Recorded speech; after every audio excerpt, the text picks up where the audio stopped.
Dear reader, allow me to introduce you to my book. Though it might at first appear like many books you've come across, it is far from ordinary. You may, therefore, have some misunderstandings about its nature. The story that awaits you has not been fully told.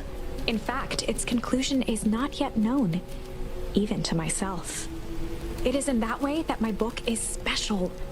It is in that way that you are special. Without you, there is no story. Chapter 1. Normal isn't what it used to be. This is a story about change. Nestled in a shallow valley is the town of Beacon Pines. Far from the town square, across the river, past the neglected welcome sign, a young boy walks alone at dawn. His name is Luca Van Horn, and like you, dear reader, he's here for a reason.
Was Luca's closest friend.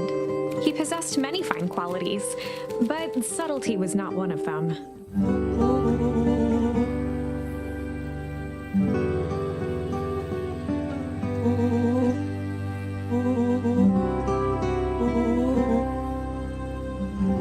Rollo finally noticed the tears welling in his friend's eyes, and the flowers on the grave.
Wonderful!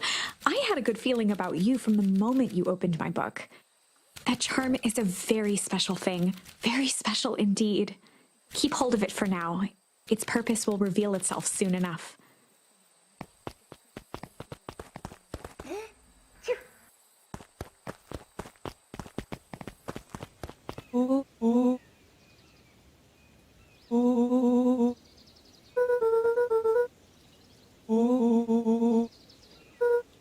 Rollo looked to the side suspiciously.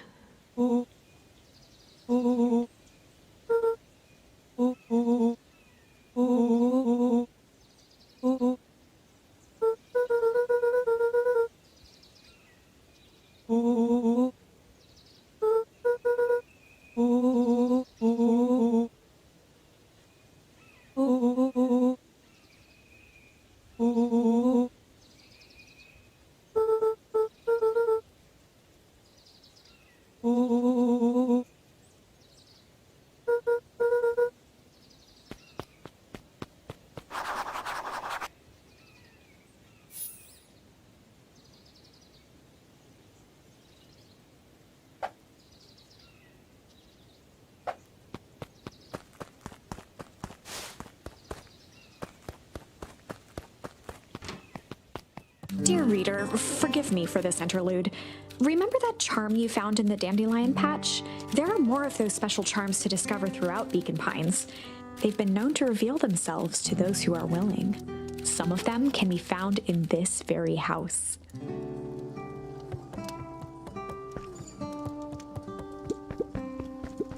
Gran had already lit the fire. She kept a warm house, as if by grandmotherly obligation.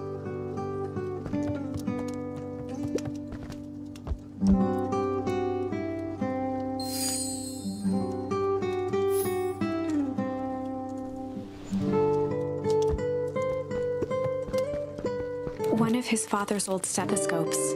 Luca had spent countless hours listening to anything and everything with it. Not for years, though.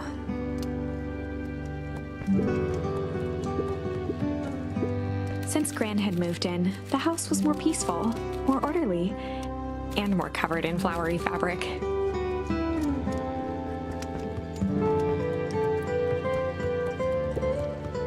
Just some dusty knickknacks.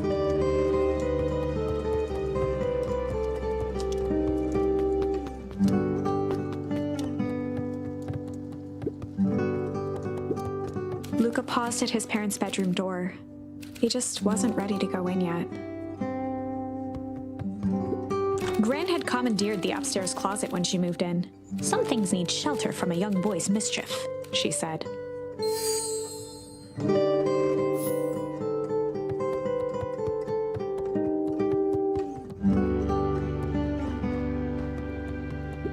Gran's bed was undisturbed. Luca didn't mind that she had a habit of falling asleep in front of the fireplace. It meant that he could read late into the night.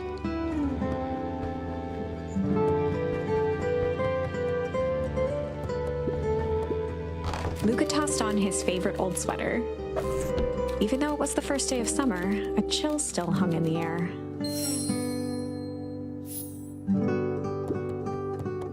Gran's moving in meant that most of Luca's things had been crammed in the corner. Luca was somewhat annoyed by the situation.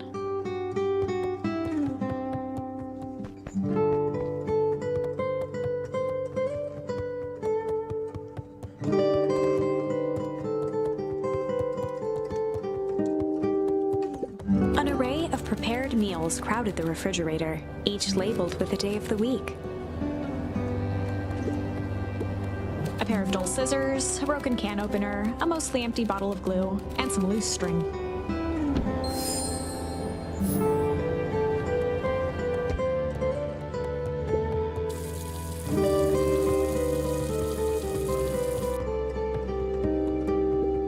The only piece of furniture Gran had brought when she moved in was an old hutch.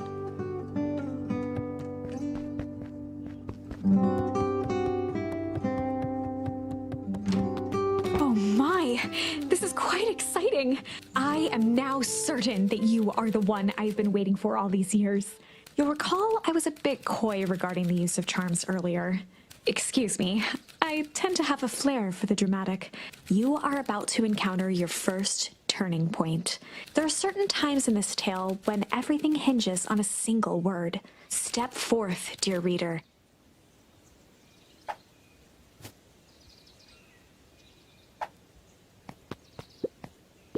A sturdy old wheelbarrow. Young Luca would spend hours hiding in the bushes, waiting for a chance to jump out and startle his mother. She always enjoyed humoring him by feigning terror.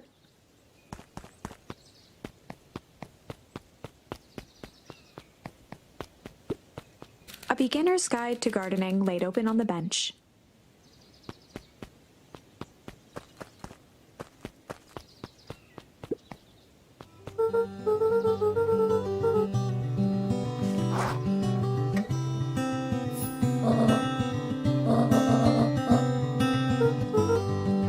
The less Gran knew, the better for everyone involved.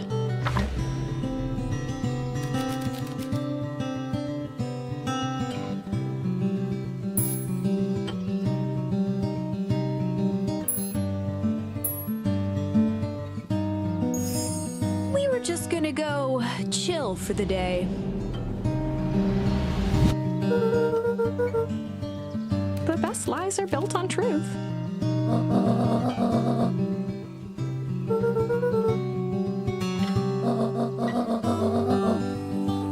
Easy. Impressive. You've managed to navigate your first turning point without too much of a mess. That is the power of charms. A single word can change everything. I think it's time to introduce you to the Chronicle.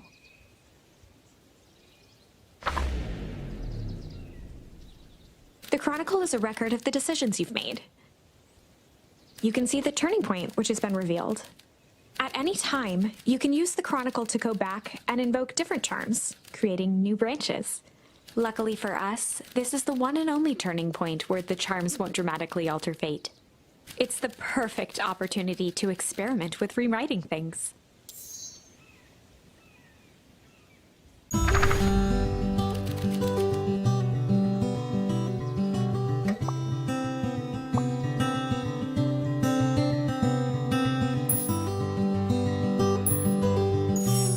We were just gonna go hide for the day.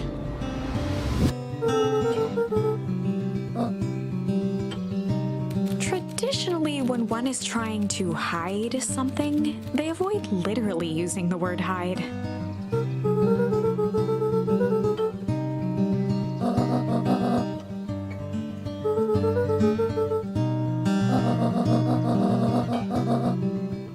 All's well that ends well.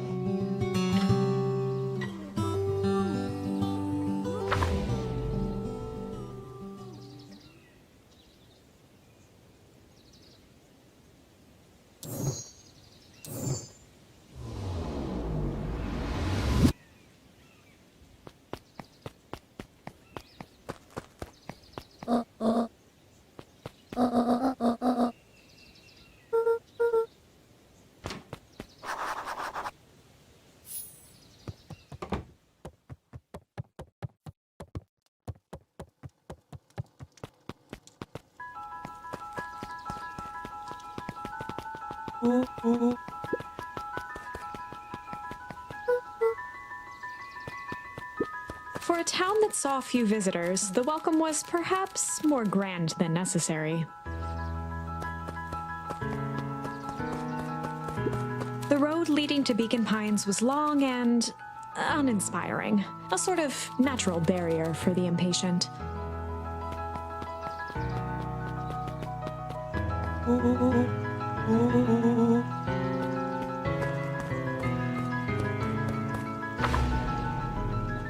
Chapter 2.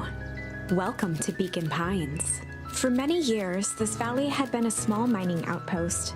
It wasn't until Sharper Valentine built his fertilizer company that Beacon Pines was established. Over the next 30 years, the town had grown and prospered until the foul harvest and his sudden death. In the 6 years since, everyone was simply trying to get by.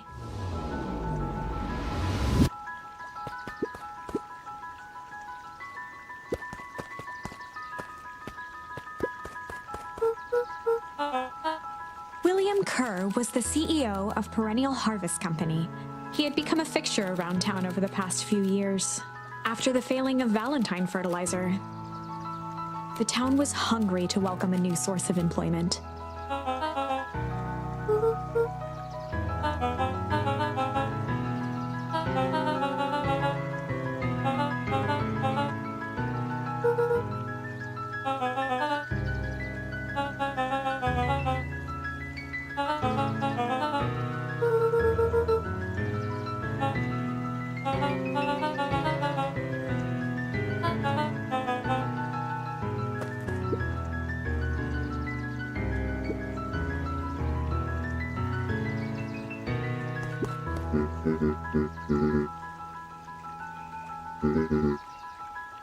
Mayor Augustus Valentine was not busy.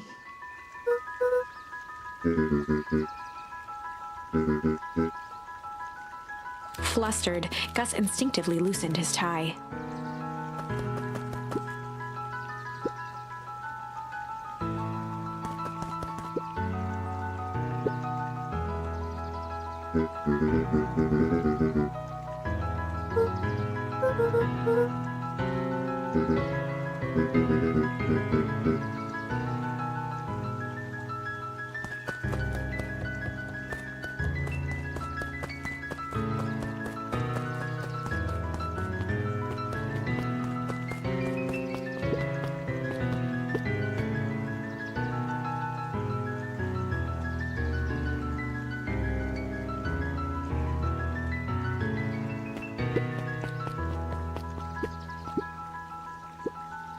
Mr. Sinclair continued snoring and lifted one eyelid just enough to see who it was, a tactic he often used to avoid undesirable conversation.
He pulled a pen from the pocket of his sweater vest and began to frantically jot something down on a clipboard.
Pete stopped scribbling and glanced up from the clipboard.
Whenever Luca saw his dad's chair by the pond, it reminded him of the days they'd pack up a couple of sandwiches and fish until sundown.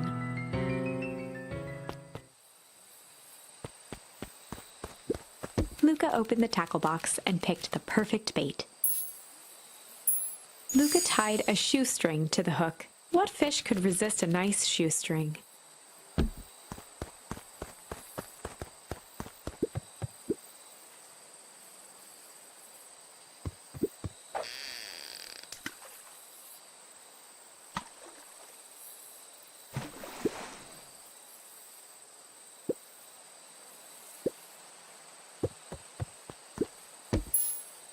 Luca tied a shoestring. What fish could resist?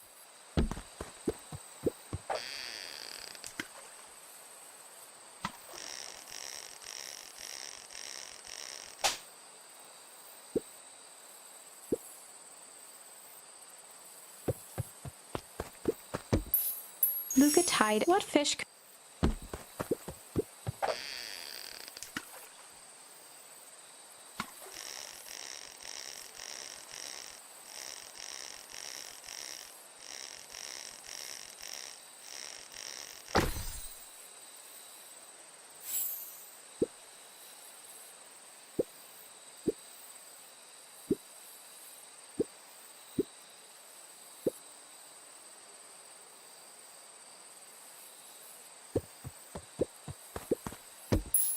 Luca gently baited a feather onto the hook. Good for skimming the surface.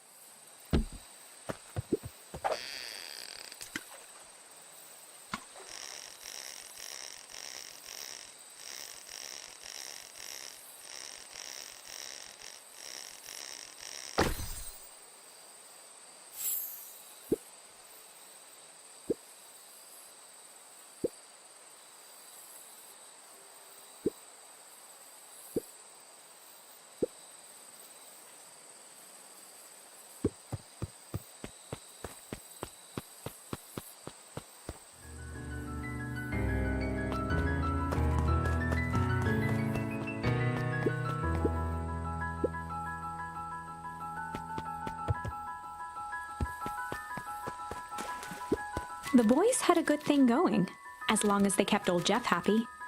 They had an endless source of precious materials to add to the treehouse.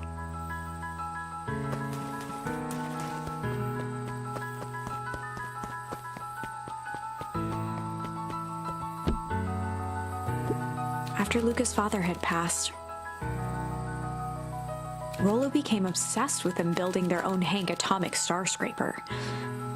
It was some time before Luca realized it was Rollo's way of keeping him occupied.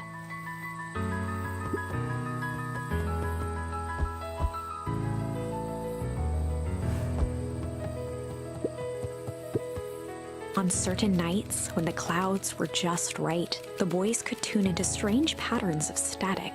Rollo thinks it's aliens. He always thinks it's aliens.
Luca looked up at the satellite dish. Rollo nearly killed himself putting that up into the tree. While it didn't turn the radio into an interstellar communicator, as he'd hoped, it did at least boost the signal enough to overhear truckers one town over.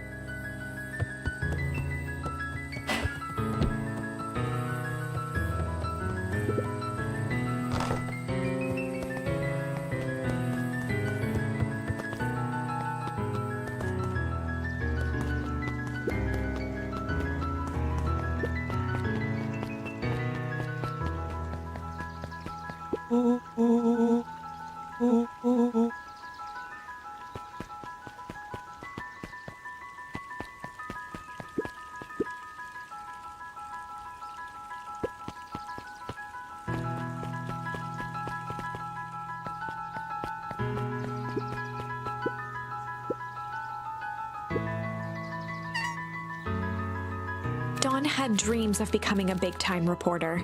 At night, she searched for the story that could be her big break. By day, she hawked papers at the newsstand.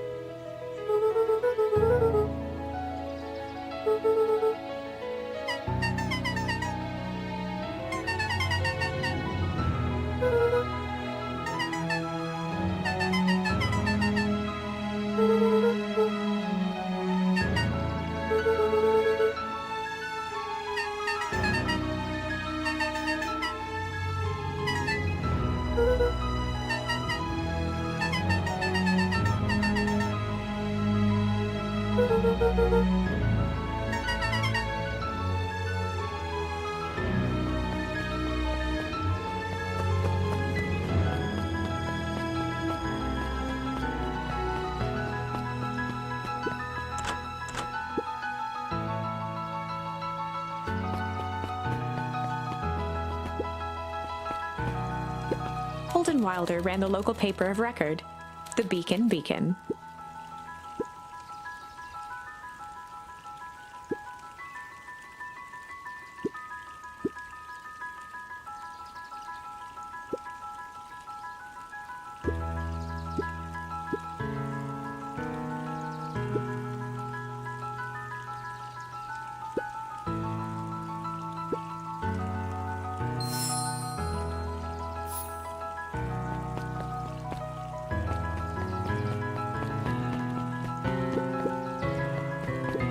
Luca could see the morning regulars nestled in their booths at the early bean.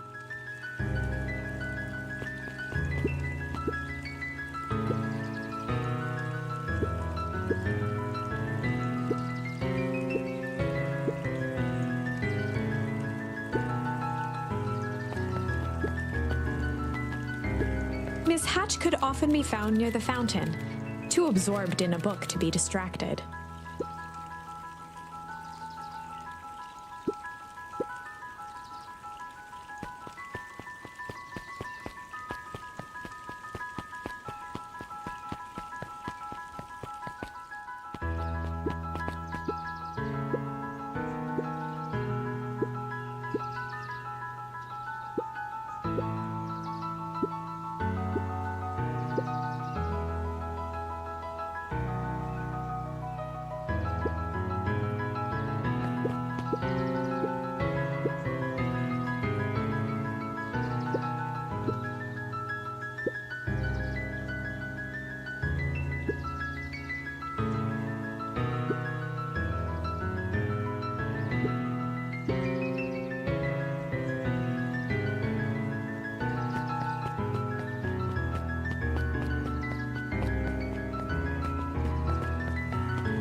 Oh, right. Rendezvous with Roxy. This is an important turning point. The first time where your charms will change the course of fate. And currently, we only have one suitable charm at our disposal. Have no fear, we can always return later using the Chronicle once we find more charms. Well, now I'm just rambling. Where were we?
Rolo froze as Roxy took a step toward him, cracking her knuckles. Luca knew he had one chance to save his friend from being dragged home.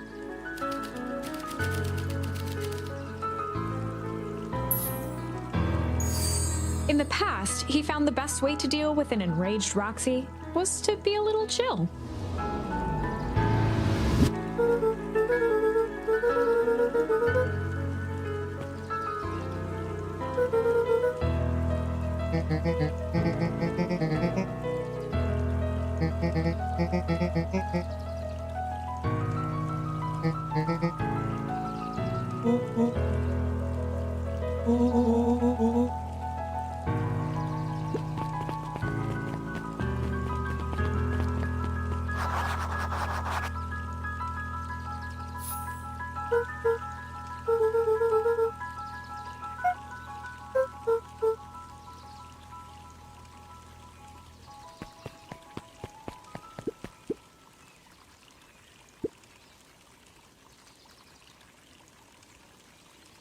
A bit much, if you ask me.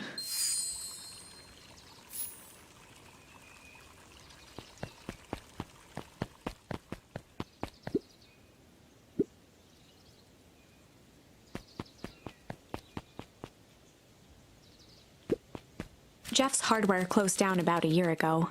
The effects of the foul harvest stretched wide. When there are no crops in the field, tractors don't need fixing.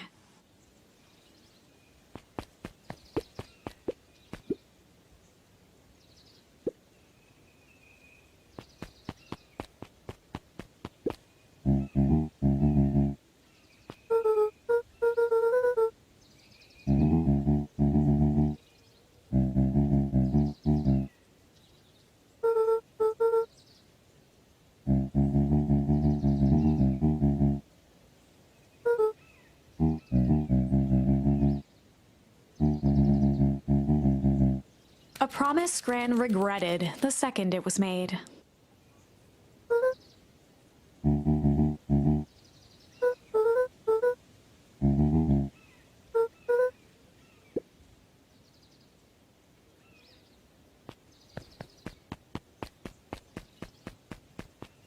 The phone booth was brand new, part of Perennial Harvest's Beacon Pines Reborn initiative. It didn't see much use.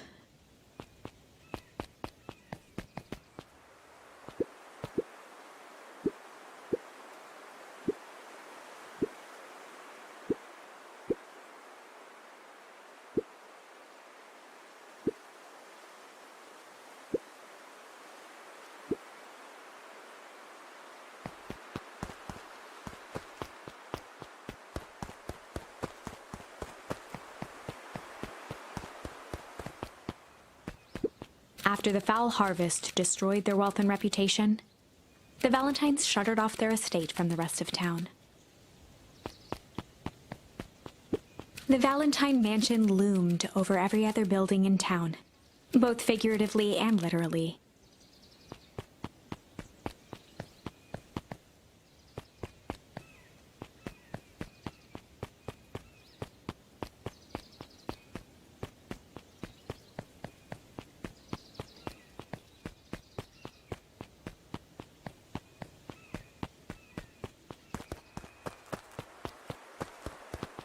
The path led into a small hollow at the edge of Weepwood.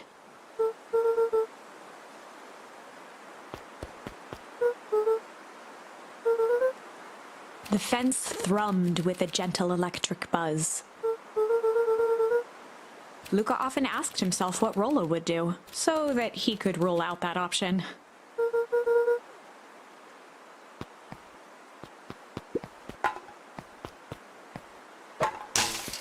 As sparks flew from the fence, the light atop that section shut off. 2 bulbs remained.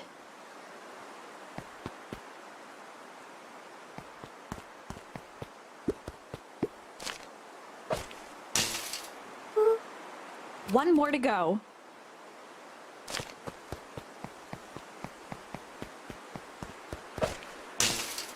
The fence's buzzing gave way to silence.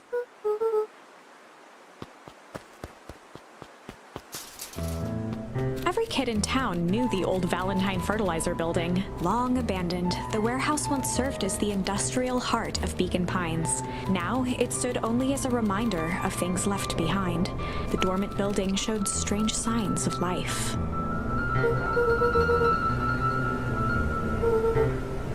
There was only one way to find out.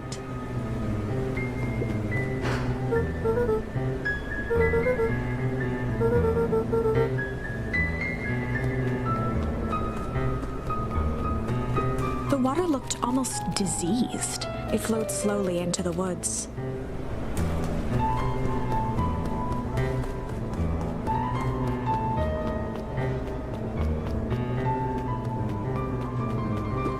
The hose emitted a subtle sound. It was actively draining some kind of liquid.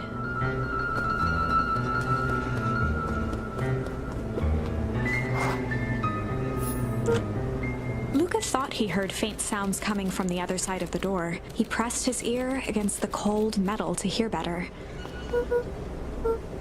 The sound of footsteps grew louder.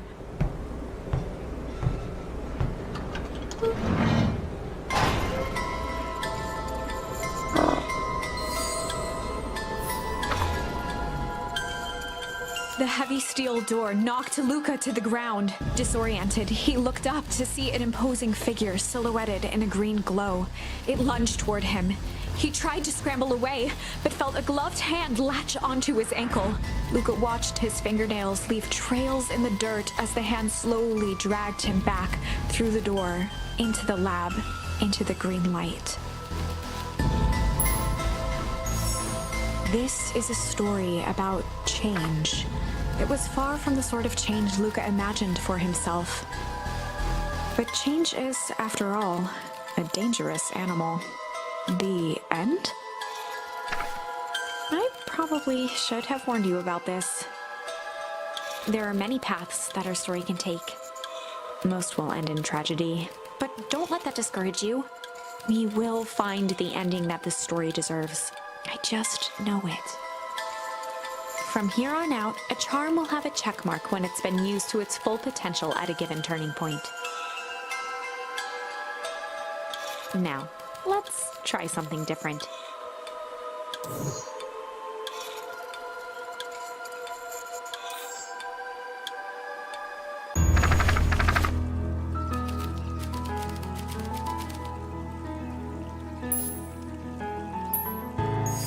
In the past, he found the best way to deal with an enraged Roxy was to be a little shit.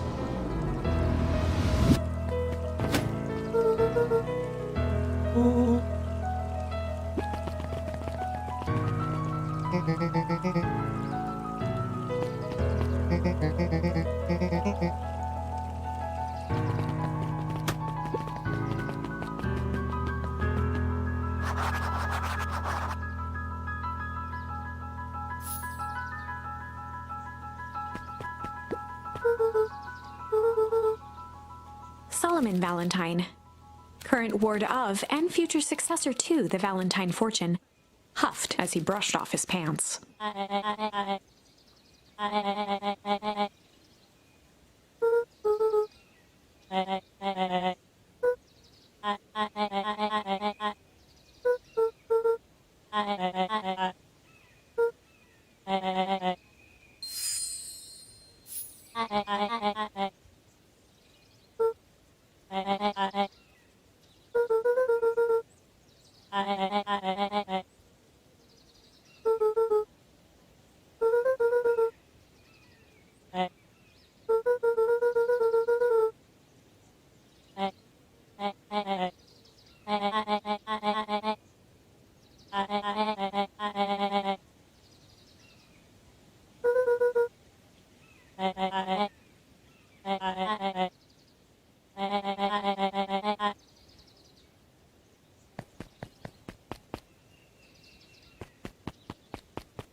Solomon trifled a gesture toward the approaching heiress Valentine.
As the glowing windows of the old warehouse came into view, Rollo began to bounce excitedly.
The boy sat petrified under the weight of the bag.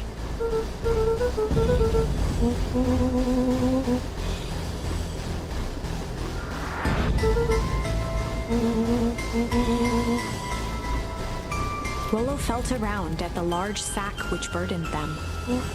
He snapped off a tag from just within a small zipper opening in the bag. Rollo held the badge up to a faint shaft of light within the dumpster.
Lucas sat in the dark, tracking the sound of Rollo's footsteps as he ran.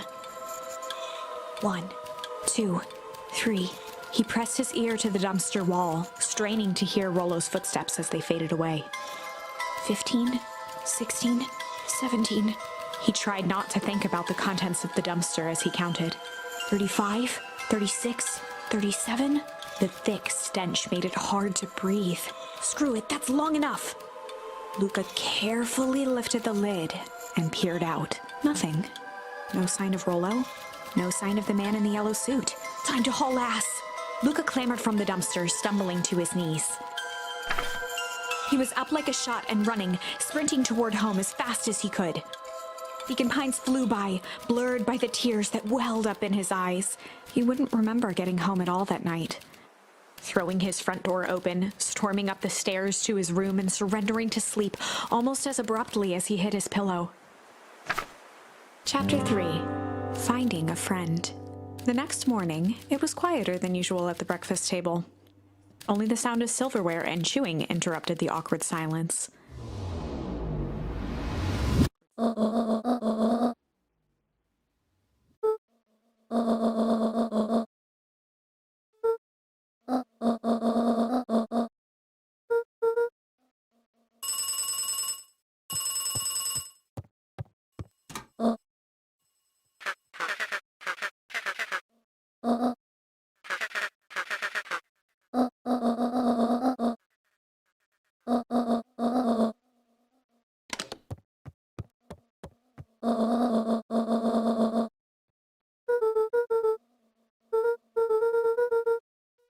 Gran's brow furrowed. She let out a long sigh. Her voice was quiet and even.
An eerie electronic sound echoed from Luca's bedroom.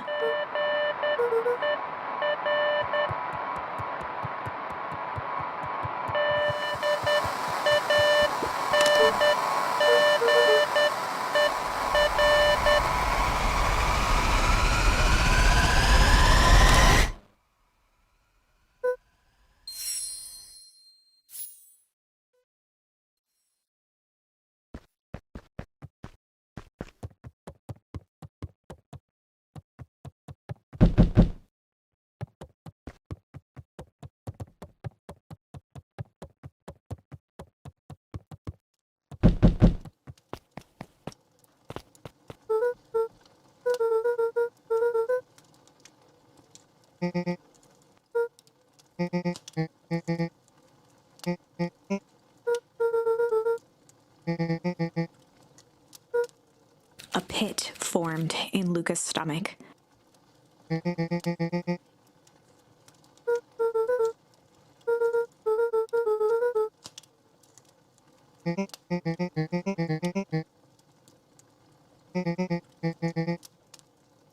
Luca's mouth felt dry.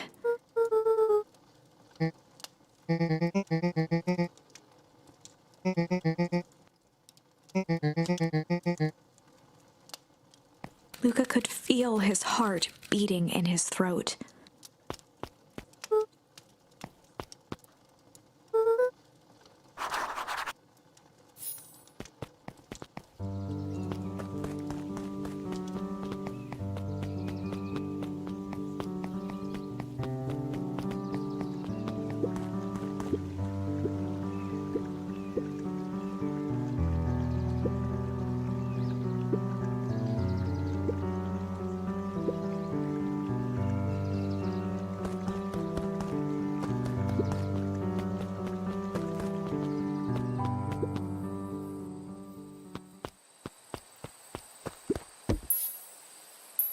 Luca tied a small magnet to the line, fishing with the law of attraction.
Toby looked up from the clipboard excitedly.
We all know Beacon Pines is a great town. What you may not know is great towns grow from mighty roots. And that is why you cannot tell the story of Beacon Pines without telling the story of one Sharper Valentine. Young Sharper's keen intellect and strong moral fiber led to a grand vision. A vision of a community dedicated to a better tomorrow. In his own words, a better tomorrow is within our grasp, but it requires a singular mind to harness it. Lucky for us, he decided to grow that vision here, in Beacon Pine. And how does one grow a better tomorrow? With fertilizer, of course. Valentine's Fertilizer Company became the lifeblood of a town yearning for purpose. But then tragedy struck, a scientific experiment gone wrong. An accident which took Sharper away from us far too soon. To this day, we struggle to pick up the pieces. But one foul harvest isn't enough to stop the people of Beacon Pines. The spirit of Sharper Valentine lives on. It lives in the hearts of everyone with a dream for a better tomorrow. Together, we will follow his example and grow a bountiful future. Paid for by the Valentine family and the Valentine Fertilizer Company Remembrance Fund.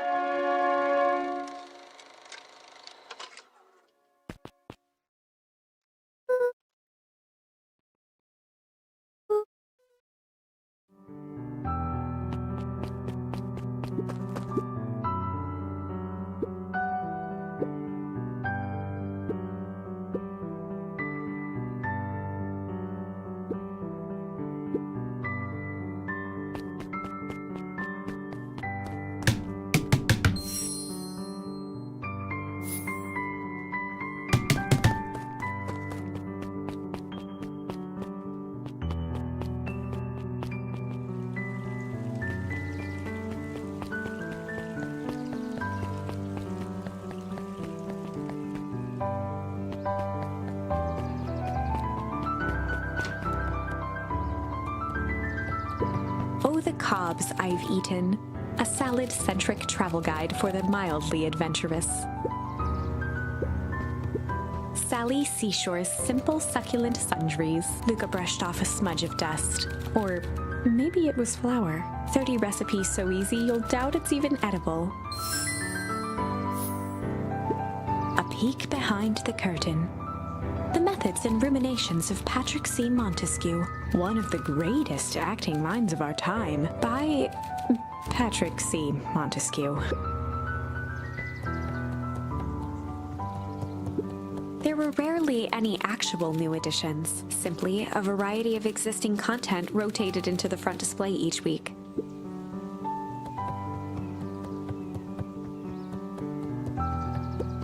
Mycological phosphorescence.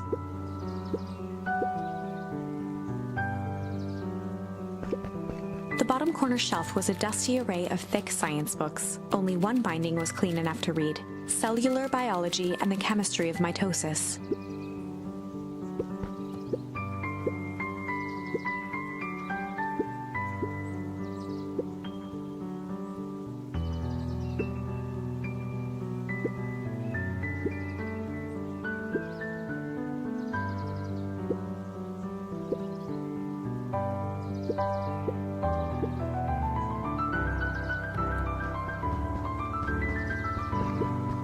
The entire top level of the library was devoted to comics, most of which were *atomic and the myriad of lesser, revered spin-offs.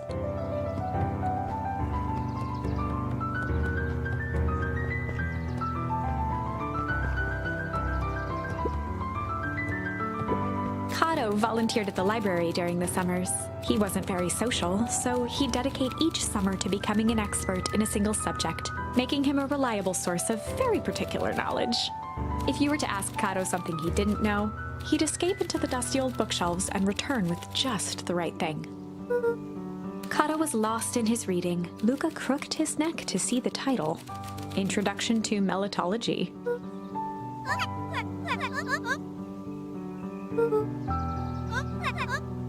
He gestured to the shelves.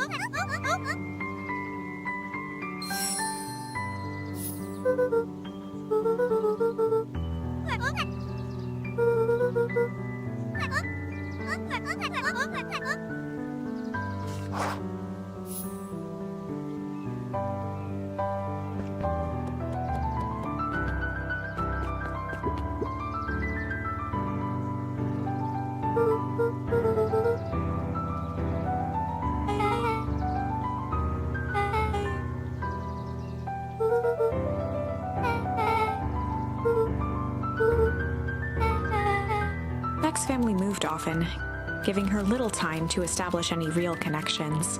She would tell you she prefers it that way.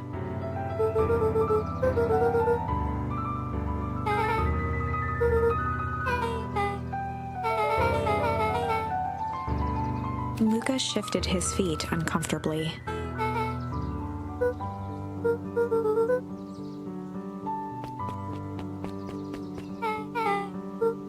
Beck pulled a coin from her pocket.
The Valentine mansion loomed over every other building in town, both figuratively and literally.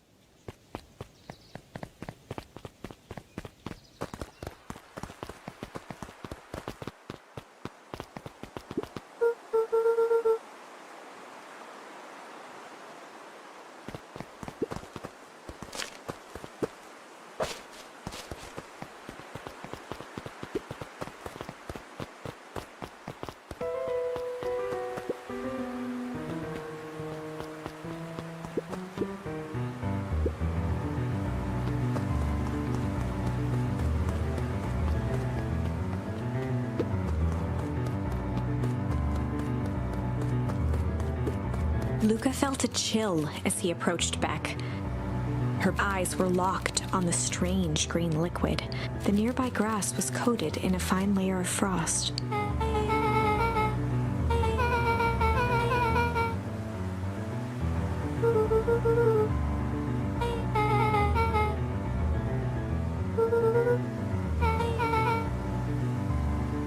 Luca watched as Beck dipped a broken tree branch into the goo. Beck's eyes widened as flowers grew from the dead wood.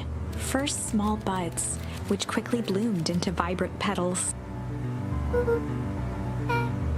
As quickly as they had grown, the flowers began to shrivel and turn gray. Beck dropped the stick with a grunt of disgust.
Iggy took a step towards Luca, his sneer lit by the glowing puddle.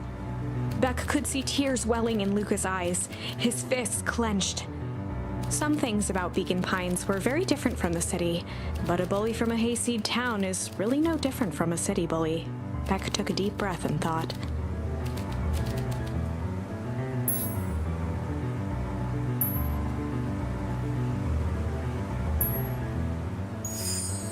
Well, time to bust out the tickles.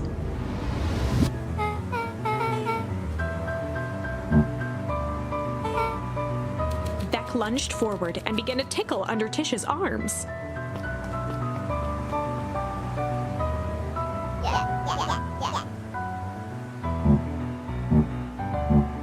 Tears began to form in Tish's eyes as she gasped for breath between gales of laughter. Beck redoubled her efforts until Tish finally had had enough.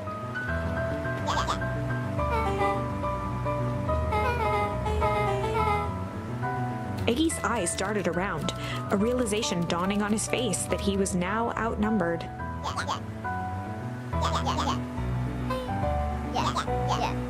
Iggy kicked at the puddle before making his escape.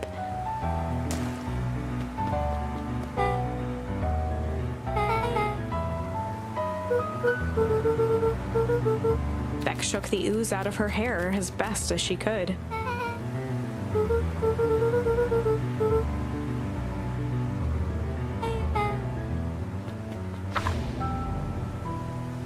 Chapter 4.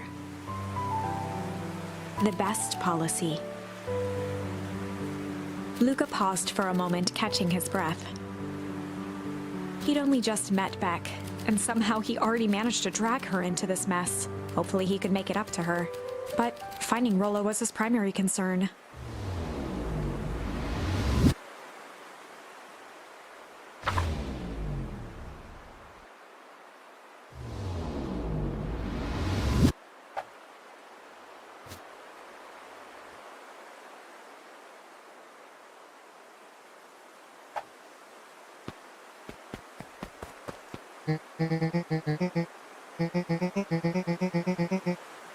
Roxy and Fitz looked drained. It was clear they'd spent all day searching.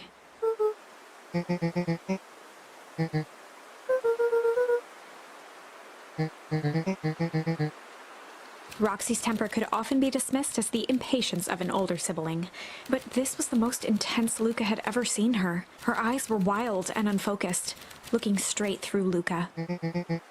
In a torrent of rambled words and tears, Luca broke down.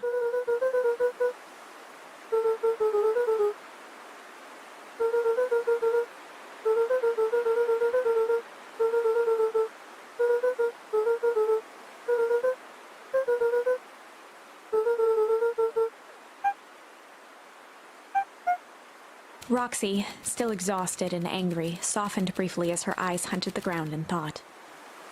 With a determined sigh, she looked up at Luca. Roxy drew herself up.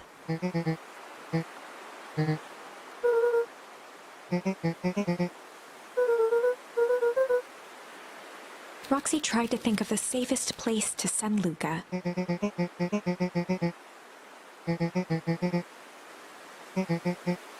Luca wiped his cheeks and gave a quick nod.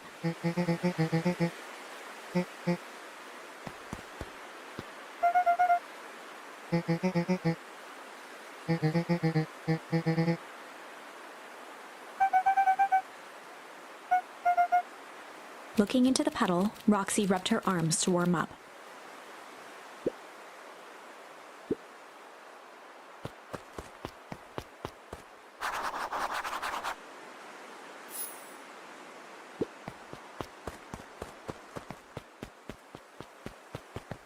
Mr. Nuncree jumped with a start.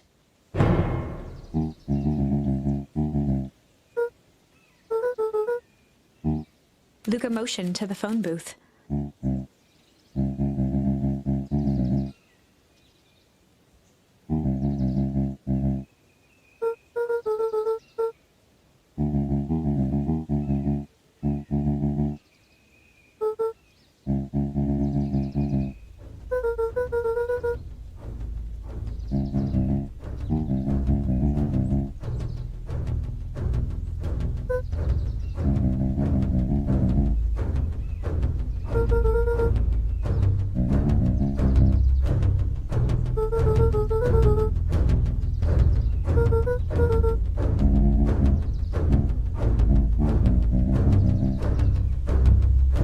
Mr. Nuncreed gently placed one of his substantial hands on Luca's shoulder.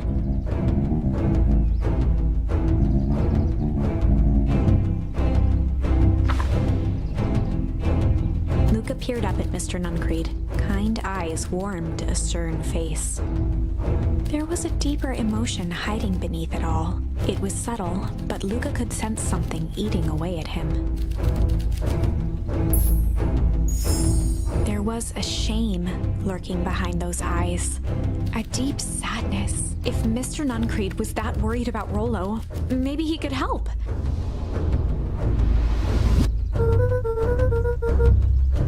Mr. Nuncreed raised an eyebrow.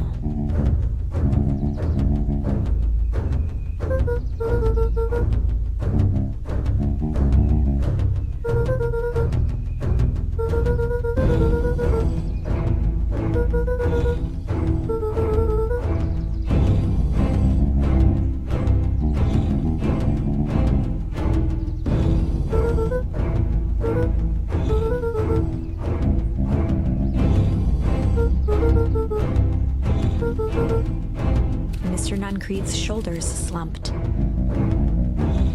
A deep sigh bellowed from his chest. Luca attempted to take a step back, but Nuncreed's hand clamped down on his shoulder.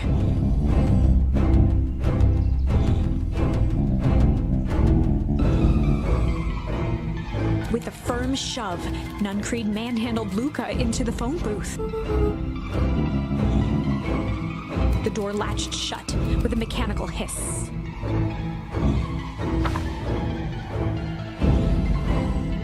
As Luca pounded the glass, the floor dropped from under his feet. The inside of the phone booth was now a loose capsule plummeting at gravity's whim. Luca winced and pressed his hands to the walls. As he braced for impact, the capsule hurried to a surprisingly smooth stop. He felt a cold rush of air and opened his eyes with hesitance. Two large figures in hazmat suits occluded his view. Luca heard the deep, resigned voice of Mr. Nuncreed over an intercom. He knows too much. The end. Wait. No. This isn't the end. I know there's still much more. Somehow this went wrong. Okay, let's try something else.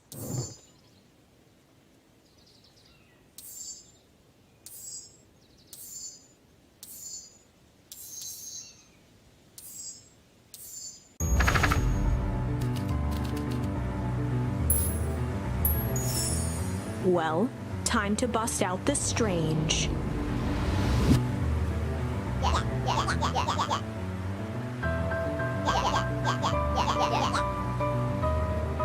Beck stared in silence, the only sign of life being the twitch of an eye.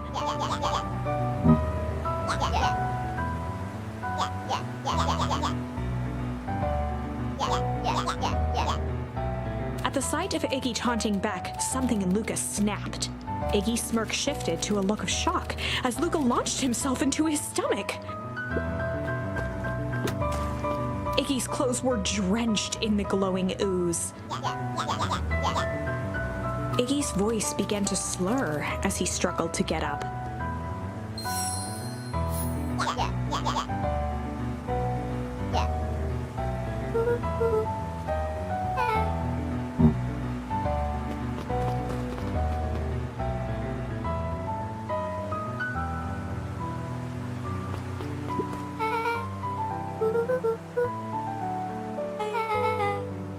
Person at the warehouse. This strange ooze and what it did to Iggy. Was Rollo caught up in all of this?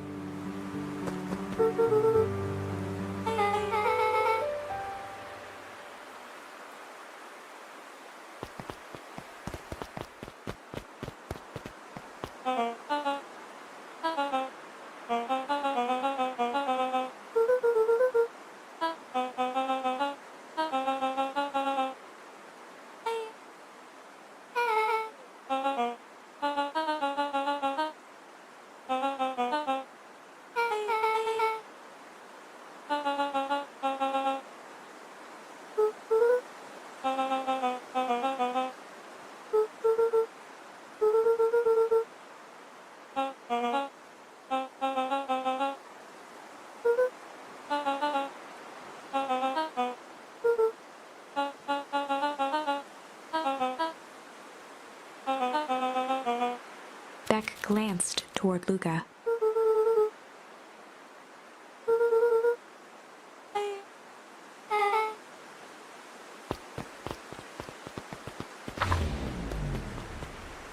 Rollo was safe. A wave of relief washed over Luca, which was quickly replaced by a sense of dread.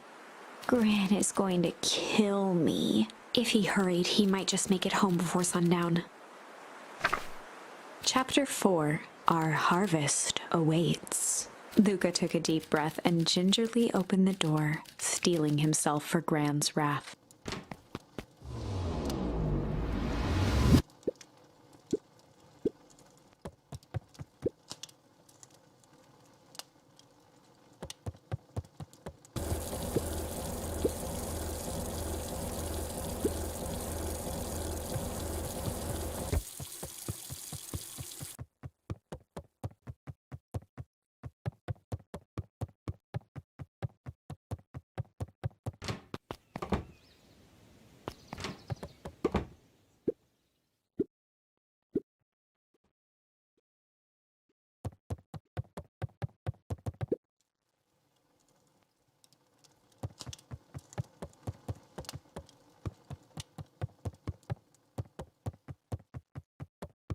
Luca was alone. The house was empty.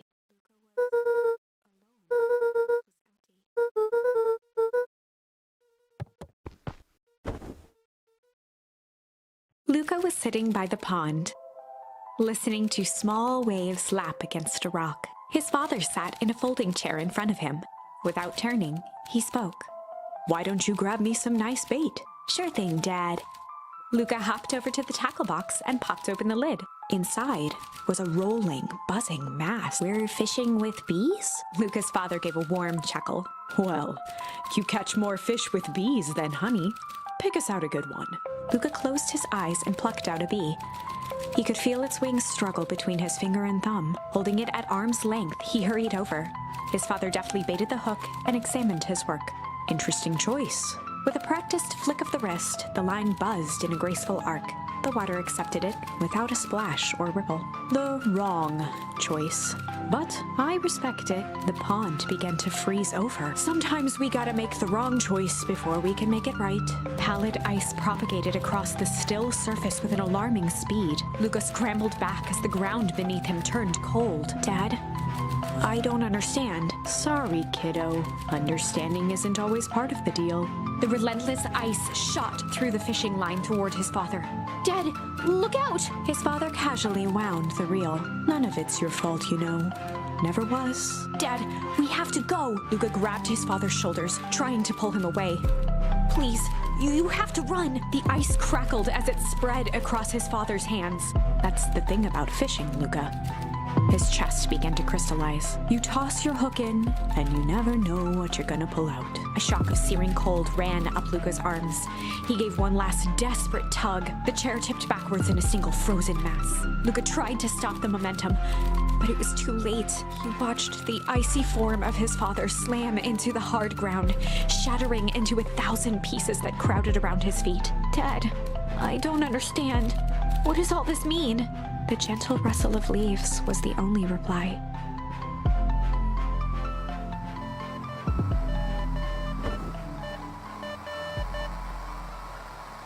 Luca's eyes struggled to focus on the walkie-talkie. Faintly, he could hear Rollo amongst the noise.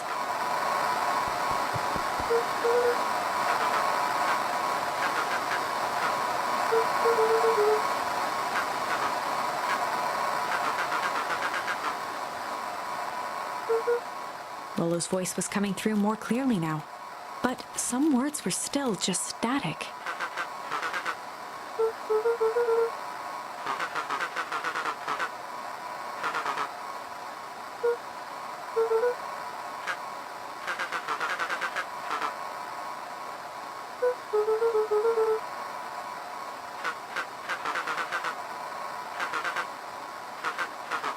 The signal went silent. Luca held still, waiting for a response, his pounding heartbeat marking the passage of time. Lolo's voice began to fade.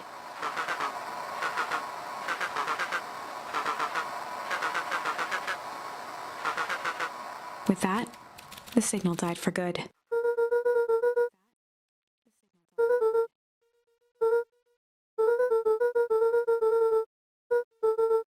Luca grabbed the walkie-talkie and sprinted to the treehouse.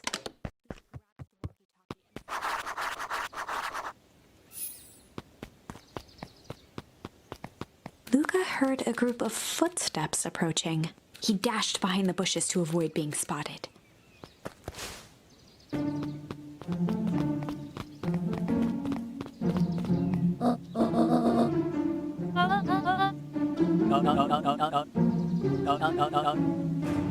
Mr. Tolliver paused, shifting his eyes to one side.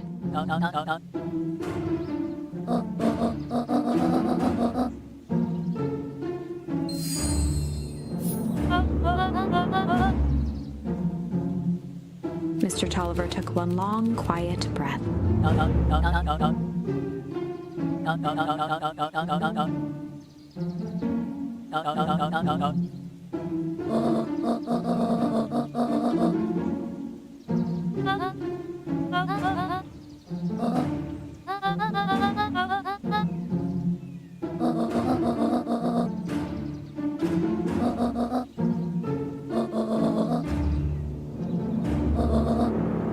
The three shared a determined look.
The two boys shared a mischievous grin.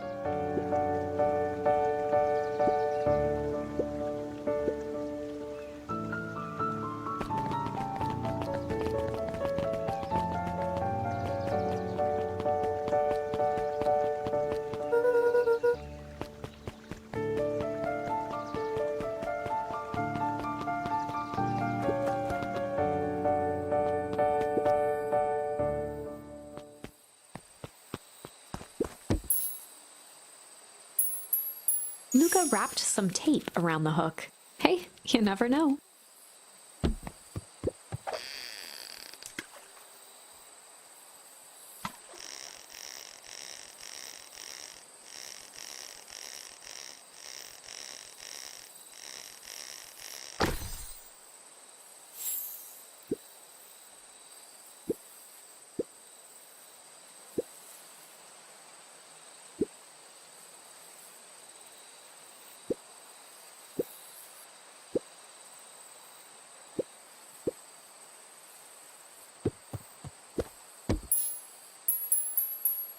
Luca stuck a toy stretchy hand onto the hook. Those things always get dirty anyway.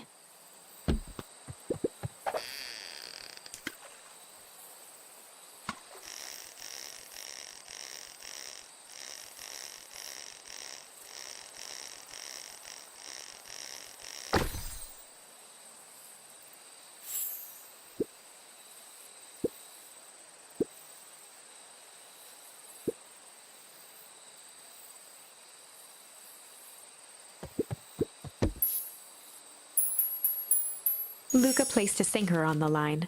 Sometimes the best stuff is at the bottom of the pond.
Luca could only see a cloaked shape behind the rocket. He strained to hear as a muffled voice began.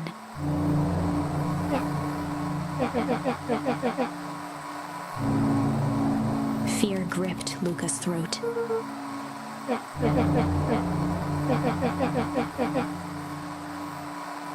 Luca stared at the ground for a moment, trying to place the dampened voice.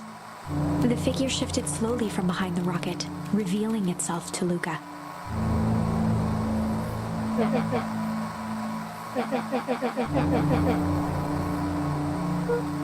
Luca reached over empathetically. Iggy's tone jolted to dejected anger. Luca slumped to the ground, overwhelmed by guilt.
Iggy slumped to his knees.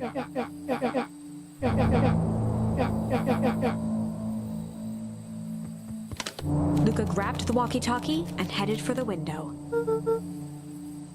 Luca and Iggy climbed up the back of the treehouse to its roof, where Rollo had constructed his MCDC, the mission control defense cannon. From behind the crowd of clipboards, William Kerr strode forward, a warm smile on his face.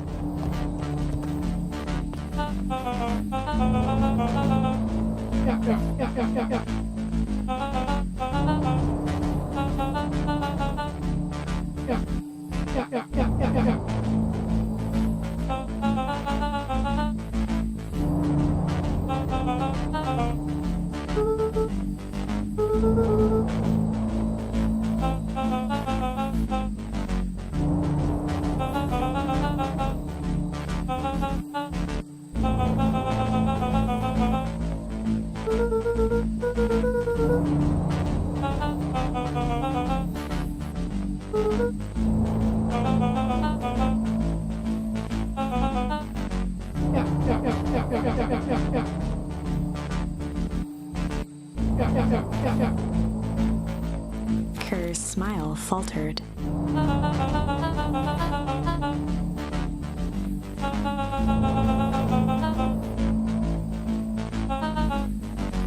Luca's grip tightened on the MCDC.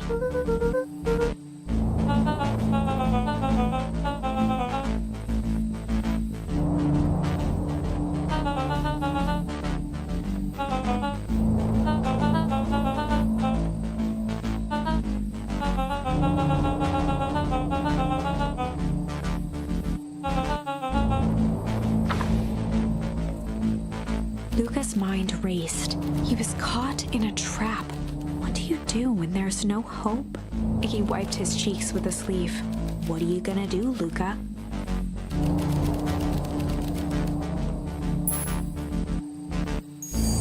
Luca drew himself up and decided to take the only option they had left. Fight. He swung the mission control defense cannon around, aiming it confidently at the smirking face of William Kerr. Luca summoned his most insolent demeanor.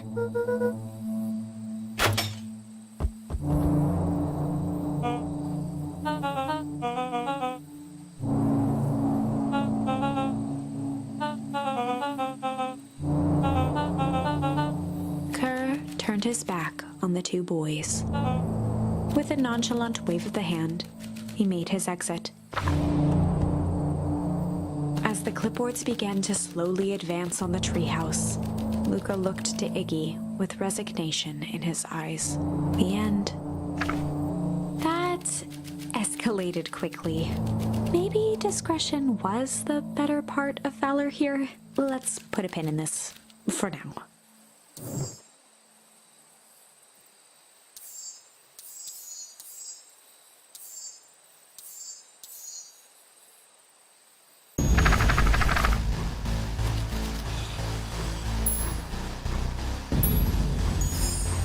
This is a story about struggle. Luca could hear a machine humming somewhere nearby. He felt around wildly, searching for something, anything that could help. His hands found a hard object, maybe a tile? He yanked it free, lifting the cold stone. Let me go! Luca swung the tile as hard as he could at the shape that still held fast to his leg. He heard the crack of glass as the stone hit the assailant's mask. With a muffled yelp, the hand let go. Luca was free and scrambled to the door. He never looked back once on the long run home. Chapter 3. Everything's fine.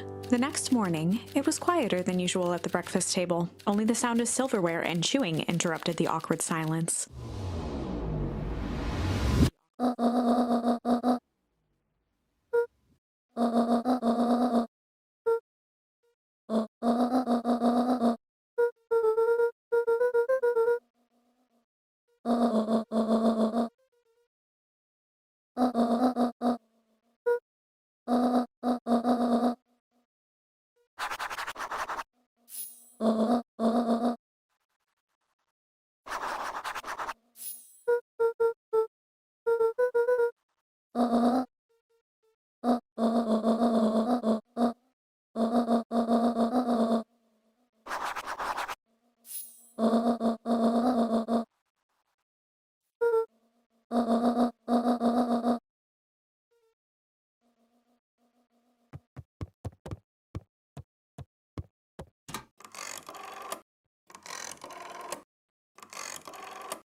Checked the soles of his sandals.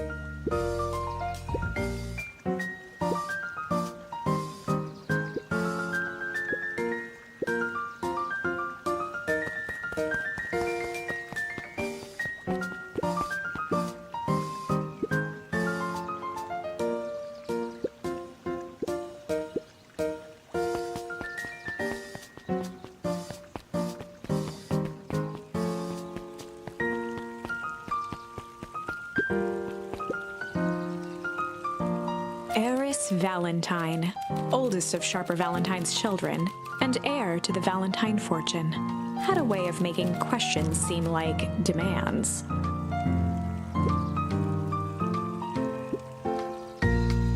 Mr. Wilder had learned to assume that if he was hearing from Eris, it was because she had taken issue with something he had put in the paper.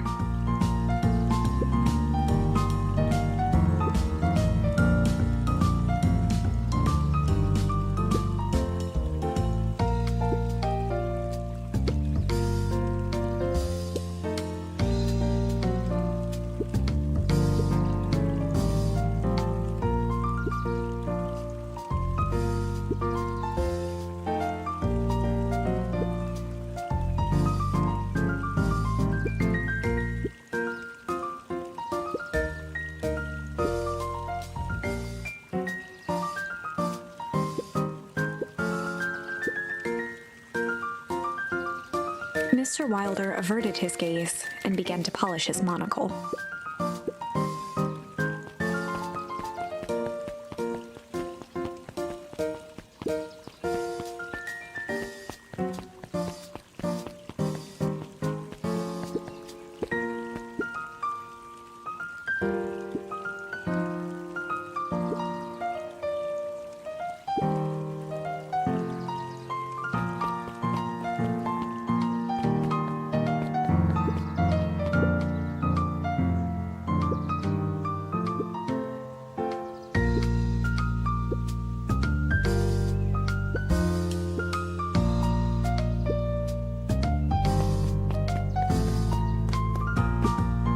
At his counter, Hiram Tolliver was meticulously shining apples.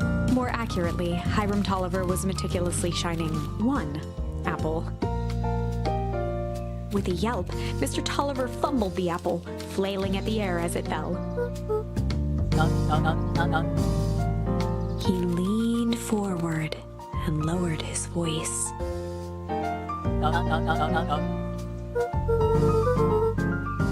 He leaned in a bit further.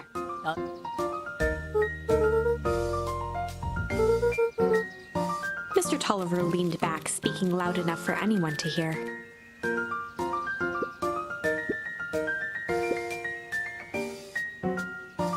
He reached forward and snapped up the jars of jam, giving Luca a little wink.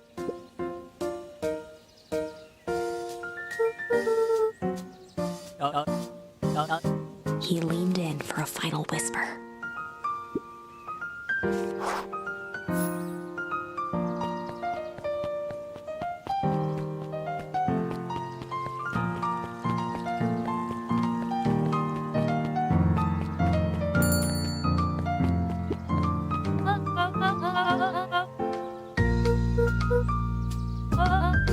She leaned forward and pinched Luca's cheek.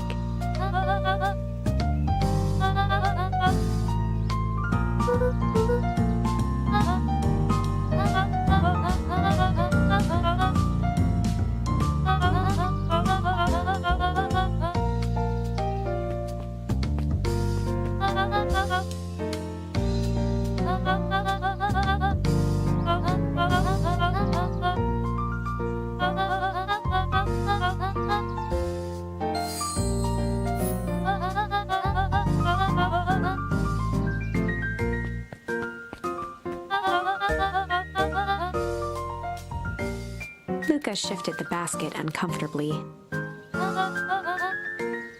Mrs. Fratelli lifted the cloth and inspected the jam. She carefully lifted out her jars of jam.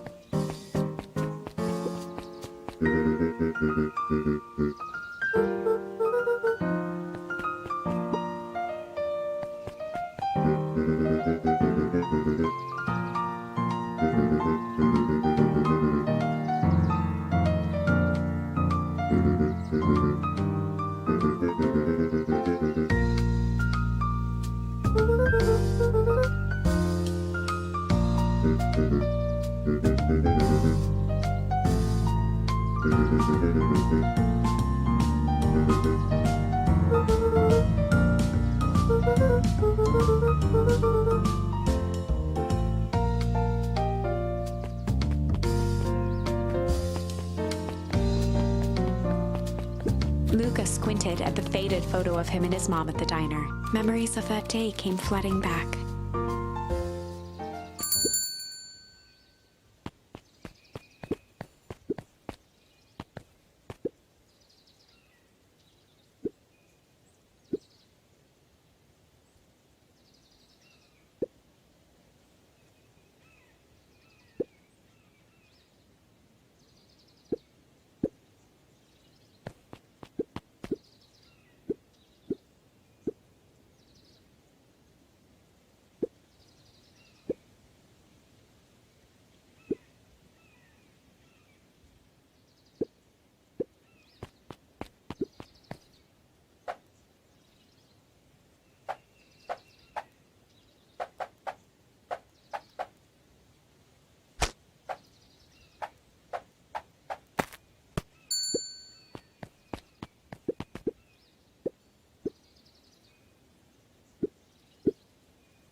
Luca glanced at the empty seat across from Gus.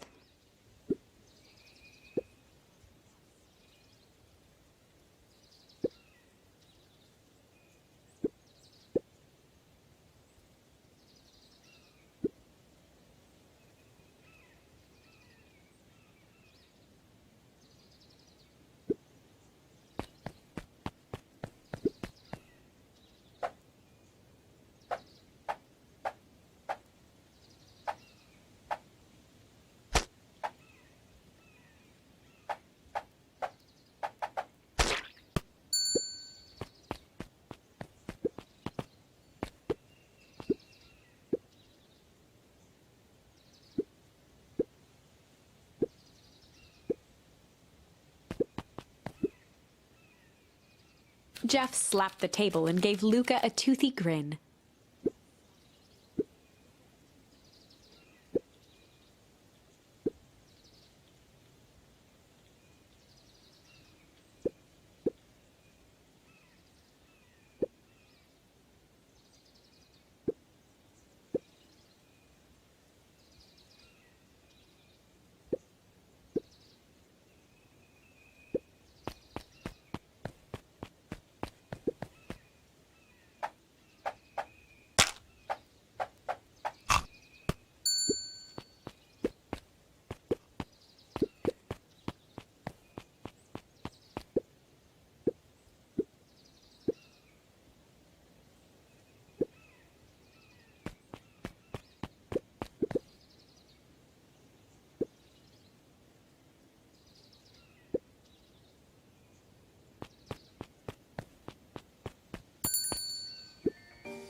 motioned to the book in front of him.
Mr. Nuncreed eyed Luca for a moment, then nodded in agreement.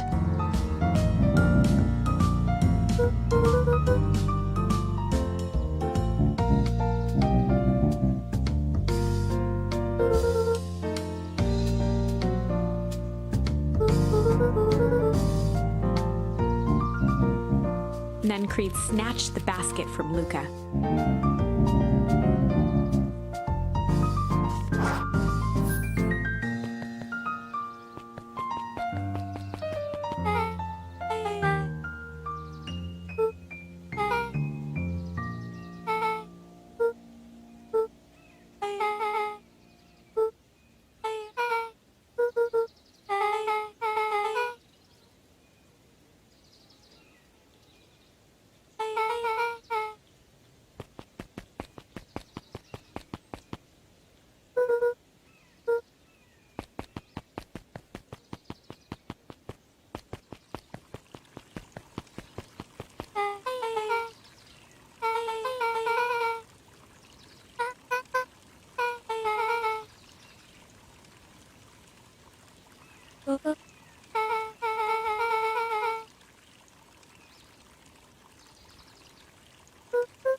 Beck locked eyes with Luca. The look on her face was equal parts expectant and desperate.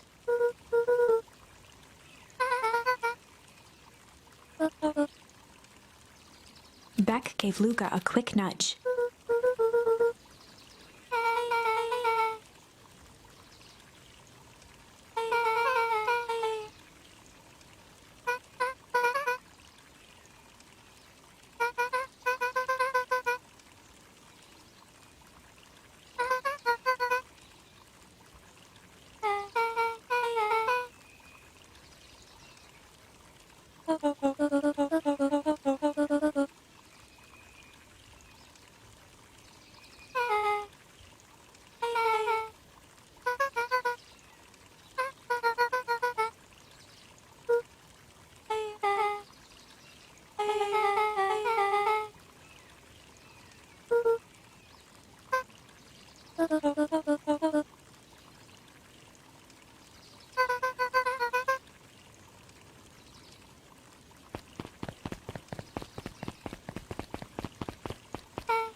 Jeff dug through his pockets for a bit.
Beck took a long breath, then gave a firm nod. Chapter 4. Dinner with the Moodwills. Ilona Moodwill was worried about change. A gardener at heart, she understood the necessity of change, relied on it even. But there was a difference between the controlled world of her plants and this cluttered cottage in a strange town. Almost done. Nellie was a blur of activity, digging through boxes. Sorry, love, couldn't find the dishes. We'll have to make do with paper plates.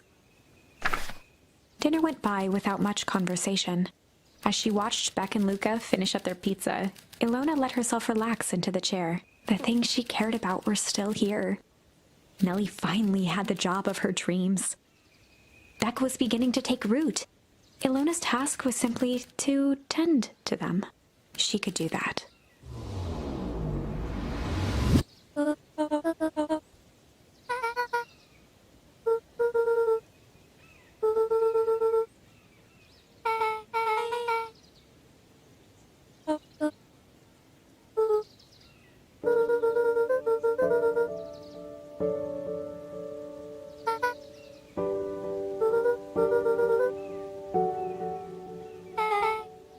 Luca's eyes were fixed to his plate, pushing a chunk of pineapple around with his finger. Nellie was the one who eventually broke the silence.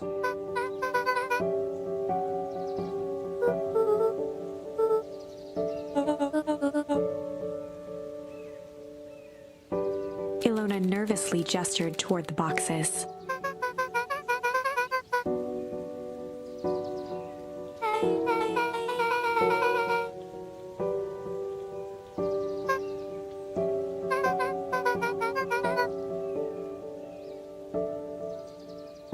Luca wiped his face with his sleeve.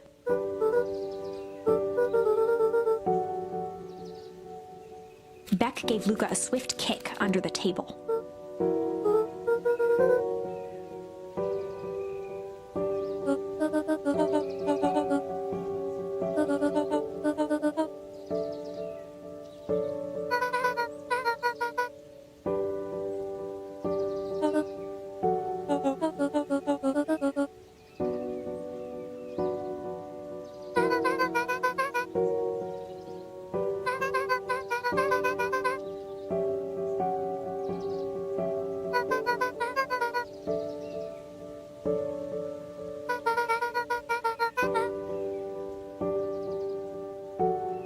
Luca glanced over to Beck. She seemed to be holding her breath.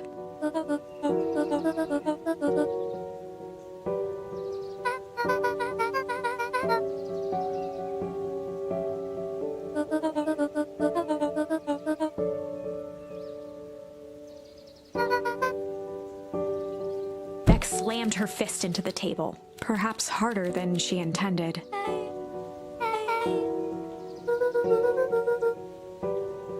Luca glanced outside to gauge the time. The sky was darker than he expected, filled with ominous clouds.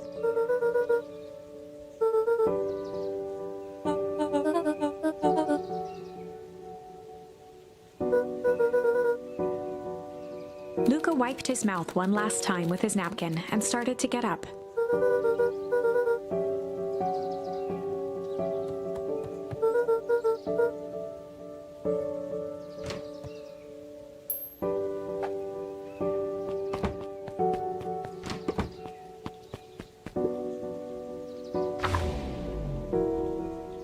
Surprised, Luca turned around. He knew Rollo could be prickly around new people. But Beck seemed cool. Rollo would warm up to her eventually. Probably.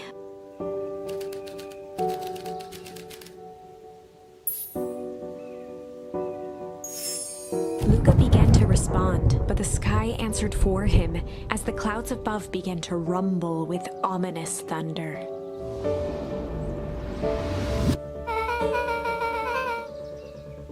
Luca surveyed the roiling clouds.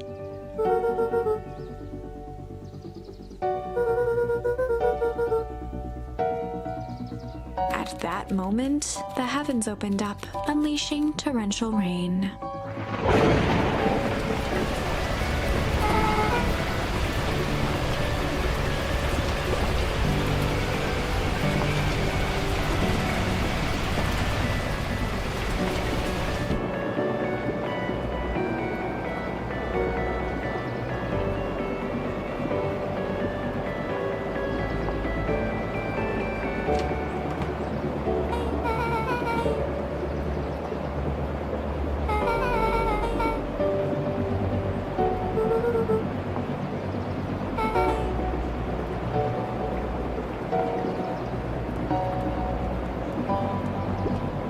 Luca squinted into the eye hole of the microscope.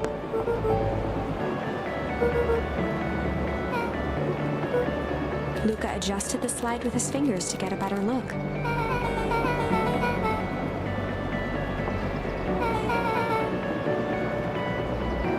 Luca wiped his hand off on his sweater and gave a nervous laugh.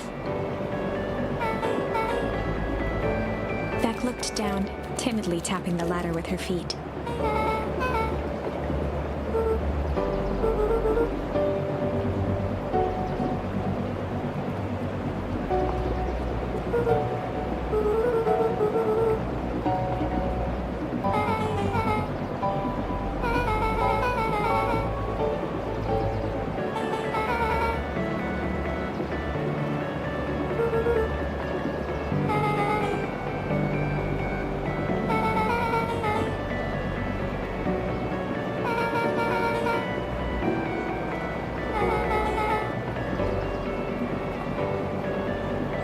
Luca flicked at one of the toggles.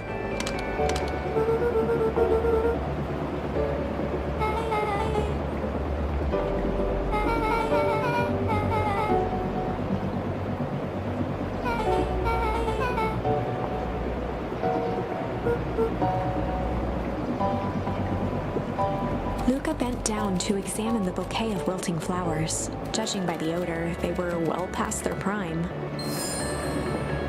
He flipped open the attached card.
moment to watch the rivulets of water running down the window.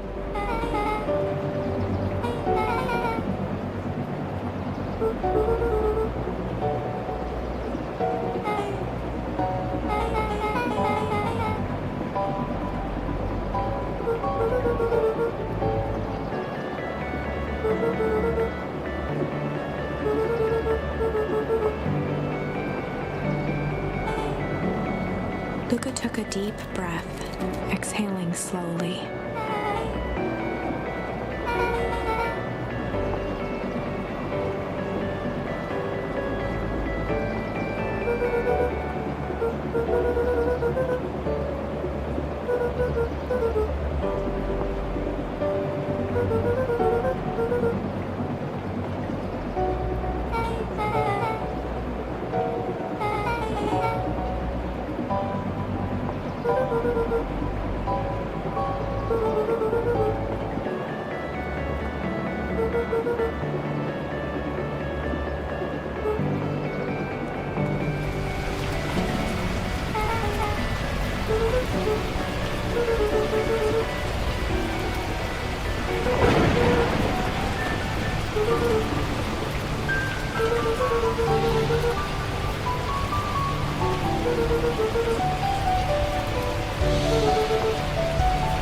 Luca let out a feral scream that echoed into the night.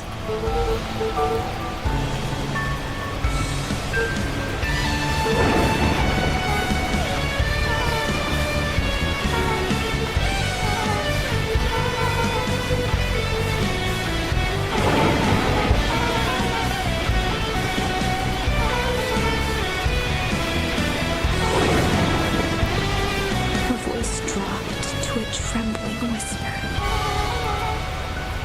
Beck brushed off her shirt and straightened up.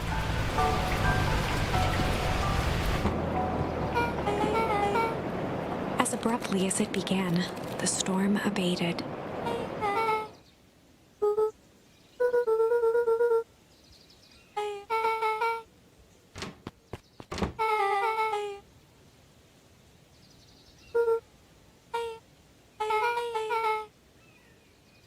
Beck gave Luca a light thump on the arm before heading in. Chapter 5. Friendly Feud. The air was heavy with a hard rain's residue. The smell of wet things. Despite his dreary surroundings, Luca felt at peace. He'd never shared those details about his dad with anyone, not even Rollo. But it's not like this changed anything. Rollo was still his best friend. Adding Beck to the group would help balance things out. Everything's better in threes. This is what Luca told himself as he headed to the treehouse.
Luca wrapped a twig of thyme around the hook. Some fish have refined taste.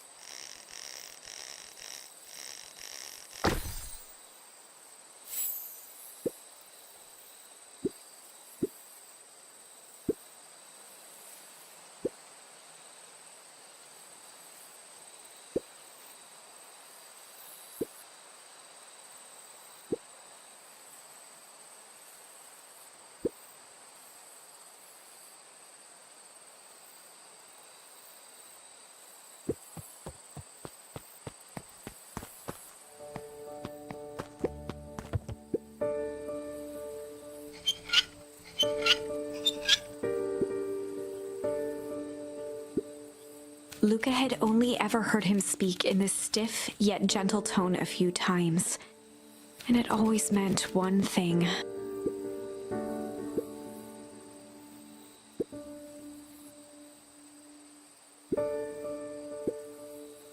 Rollo scoffed.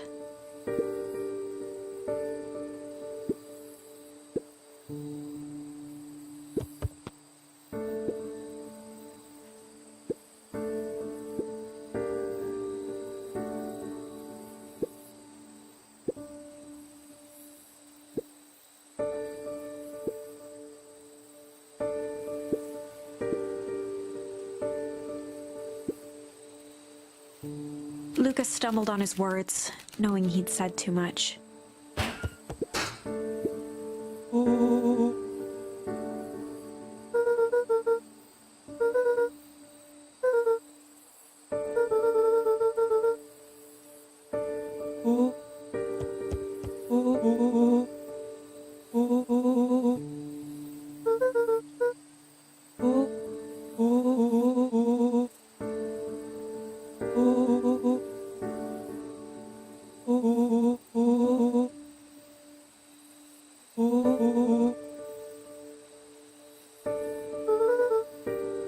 Luca became instinctively angry in response.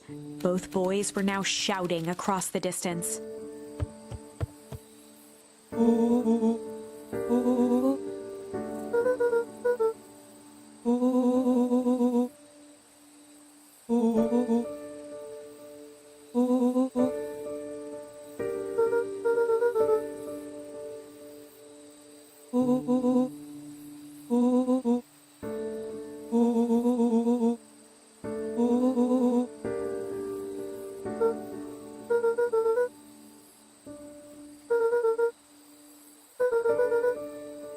Rollo's tone changed to a calm, yet more intense anger.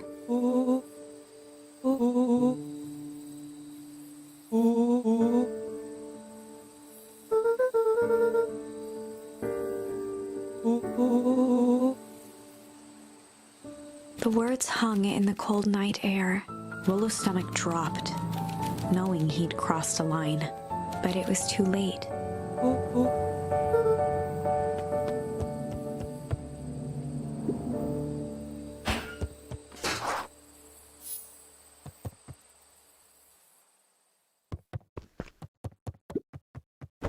Luca dug through his old stuff, not even sure what he was looking for.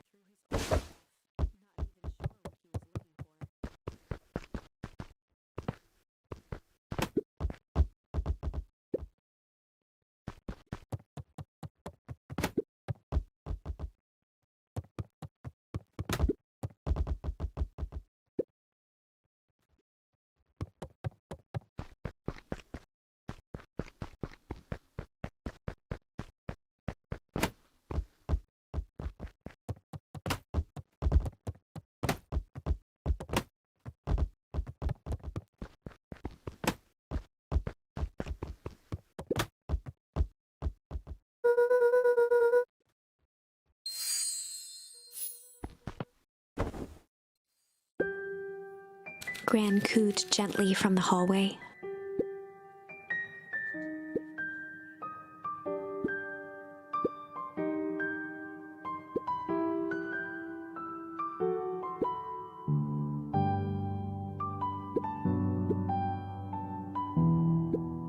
Luka just wanted to be alone. He waited to hear the sound of the front door closing.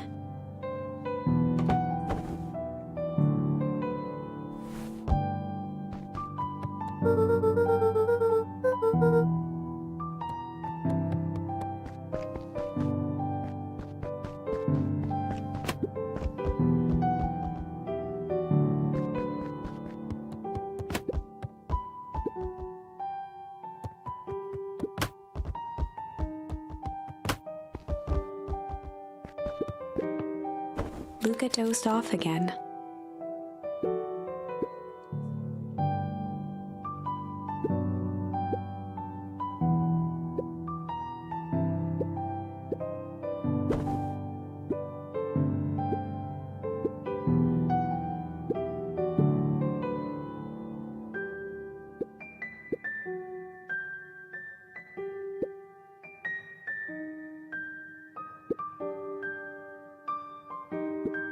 Luka still couldn't bring himself to go out. Besides, if he ran into Rollo, he'd have to actually confront the situation.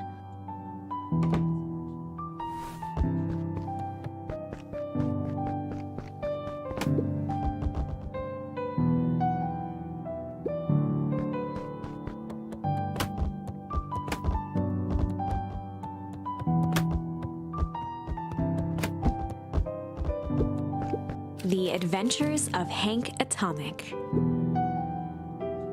Luka carefully opened the cover and began to read. Rollo had received it for his birthday, a special hardcover edition with behind-the-scenes commentary and bonus art. Rollo cherished it, but asked that Luka keep it at his house. Luka wasn't sure if it was because Rollo didn't trust himself with it, didn't trust his sister around it, or just wanted an excuse to come hang out at Luka's more often. Whatever the reason, Luka didn't mind, but it had stayed right there where Rollo had stashed it ever since. Now, at the foot of his bed, Luka lost himself in the pages. He'd read it all before, but at this moment, it somehow felt sentimental. He was well into issue number 5 when he heard soft footsteps from the hallway.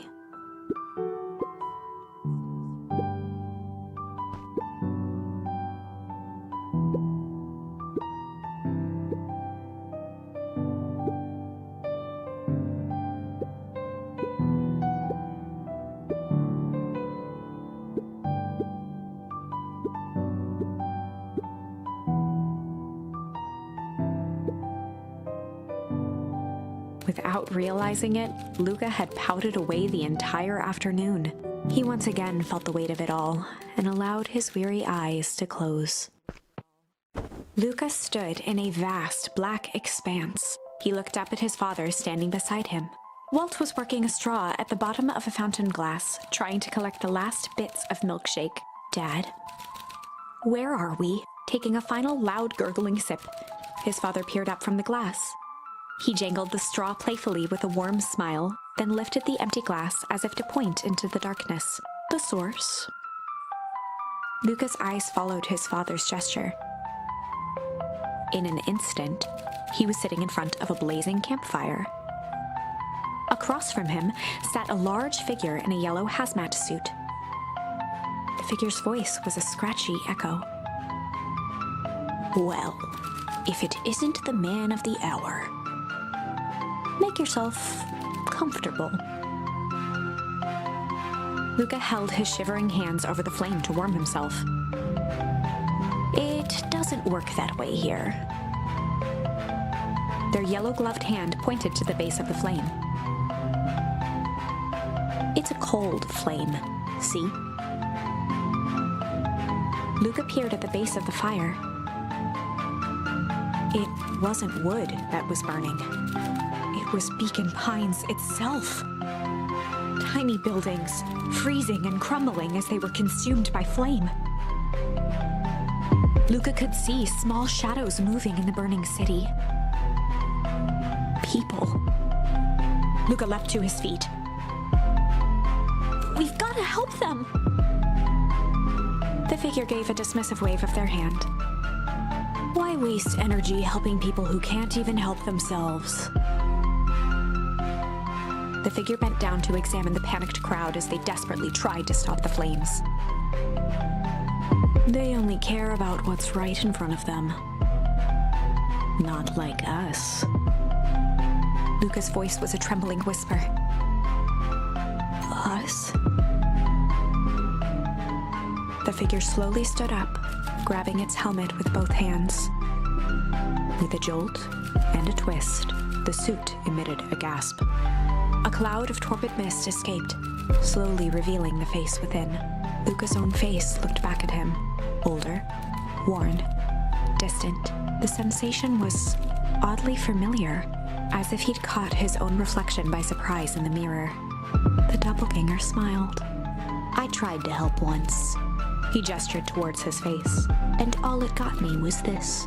Luca staggered back. You aren't me. Luca felt a hand catch his shoulder. His father was there again, beside him. Every choice sets us on a path. This is the end of one of your paths, son. Luca watched his older self shake its head ruefully, its face twisting into a cruel grin. Well, Dad, if you wanted him to see this, far be it from me to disappoint. Luca watched in shock as the figure took a confident step forward and plunged into the flames. In a flash of cold light, he was gone. What does all of this mean? Luca felt a reassuring squeeze on his shoulder. Just remember, why we choose matters just as much as what we choose. Luca woke up to see a hazy figure at the foot of his bed, silhouetted in the morning sun.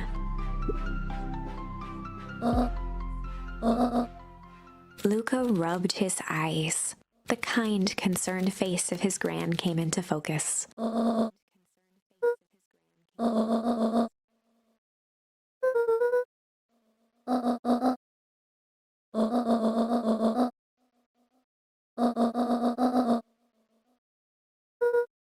Gran silenced Luca with a gentle pat on the leg.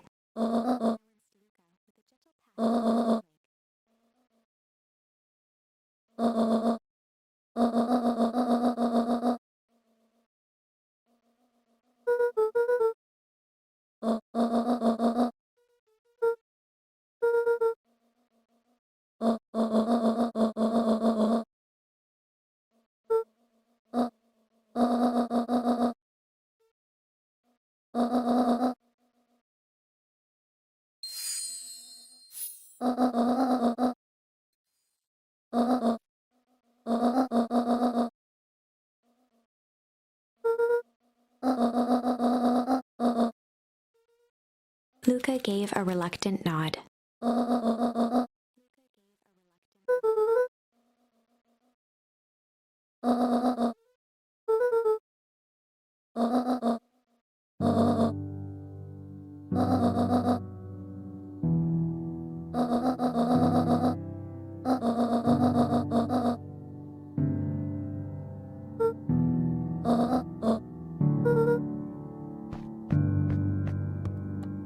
Luca took a deep breath.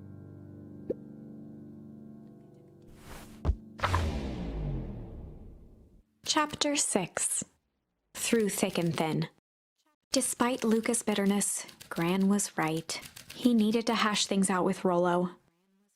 A big fight changes the nature of a friendship. Whether, in the end, it is for the better or for the worse, all comes down to understanding. If one is not careful, the same familiarity that builds the strongest of bonds can become the wrecking ball that shatters them. Luca emerged from seclusion, taking in the crisp festival air. But the events of the day weren't on his mind. He had to find Rollo.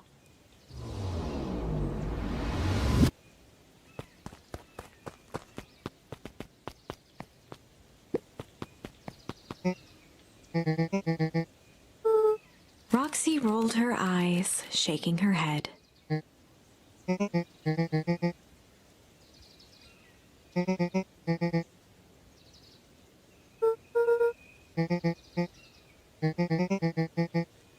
Luca looked down and kicked at the dirt.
ttўğᵃ pointed to his grinning mouth.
Jeff was staring into the distance with a wistful look.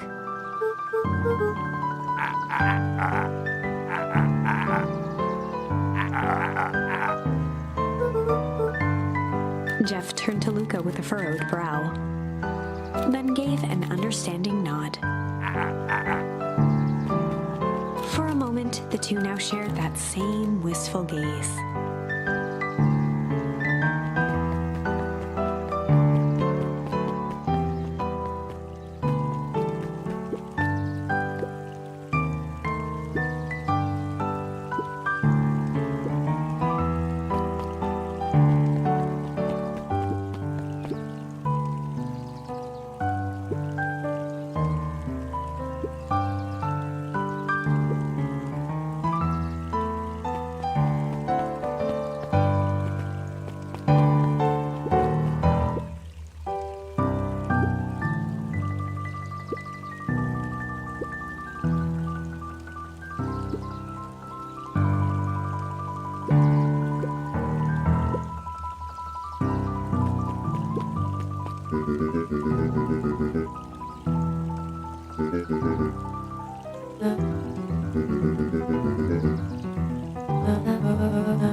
Became flesh.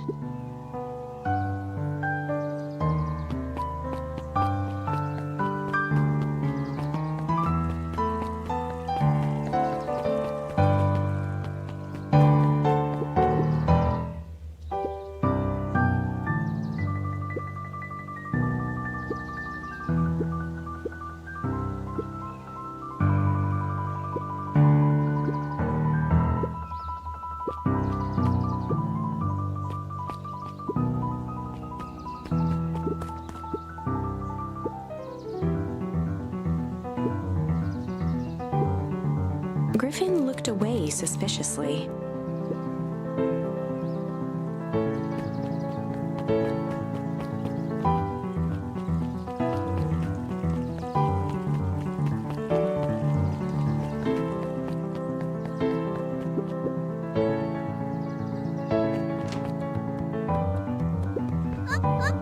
Kato's eyes lit with excitement.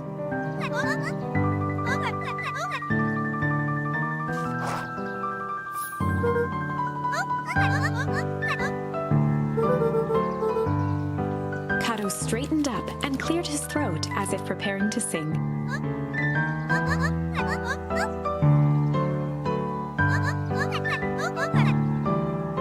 Kato stared at Luca eagerly.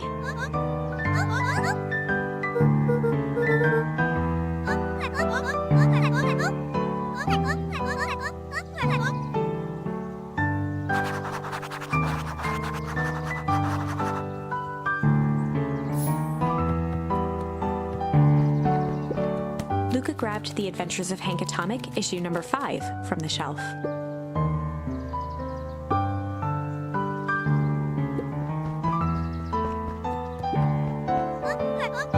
Kato removed his book from the desk and replaced it with Luca's, turning on the lamp.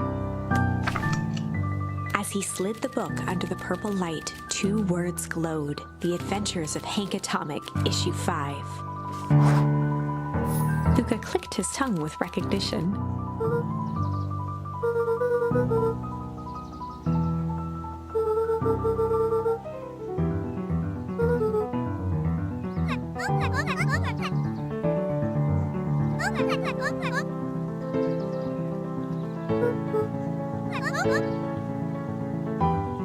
Kato began flipping through the pages, stopping when he hit a glowing word. He continued flipping.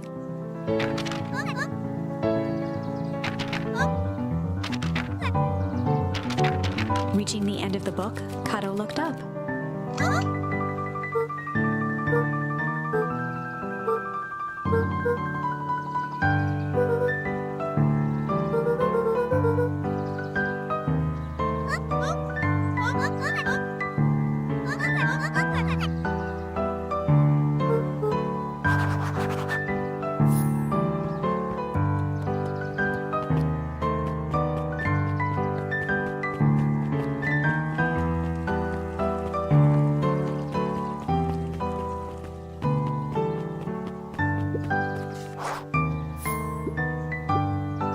Before Luca could finish his sentence, Griffin handed him a corn dog.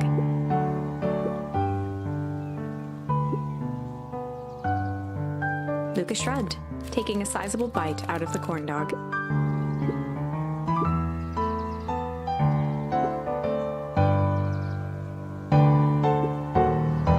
Luca tongued at his cheeks, feeling something rough between his teeth. He reached into his mouth and pulled out a slip of paper.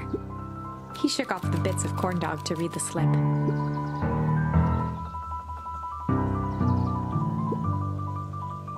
Luca finished off the remainder of the corn dog.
Lumi waved his hands around sarcastically as he began.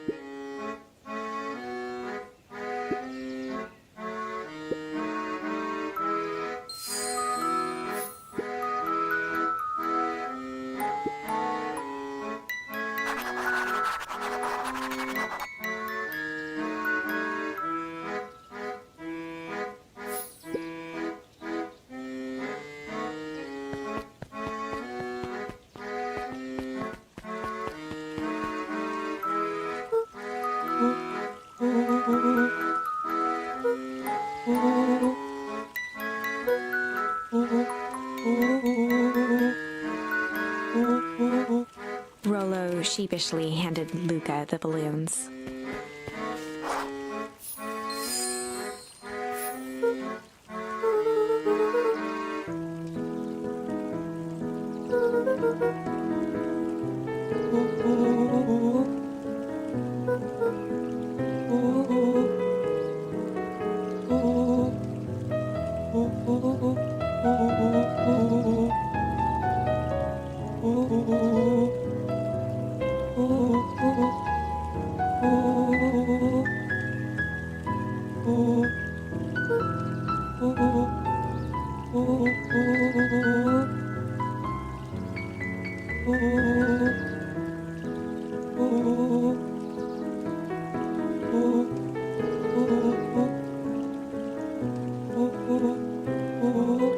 Luca threw himself at Rollo, hugging him as tightly as he could.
Rollo handed Luca an unopened letter.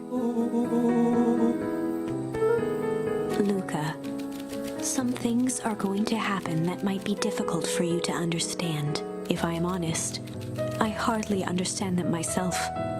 But whatever happens, I need you to know that I love you. None of this is fair to you. You have already lost so much. We both have. I wish there was a simpler way forward. But if there is, I haven't thought of it. God knows I've tried. Everything I've done, I did for you. I hope someday you can accept that. Love, Gran. Luca folded the paper into his pocket and headed up the ladder.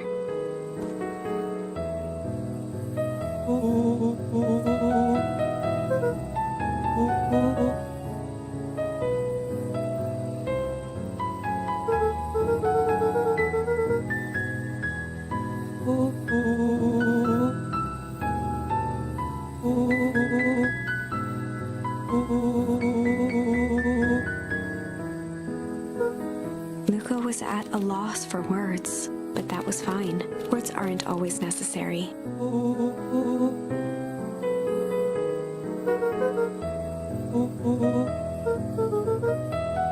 Sadly, this was untrue. A distant rumble shook the treehouse.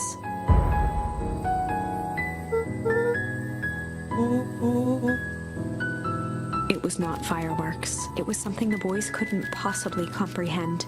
Something as old and cruel as time itself.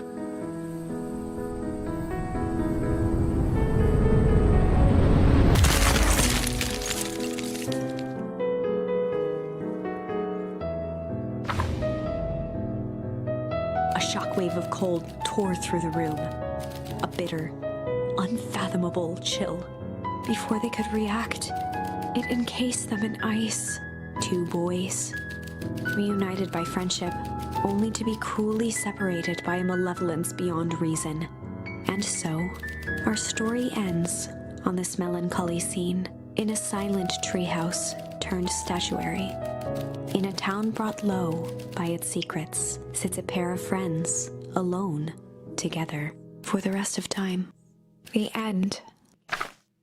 No, that can't be the ending. It simply can't. I won't accept it, and I hope you won't either. There are more endings, more possibilities. I can feel it. We are just going to have to sort through them all until we find the one that fits.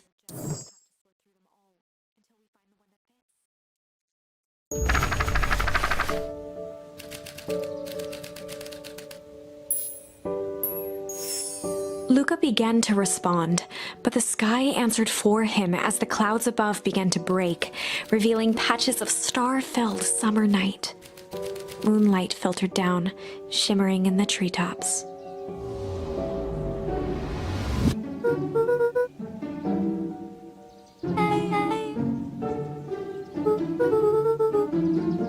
Luca stopped himself mid-sentence.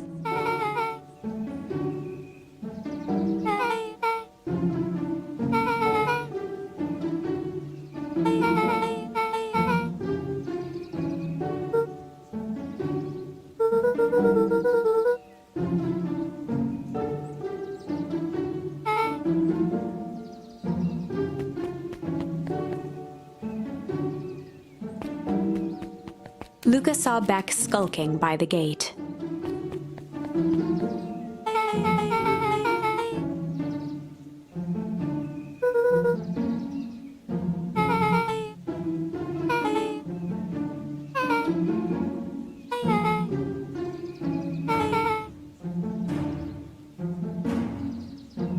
Beck grabbed the wrought iron bars and shook the gate.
Beck's voice was an excited whisper.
The mysterious figure retracted their mask, hair pushing out from all corners.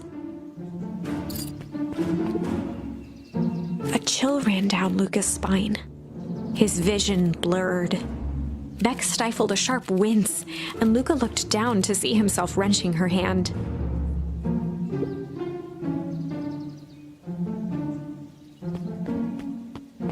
Gran tousled her hair back under the face mask.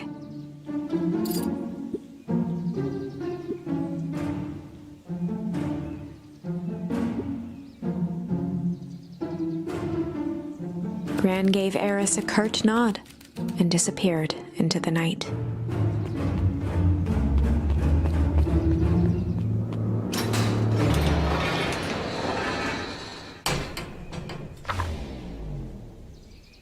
Chapter 5.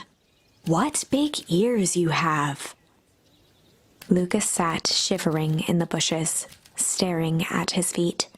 After checking to make sure the coast was clear, Beck gave him a gentle tug on his sweater.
The clipboard finished writing with a scratchy flourish and looked up.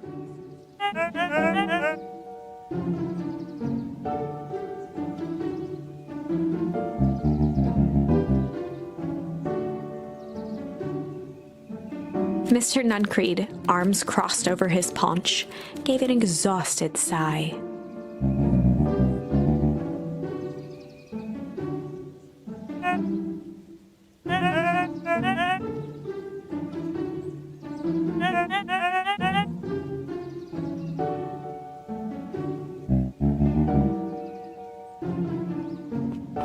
He snatched the pad and scribbled his name so hard the pen nearly snapped.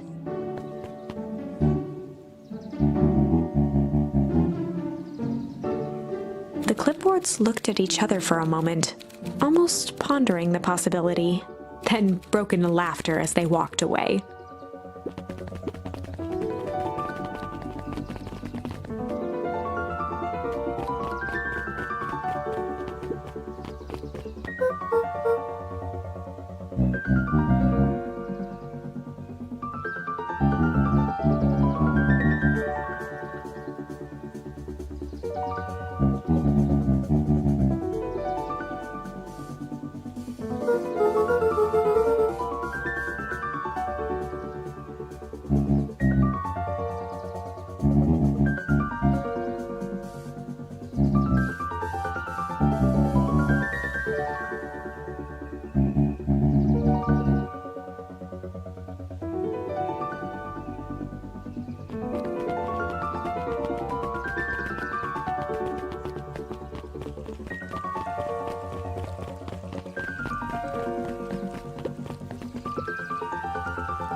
William Kerr and Gus Valentine proudly surveyed the half-covered festival banner.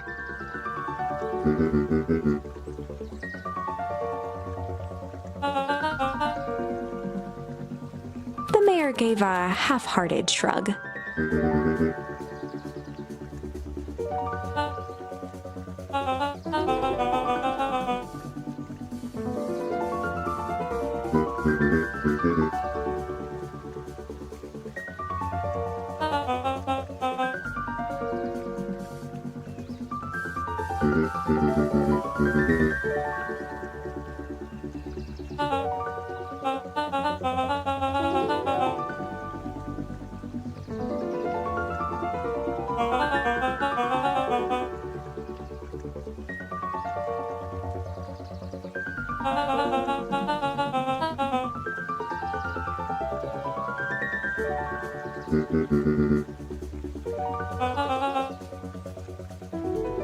Kerr locked his arm on Gus's shoulder.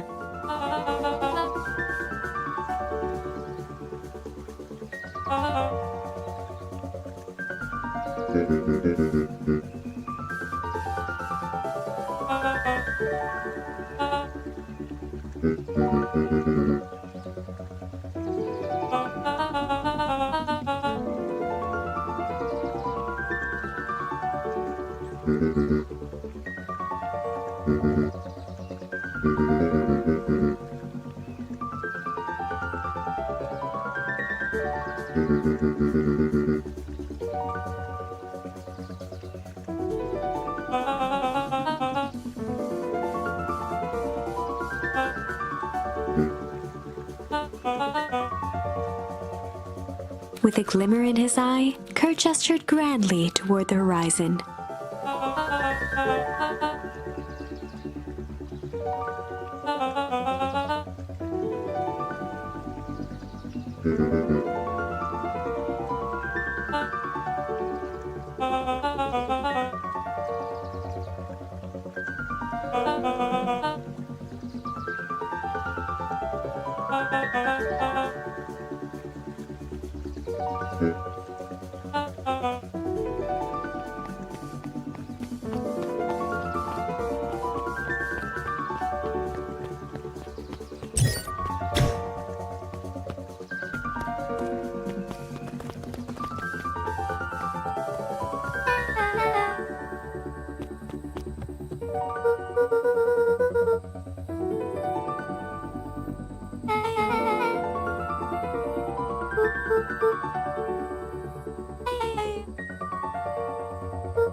Rollo waggled his head with pride.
Luca sucked in a long breath.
Rollo let out a low whistle.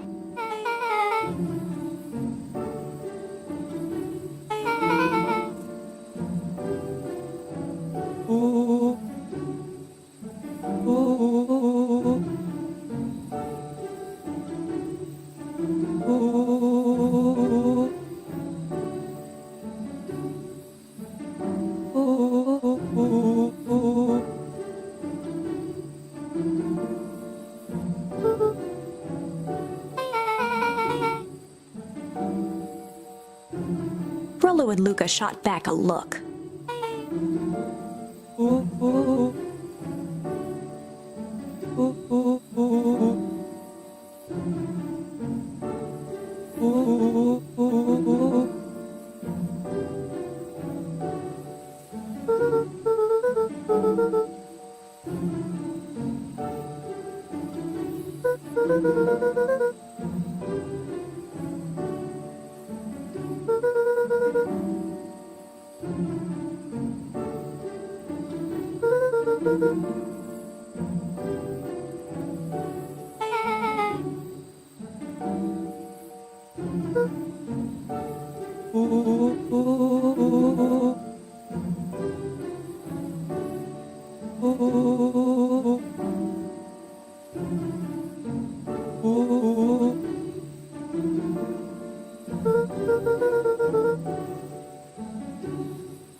Luca gazed out the window.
Chapter 6.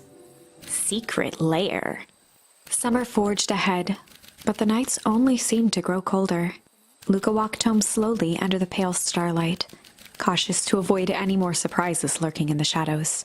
Reaching home, he slipped quietly into bed, half dreading what they might discover the next day.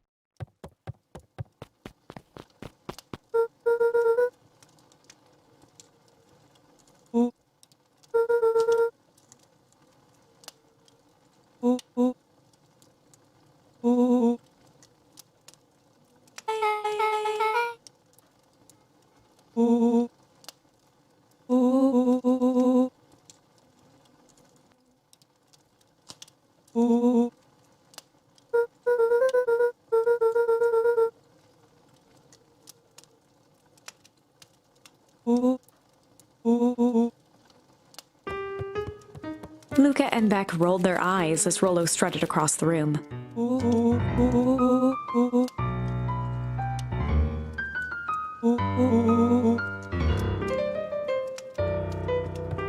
Rollo flung open the cabinet with confidence. He coughed as a veil of dust hit his face.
A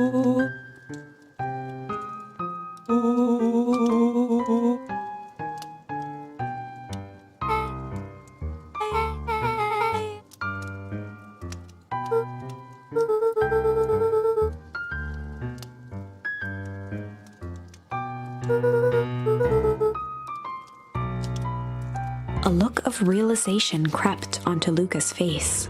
All three kids snapped to glance at each other, then sprinted in turn toward the kitchen.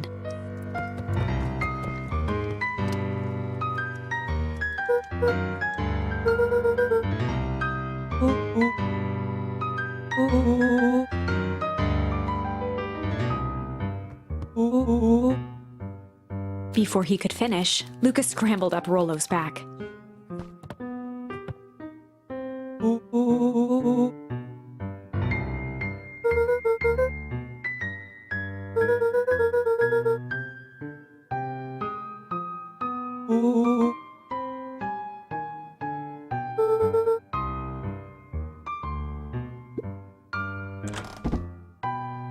The three crowded around the hutch to peer in. With the glass doors opened, a perfect porcelain display gleamed in front of them. Their eyes searched for anything amiss, but the only distinct feature was its impeccability.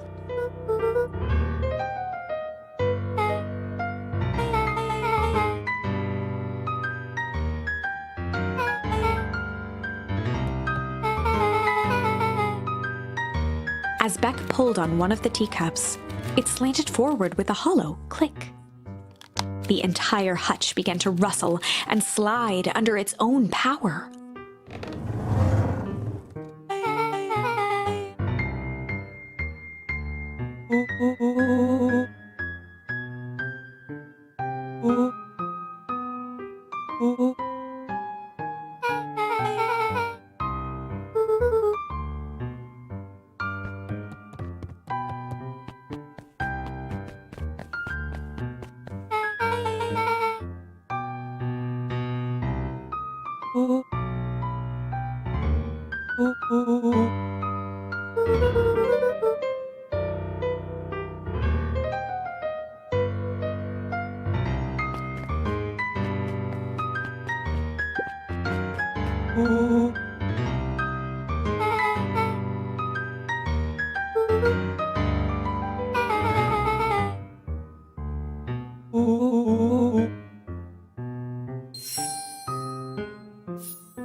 Rollo casually spun open a lid and dipped his finger in the jam. He smacked his lips.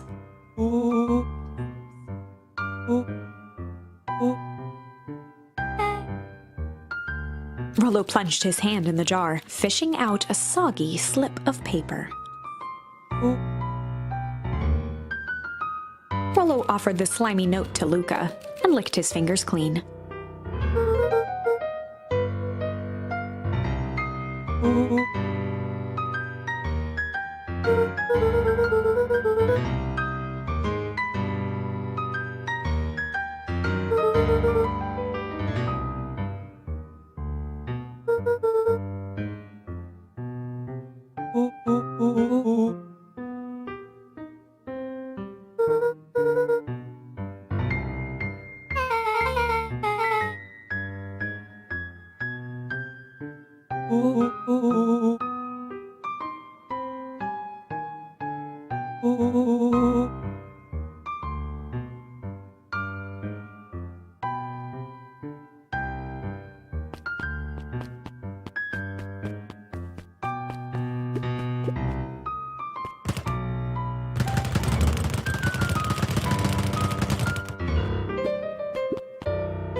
A spider web of string connected photos of people from the town, interspersed with hastily scrawled notes.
Luca jostled each cabinet drawer in turn. Only one was unlocked. He fingered through the filing cabinet, pausing at a bulging folder labeled Walter. For a long moment, he just stared at it.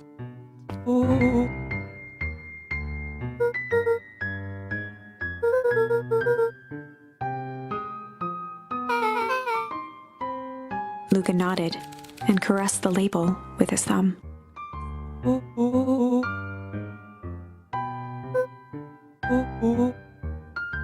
Rollo swiped the folder from the drawer and began leafing through the pages. He whistled to himself, barely looking at the text.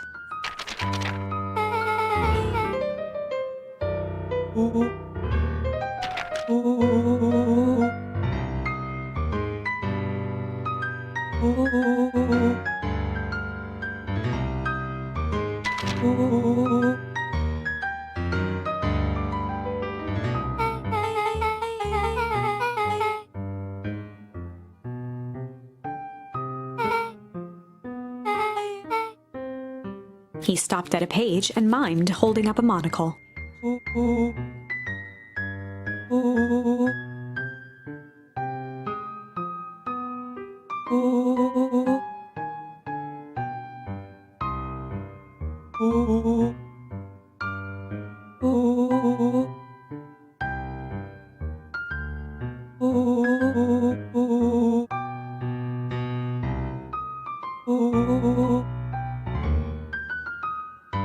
Rollo looked up with heightened surprise.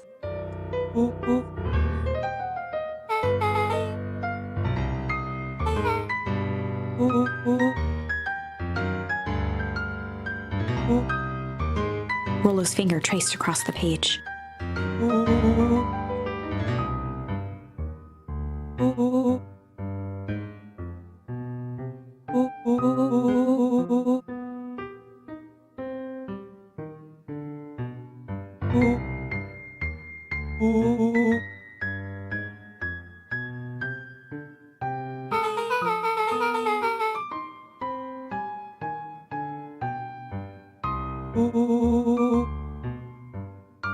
Rollo scanned through several more pages.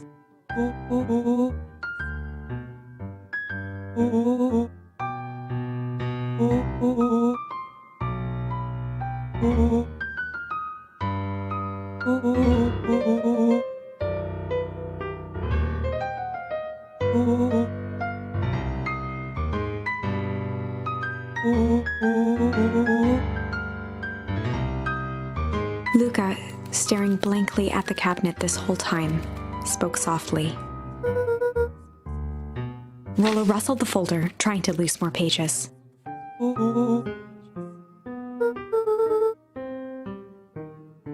Luca frantically shoved the remaining cabinet folders, trying to find another labeled Walter.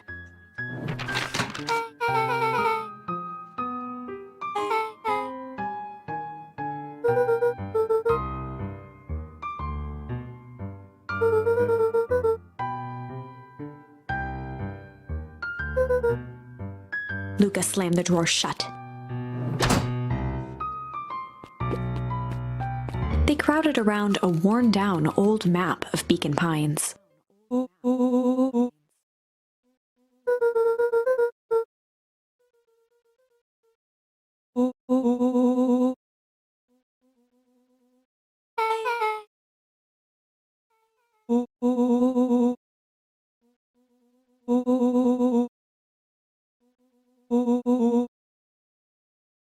Rollo carefully traced the path with his finger. He jabbed down at the end point.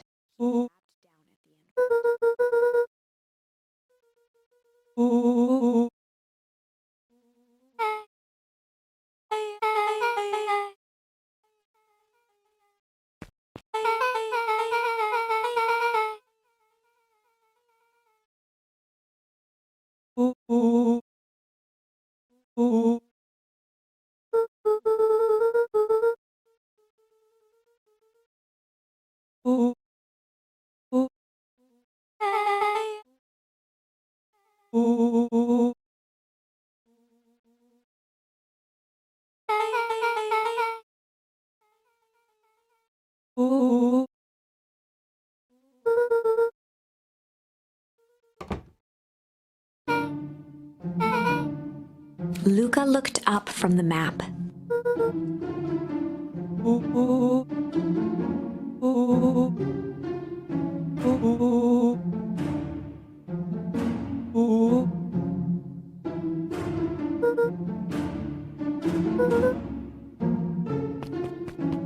Beck flicked off the light, and they became statues in the dark.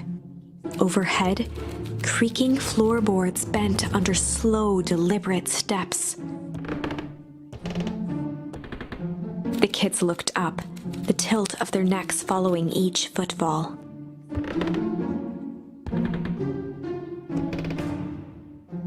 Then suddenly, it stopped. Without realizing, they'd been holding their breath. All three exhaled shakily and glanced at each other. A muffled male voice broke the silence. A final few footsteps reached the entrance above them, and the voice now echoed down the stairs. The three kids shuffled to the corners without a peep. As he began to descend the stairs, the man's voice punctuated every new step. Thump. Thump. Thump.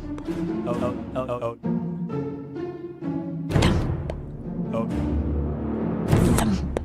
At the bottom step, the man paused, squinting to search the room for signs of life.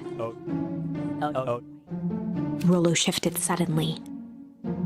Luca gave him an intense, chastising look and whispered through clenched teeth.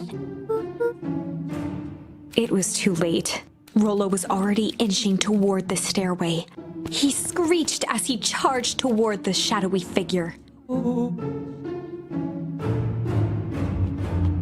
With all his weight, Rollo tackled the man to the ground.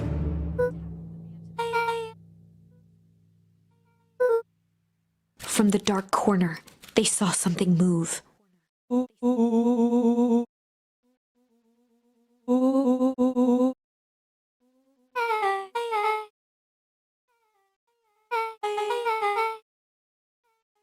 Luca scrambled to the hunched figure on the ground. Pressing his fingers to the man's neck, he sighed with relief.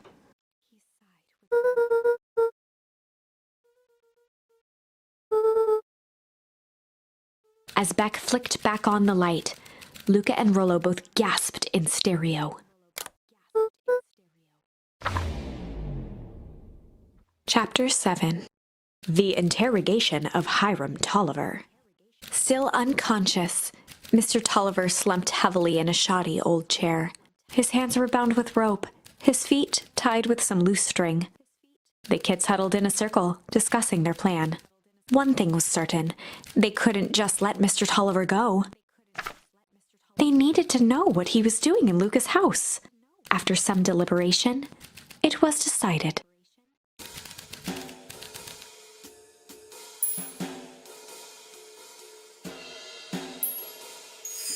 They'd run the classic good cop, hard cop interrogation. Rollo brandished a steely gaze. I've got this. Read about it 100 times. Rollo swaggered past the chair which propped up the slumping Hiram Tolliver. Without even looking at his captive, he began with a long, blustery drawl. Mr. Tolliver remained motionless. Rollo spun around to face him. He'd clearly expected to rouse Mr. Tolliver with his booming voice. Beck and Luca gave each other an unsure glance. Rollo slammed his fist on the table. He grabbed the table lamp and beamed it onto the unconscious face. Mr. Tolliver groaned and slowly lifted his head. He recoiled with a muddled, weary squint. The chair wobbled as he attempted to straighten up. Mr. Tolliver could only make out rough shapes through the glaring light. With a gruff tone, Rollo hoped to both conceal his voice and intimidate.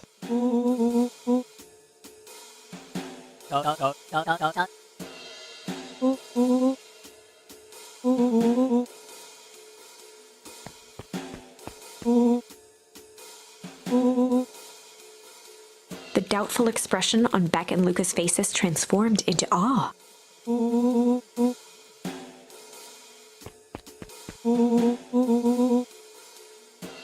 Rollo, hitting his stride, was now channeling every detective trope his memory could recall. He slammed the table again. Mr. Tolliver's voice became desperate. He was nearly in tears.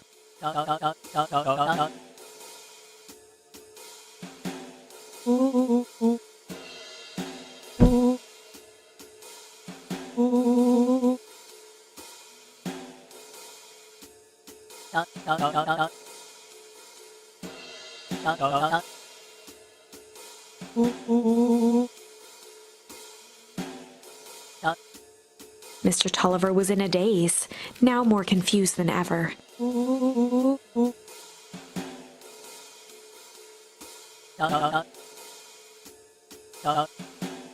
He shook his head, feeling more and more dizzy.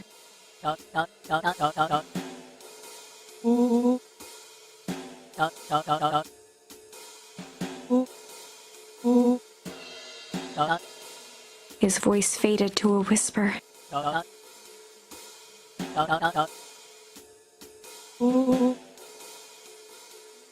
With that, Mr. Tolliver passed out cold. Rollo swung around with a repentant grimace.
Chapter 8. 6 Feet Under, 3 Towns Over. The kids spent the rest of the afternoon combing through dusty piles of old county records, desperately searching for anything that could help them make sense of Mr. Tolliver's cryptic utterance. Luca tried to shake the thought of Gran's basement, but his focus wavered. Explosives, messages hidden in jam, dossiers on various town figures, and a corkboard threaded with photos. Gran was the only family he had left. He still couldn't bring himself to believe the worst. But the old map with the symbol of explosives in town square, made that difficult. As the sun began to set, the kids were no closer to the truth.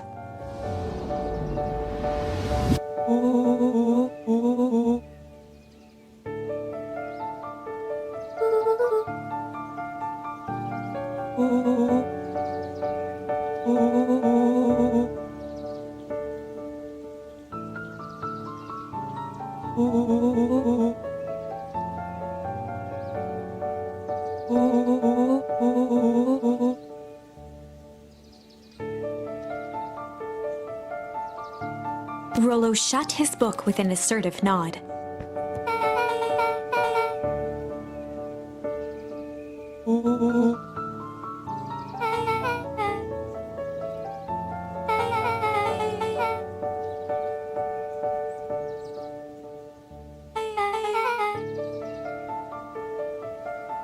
Rollo muttered under his breath.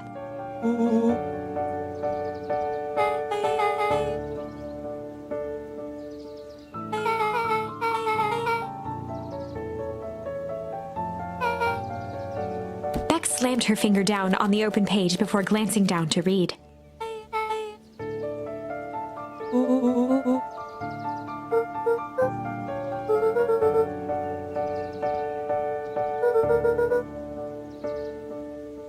Something tickled the back of Luca's mind.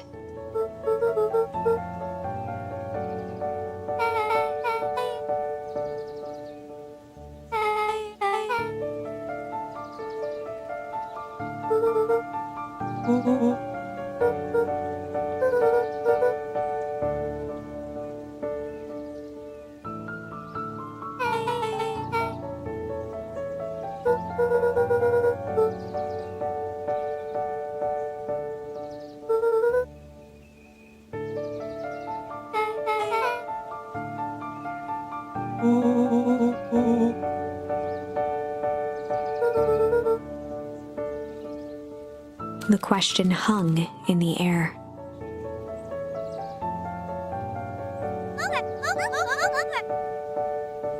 Beck rubbed her eyes.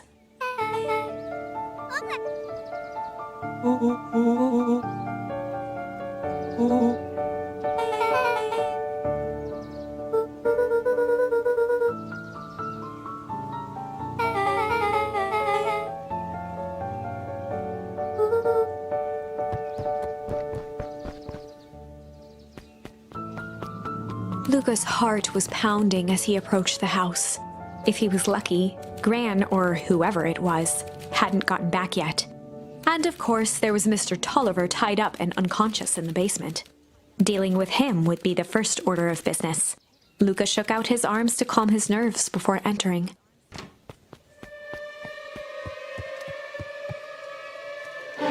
He held perfectly still, tempering his breath, and listened closely.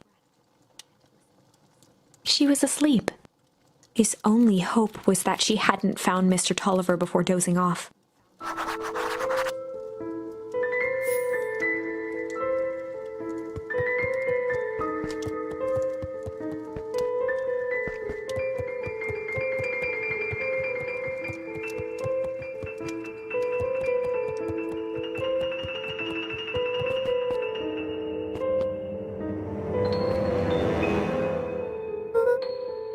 Mr. Tolliver was nowhere to be seen.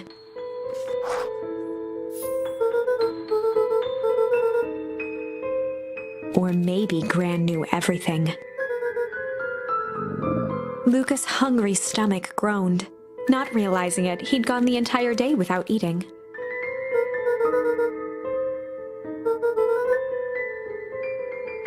Luca rushed over to the pile of jam jars, unscrewed one, and shoveled a handful into his mouth.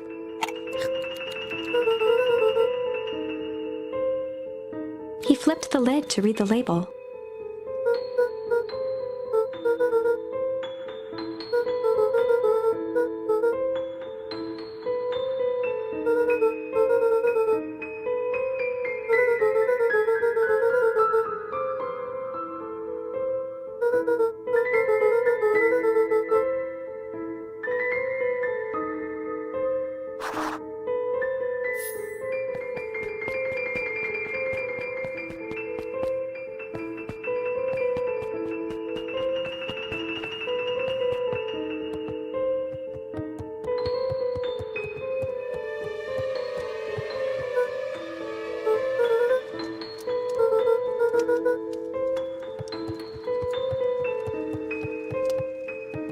As Luca climbed the final stair, the emotion of the day dragged heavily on him. With each consecutive step, his legs weakened. His stride began to falter. He tried to grab for the railing to steady himself. Something was wrong.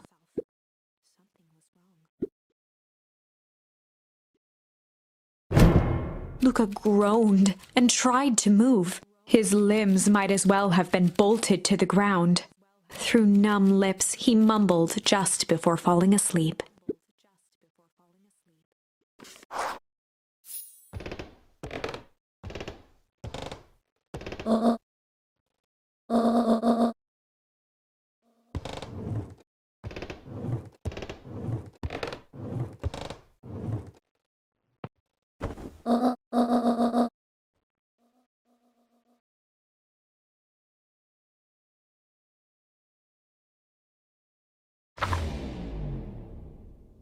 Chapter 9. A speech to end all speeches. Luca awoke to find himself face down in bed. He moaned into his pillow. Why would Gran drug him? Or rather, why was she trying to drug Mr. Nuncreed? Shaking the questions from his woozy head, Luca snapped back to the matter at hand.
Augustus Valentine nervously wiped his brow.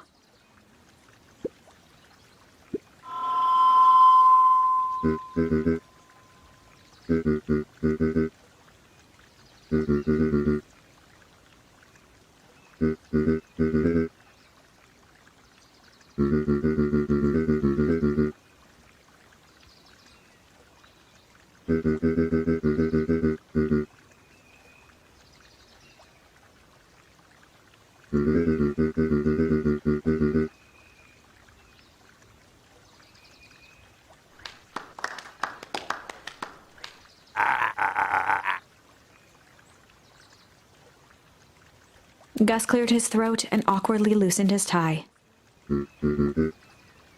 William Kerr bounded on the stage with the energy of a preacher at a big tent revival.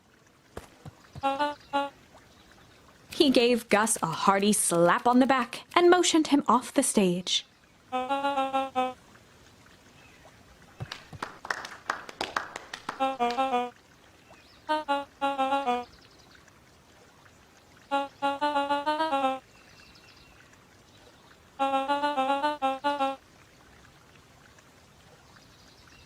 Mr. Kerr pulled a thick stack of note cards out from his vest.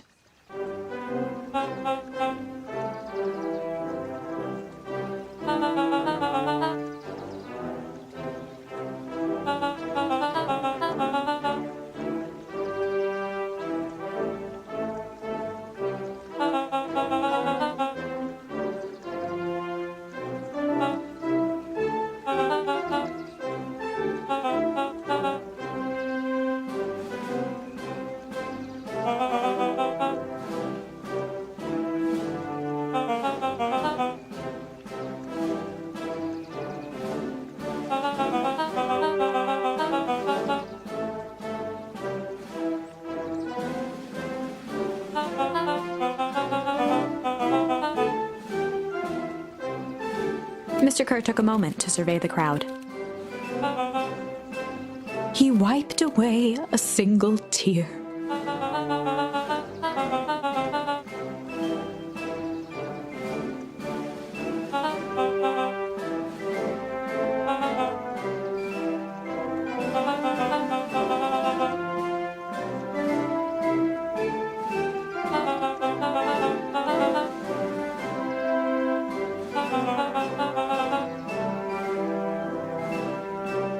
He thumped the podium to emphasize each word.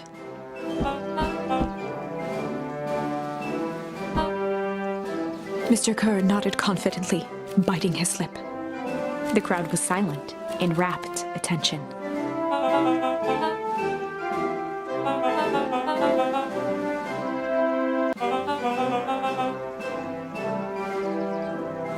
Mr. Kerr methodically made eye contact with each section of the crowd.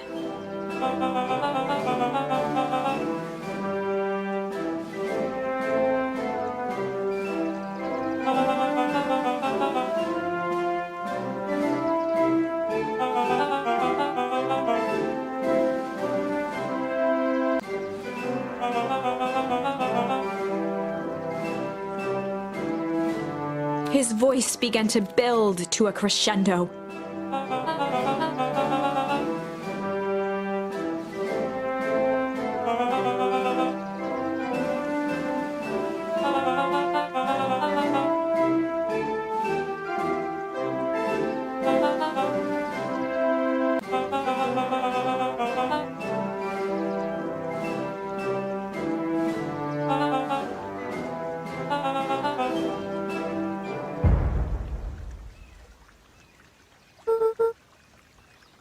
The crowd began to look around nervously.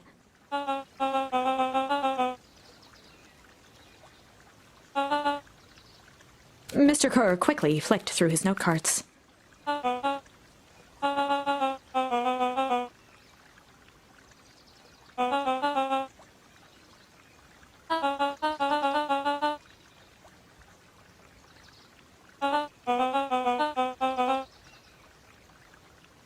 He raised his hands up to the heavens.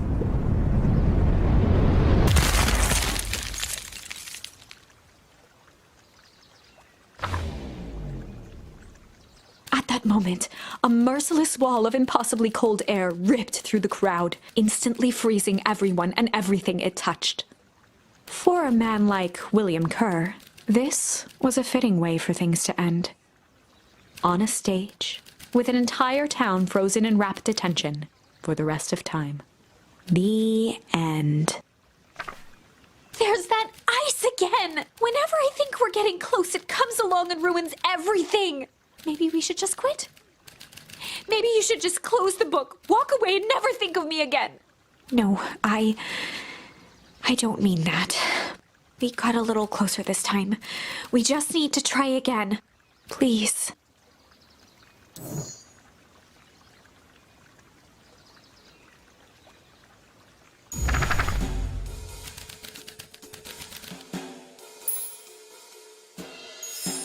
They'd run the classic good cop, chill cop interrogation.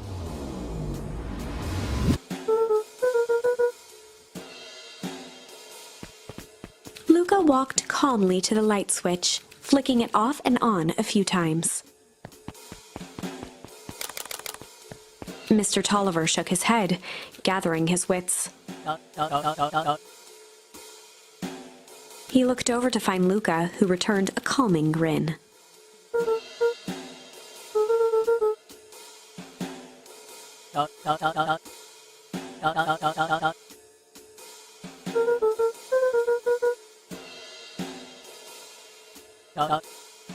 Rollo and Beck emerged from hiding to give a timid wave.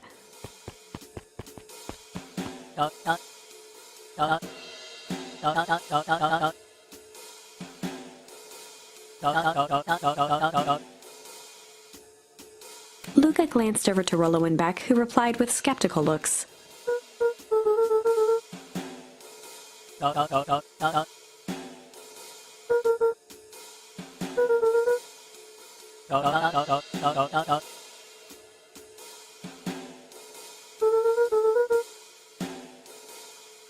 Mr. Tolliver exhaled with disappointment.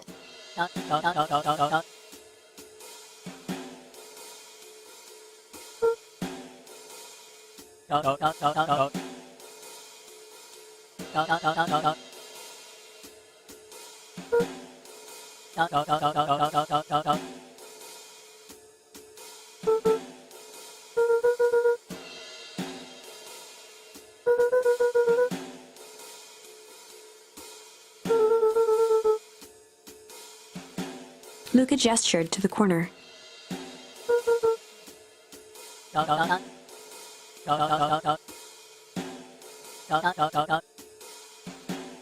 Luca looked again to Rollo and Beck. This time they shrugged. Luca began to slowly loosen the bindings.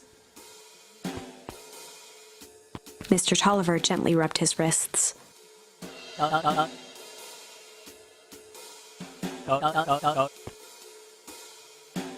He edged imperceptibly toward the stairs as he spoke.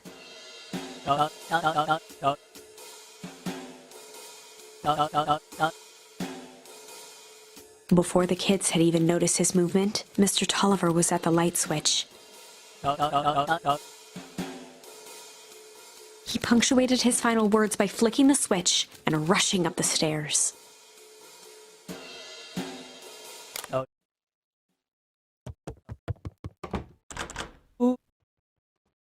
Beck darted to the wall and turned back on the lights. It was too late. Rollo confirmed what they all heard. Mr. Tolliver's muffled voice came from behind the door.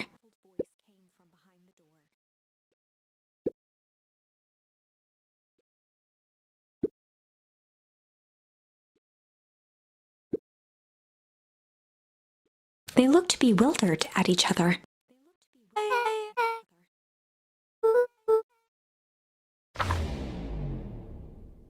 They heard the staccato thump of quick steps exiting the house. The kids looked down in resignation. This isn't how it goes in ďʻᵃ℃. For some reason, they'd always assumed it was up to them to save their town. Luca opened his mouth, hoping to conjure some magical words to make this right. Only a hollow croak escaped. The end. Well, we certainly aren't going to find a grand resolution to our tale locked in a basement. Back to the drawing board.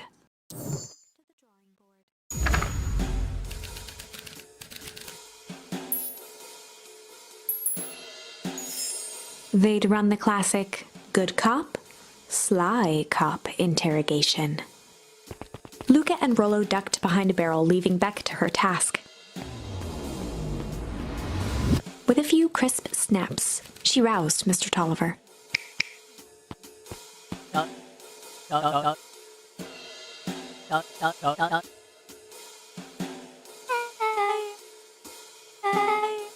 Mr. Tolliver looked down and shifted a bit, testing his restraints.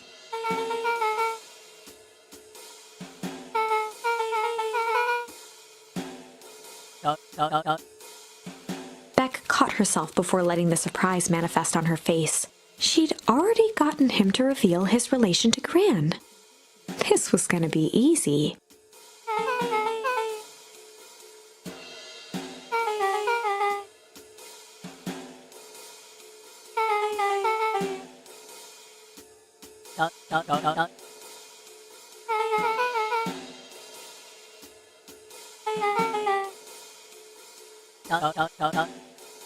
Mr. Tolliver wriggled a bit in his restraints.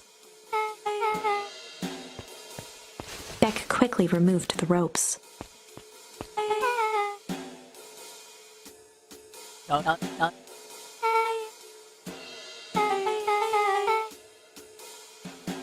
Mr. Tolliver rubbed the growing knot on his forehead.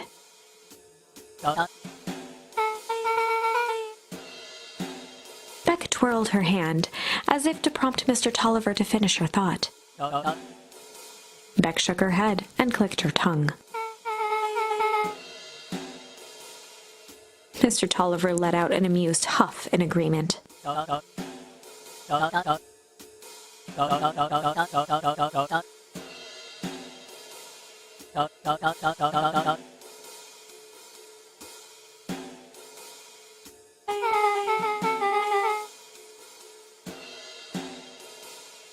Beck was on a roll now, playing Mr. Tolliver like a fiddle.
Heading for the stairs, Mr. Tolliver hesitated and turned to Beck with a puzzled look.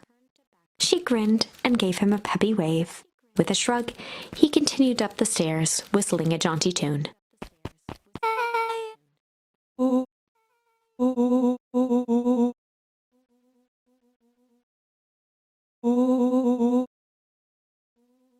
Beck blinked slowly in disappointment.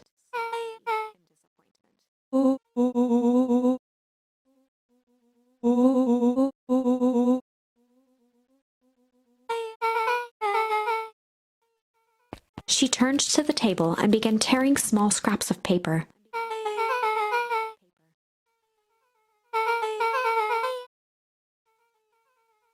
Beck marked each scrap of paper and leaned back.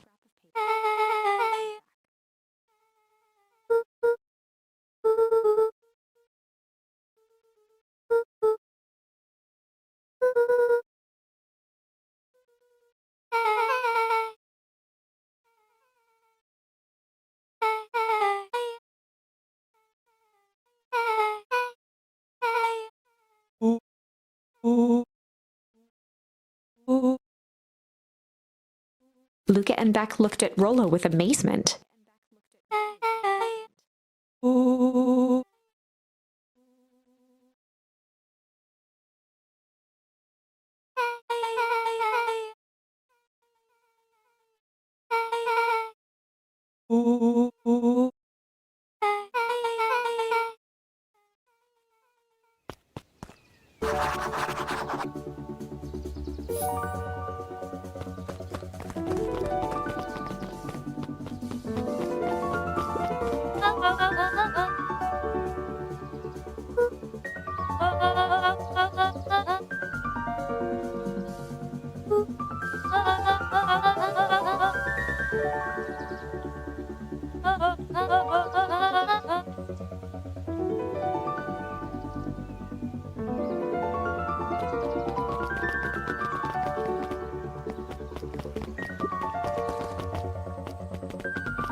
Luca gently first.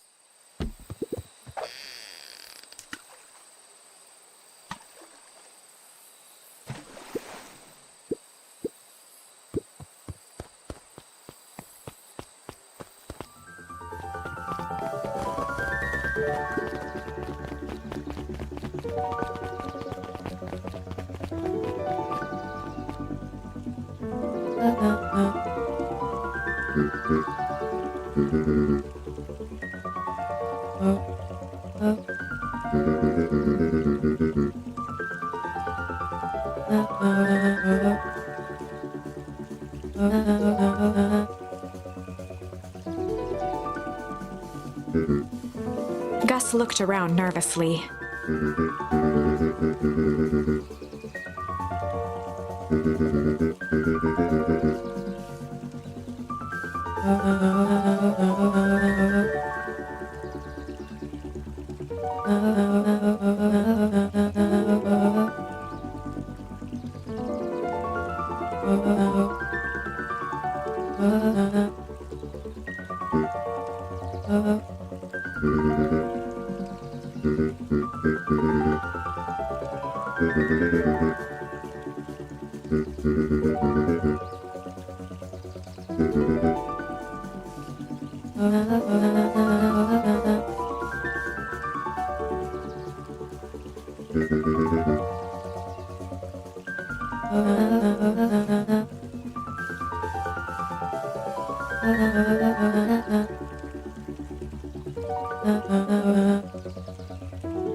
Eris's cry hung in the air.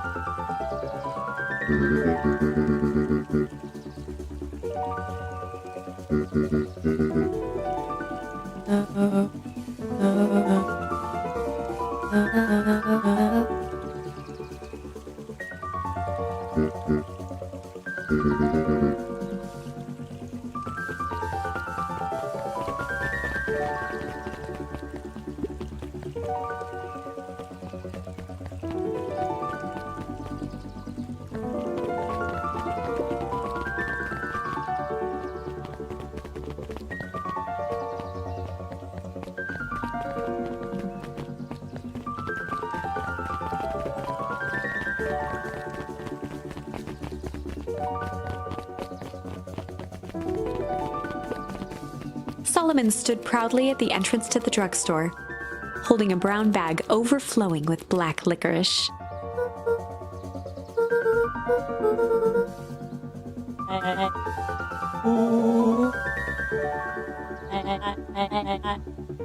Solomon shoveled a surprising amount of licorice into his mouth.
Ďák cupped her hands on the glass to peek inside.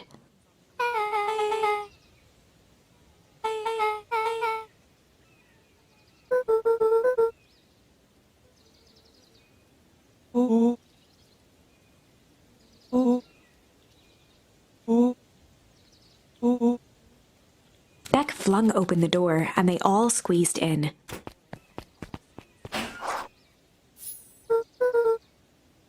Luca cracked his knuckles and entered the letters into the keypad.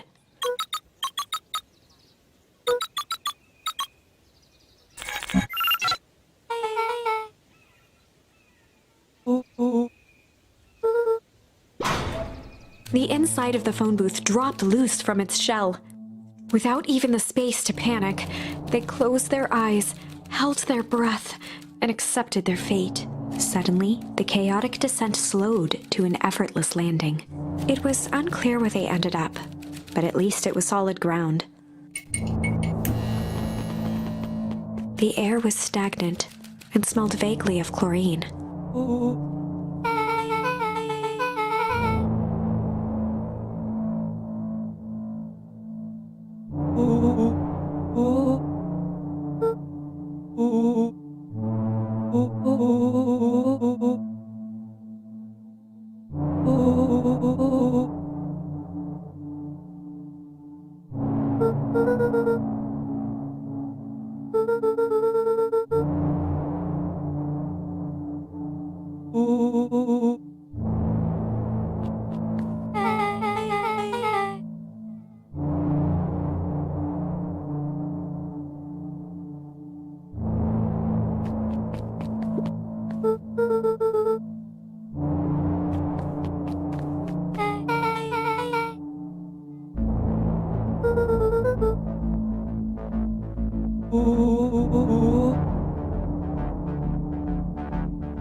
Rollo's hands hovered over the field of blinking buttons.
Joseph waited for a moment in silence.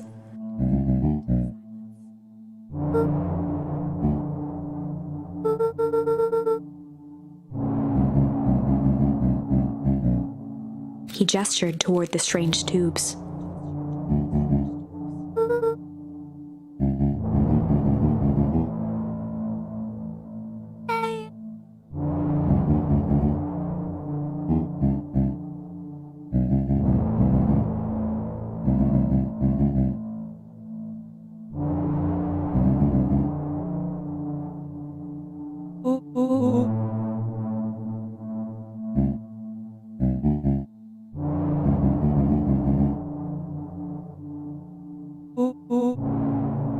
Nuncreed let out a growl of a sigh.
He shook his head wistfully.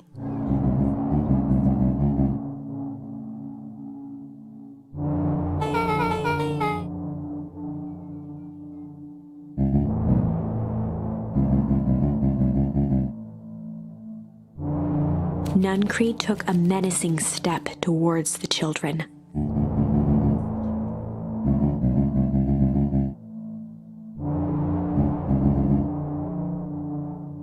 Luca began to laugh.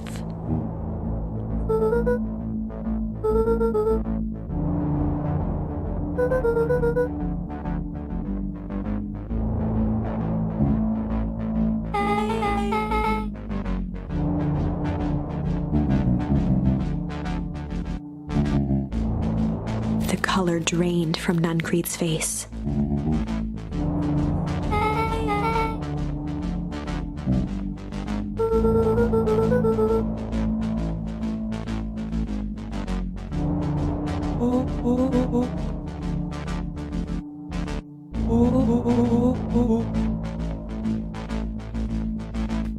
ĆÄŽᵃ grabbed Luca by the shoulders. His eyes were frantic.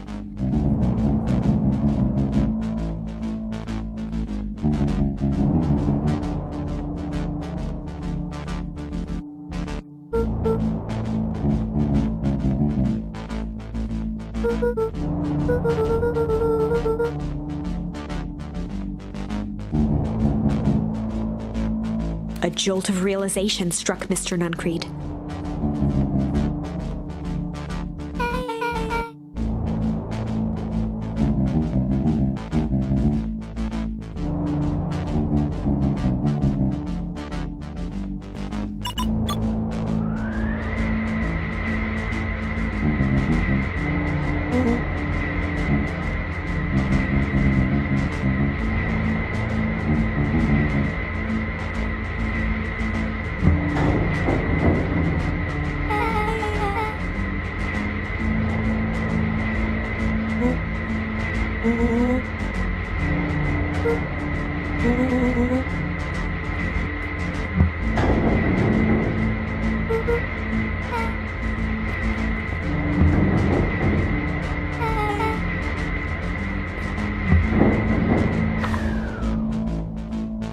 Chapter 8. The Cold, Hard Truth. Beck leapt up, allowing the suction to yank her into the dark. Dimness eclipsed around her like the shutter of a camera as she seemed to cover great distance in mere moments.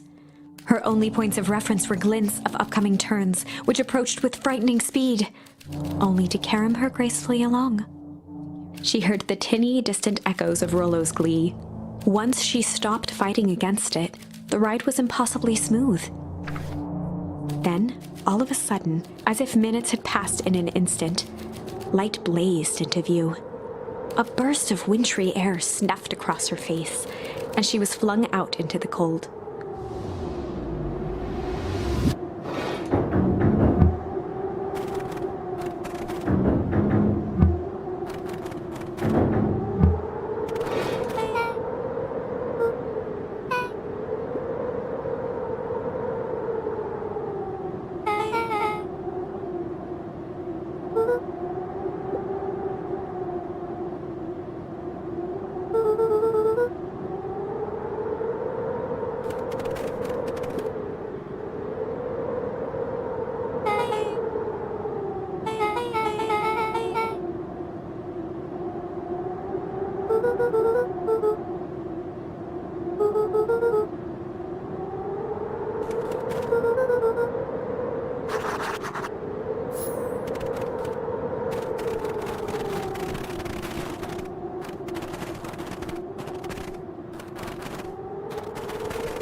As they rounded the corner to the frozen town square, they spotted Mr. Nuncreed inching cautiously toward a pit at its center. He held his arms out gingerly, as if approaching a beast in the wild. Upon closing the distance, Luca recognized what Nuncreed was after. Gran stood confidently at the edge, one arm outstretched over the abyss. Nearby, a wheelbarrow had been emptied out. She held a lit torch, which flickered in the bitter wind.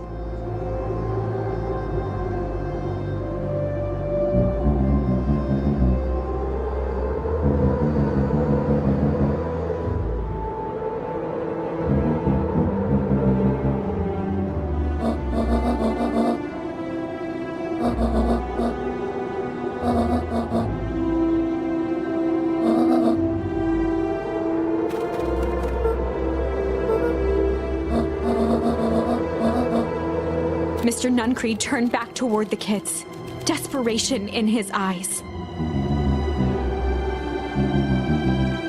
Rollo and Beck held steadfast in awe. Luca approached closer. Mr. Nuncreed spun back toward Gran, his voice growing louder.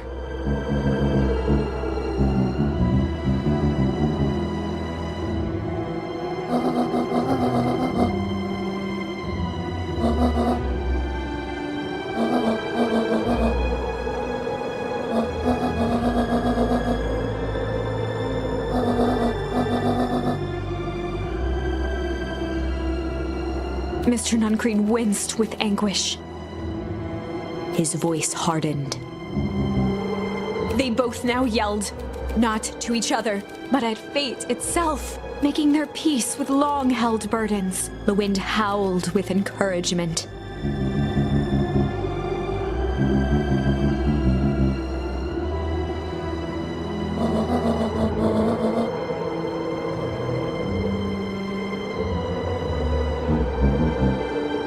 They menaced at each other, both catching their breath. The moment balanced on a knife's edge. Amid a blur of emotions and memories, Luca's mind flooded with questions. The wind calmed, as if to give him the stage.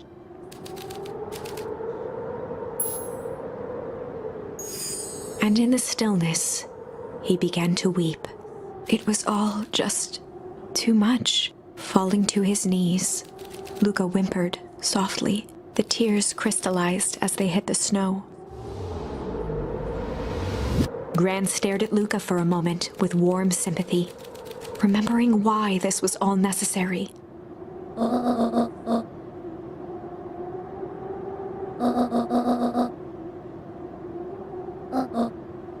She stiffened up and brandished the torch at Mr. Nuncreed.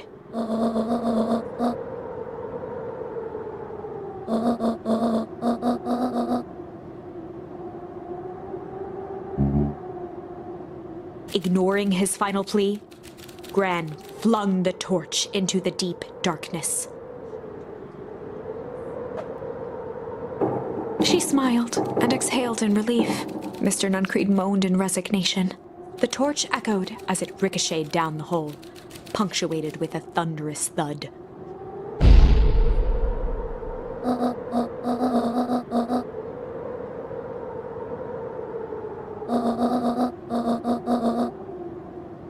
Before Gran could finish, the ground shook her to silence.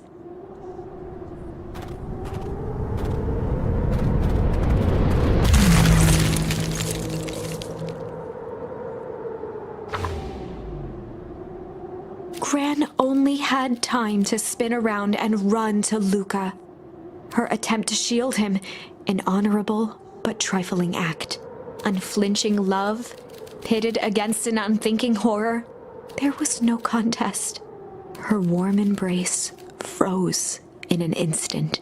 That is where they remain, fixed in place, forever. And so, our story ends on this melancholy scene. In a town brought low by its secrets sits the frozen statues of a misguided band of meddlers. The end. Well, that was dire. On the bright side, we finally figured out where all the ice is coming from. Now, we just need to find a way to deal with a mystic, unfathomable force of nature.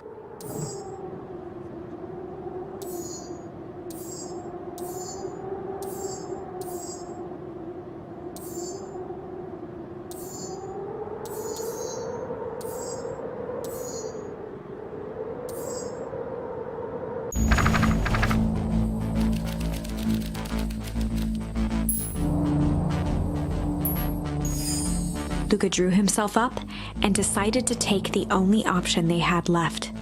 Flight. He squinted down the barrel of the mission control defense cannon, aiming it through an opening in the dense tree branches. He looked up with surprise as it struck true and taut.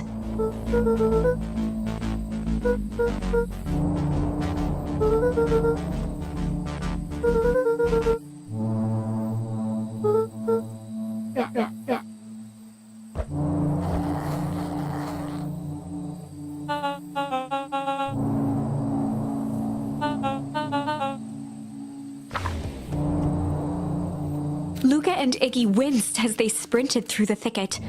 The branches clawed at them, reluctant to give passage.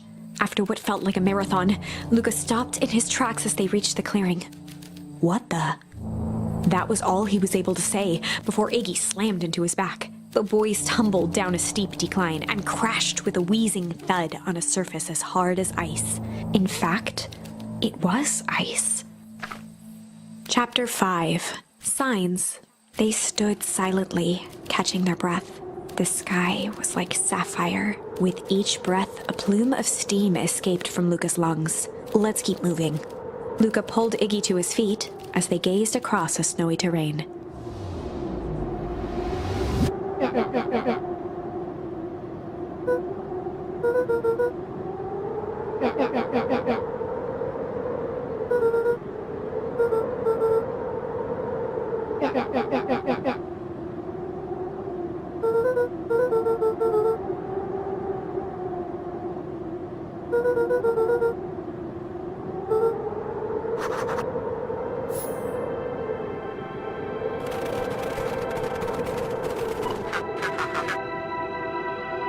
Luca had almost forgotten the walkie-talkie he was carrying.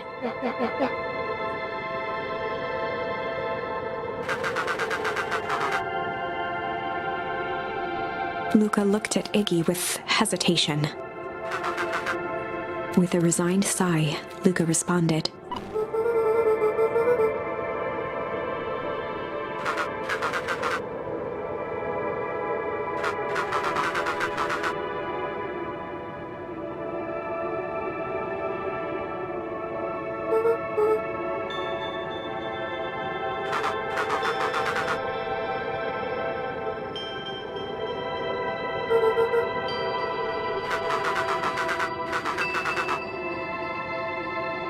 Luca winced, shoving the walkie-talkie back into his pocket.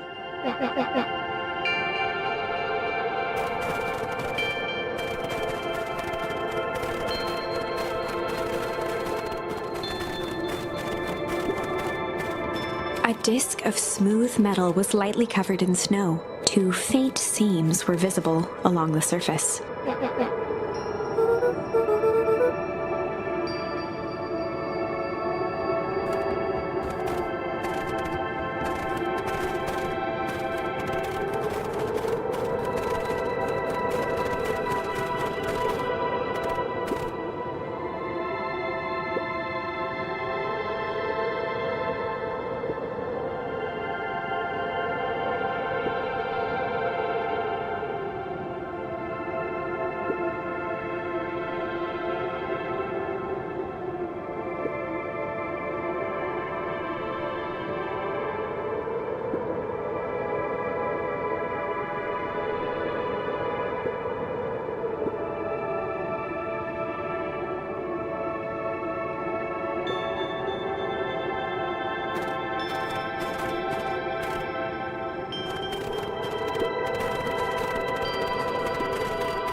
The boys stared in disbelief at the sign that now clearly read, "Welcome to Beacon Pines."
The fencing glistened, each chain link encapsulated with a translucent layer of ice.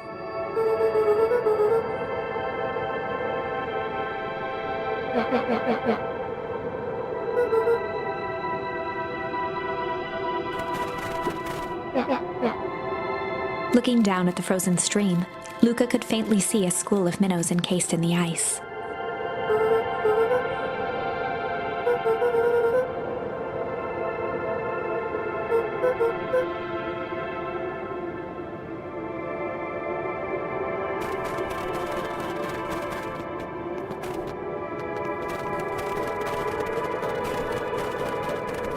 The crunching of footsteps trailing Luca went hush. He looked back to see Iggy's face twisted with confusion.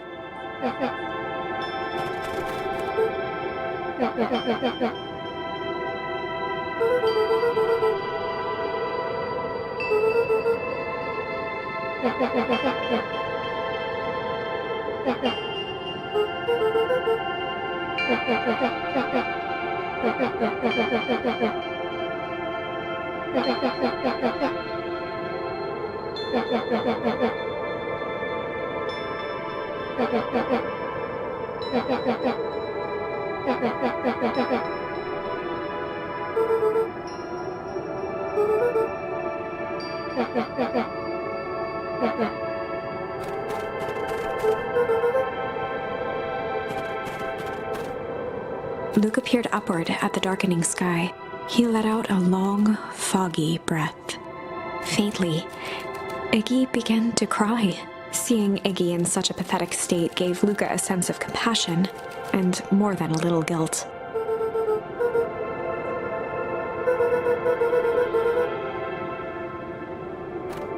Luca allowed himself to collapse next to Iggy. The boys huddled together for warmth and comfort. If not for exhaustion, their minds would be racing, trying to make sense of the events of the day. As it was, all they had energy for was to sit in silence, numb.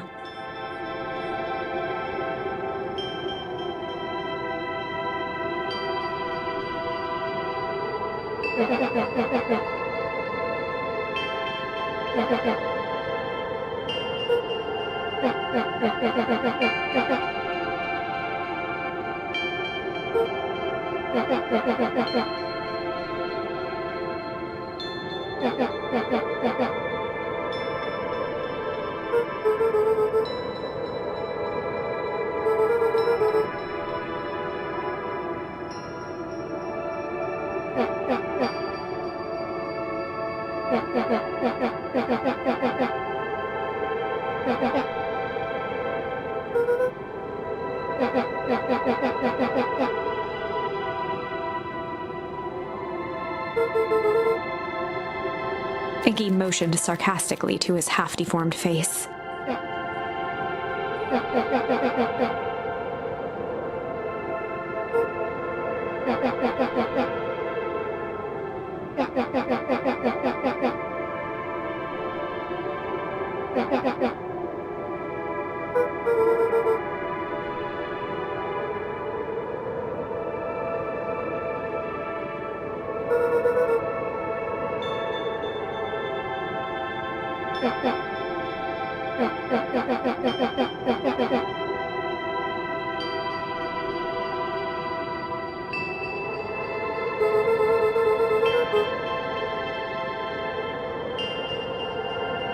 Iggy shrugged.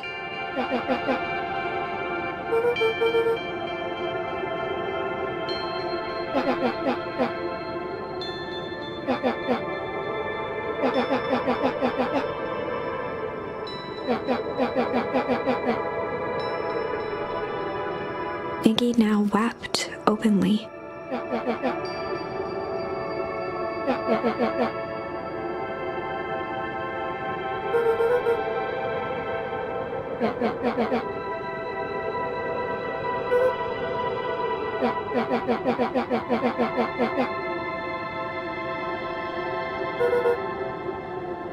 He wiped his nose with a sleeve.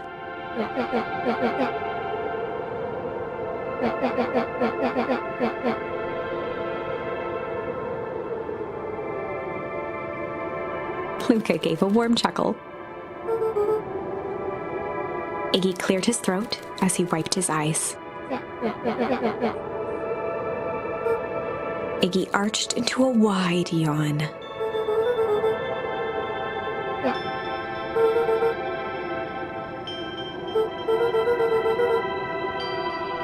Luca's eyelids began to slowly drift shut.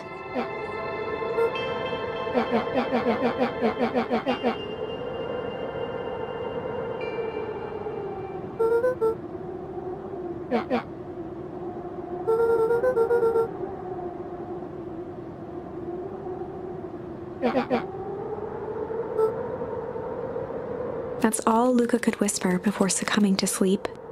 Iggy snuggled in some more.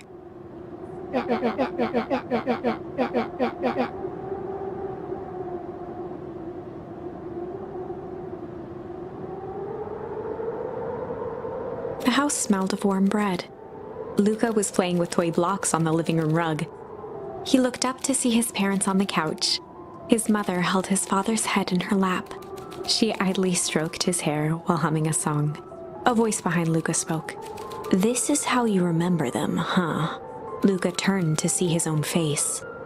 The doppelganger from his dreams, still clad in a yellow hazmat suit, still carrying a look of disdain behind empty eyes. "Aww, look at this perfectly cozy scene.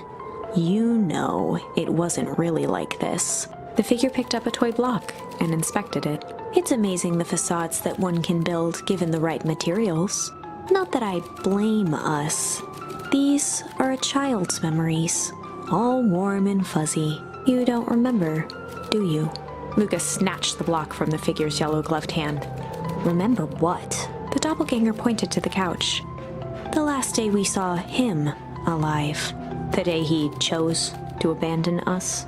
Luca turned to look at his father, still lounging on the couch. "That's not true. He didn't abandon us." The doppelganger waved his hand dismissively. "Everything is true here. It's just a matter of what we choose to see. Let me show you." The world flickered and pulsed. Luca was sitting next to his bed, listening to his heartbeat with one of his dad's stethoscopes. The doppelganger limped into the room. Now, we both know that's not how this went." He grabbed Luca's hand and guided the stethoscope to the floor.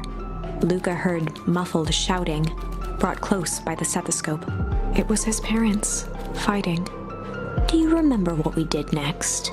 Luca gave a slow nod and crept down the hall to peek through the banister. He could see the outline of his mother at the bottom of the stairs. "Damn it, Walt, we can't afford to get involved in this." She was scared. His father stepped forward. "What am I supposed to do? Just watch? There's a sickness in this town, and we both know who's behind it. I swore an oath to help people. I won't turn my back on them. Luca's mother grabbed Walt. She was crying, pleading. I can't lose you. Walt calmly removed Eleanor's hand from his shoulder. What's right is right, and what's wrong is wrong. I could never live with myself if I let Sharper get away with this. Eleanor raised her voice. Spare me your bullshit platitudes. What about our son? Luca flinched, dropping the stethoscope down the stairs. Walt turned with a panicked smile. Luca? Is that you, buddy? With tears in his eyes, Luca descended the stairs. Mom? Dad? What's going on? Walt dropped to a knee to meet Luca eye to eye. Nothing, buckaroo. Your mom and I just got a little overexcited is all. Luca placed the stethoscope against his father's chest. His heart was racing. It sounded like you were going somewhere? Walt gently removed the device from Luca's ears. Listen to me, Luca. I have some business to take care of. I'll be back in time to tuck you in. Luca hugged his father tightly. Promise? Walt stood up and walked to the door. He glanced over his shoulder. I promise. With a wink and a grin, he put on his hat and strode out into the evening sun. A figure approached soundlessly from the foggy snowfall. It stood above them, lingering in contemplation. Slowly raising one hand above Iggy, it snapped out 2 brisk raps on his head. From a deep slumber, Iggy sprang up defensively. Whether it was the calming presence or the recognition that he was not in danger, Iggy felt his clenched fists lower. Luca looked up, gradually remembering his whereabouts. The figure exhaled a cloud of warm vapor.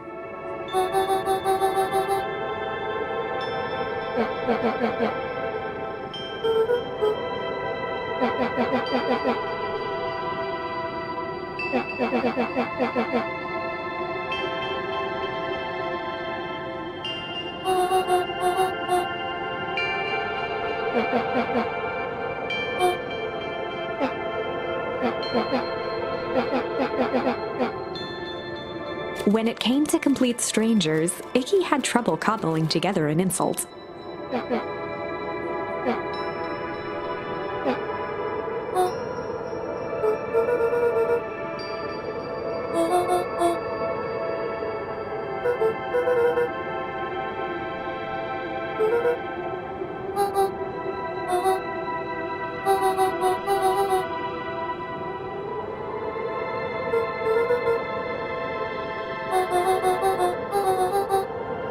Iggy huffed with gratification.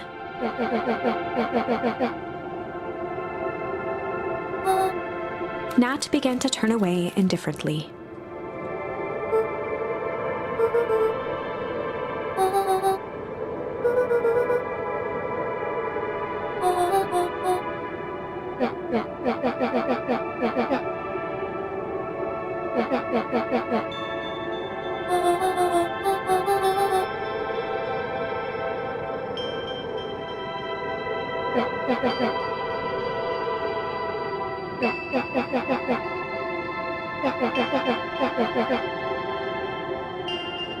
Iggy turned sharply and began to stomp off.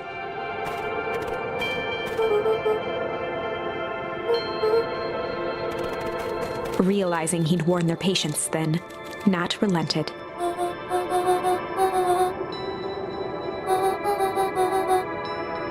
Luca and Iggy turned around with hope in their eyes. Nat took a deep breath in.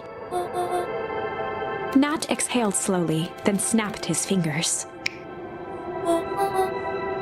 For a brief moment, Luca and Iggy let themselves believe that some great magic was about to unfold, until they opened their eyes and found themselves in the exact same place, cold and disheartened.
Nat narrowed his eyes, furrowed his brow, and uttered,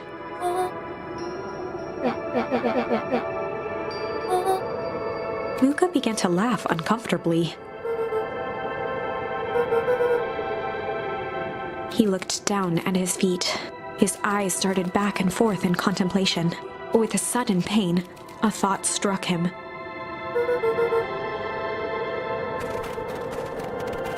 He sprinted off into the pale distance. As Iggy turned to follow, Nat called out,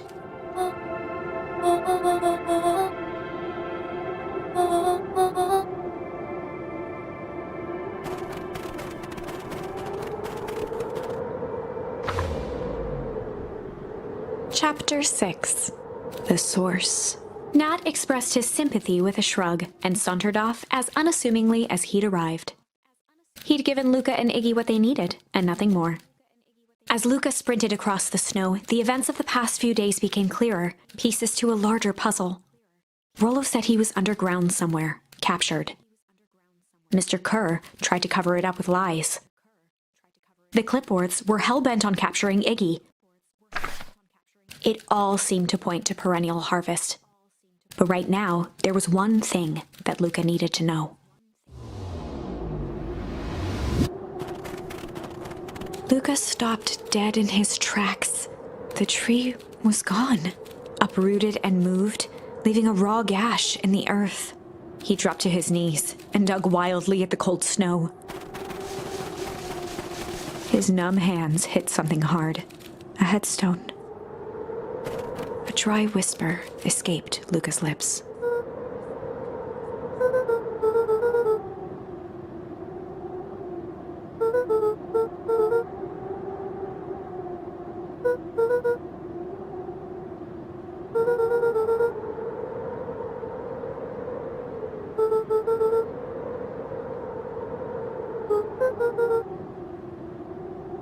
There was no reply, just snow-covered silence.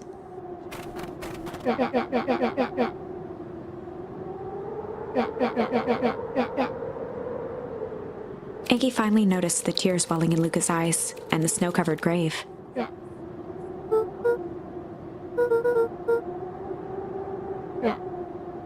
Suddenly, they heard the crunch of approaching footsteps in the snow.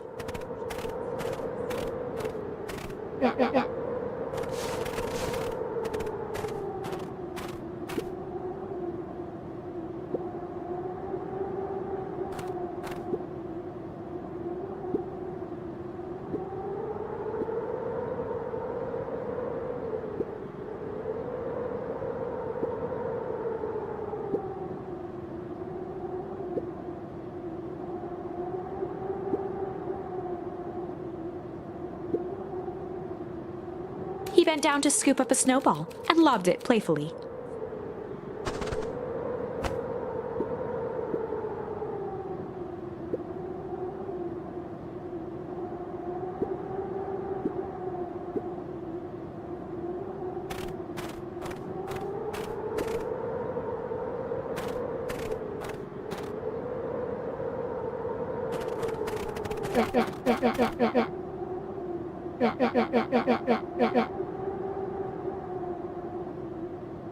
Luca stuttered through heaving sobs.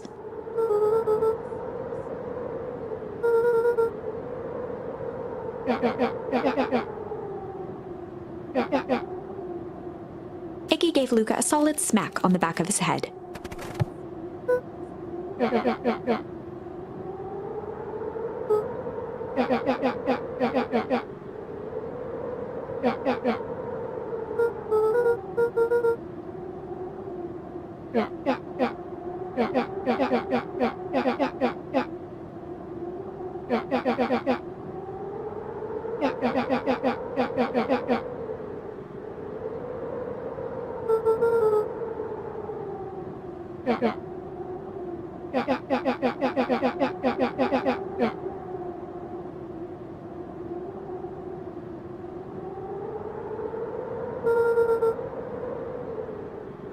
Luca wiped his eyes with a sleeve.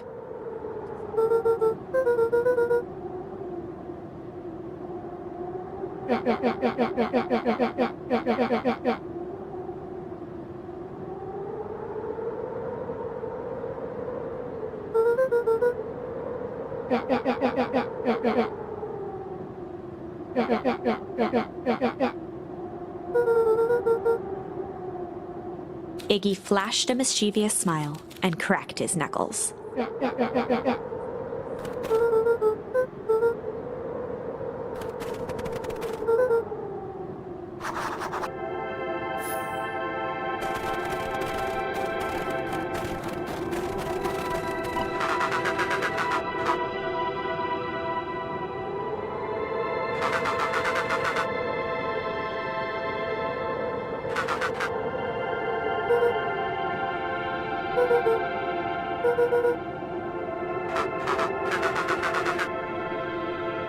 Iggy and Luca shared a skeptical look.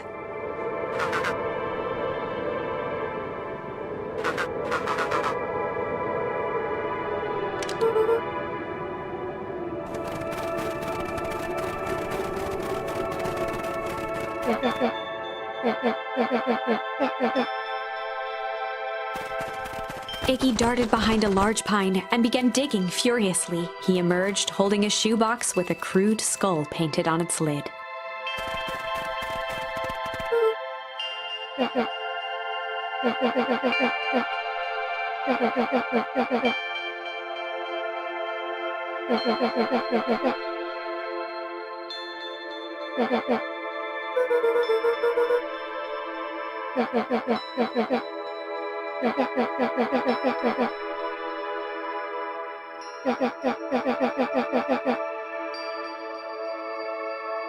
Luca rolled his eyes with realization. Iggy stifled a chuckle.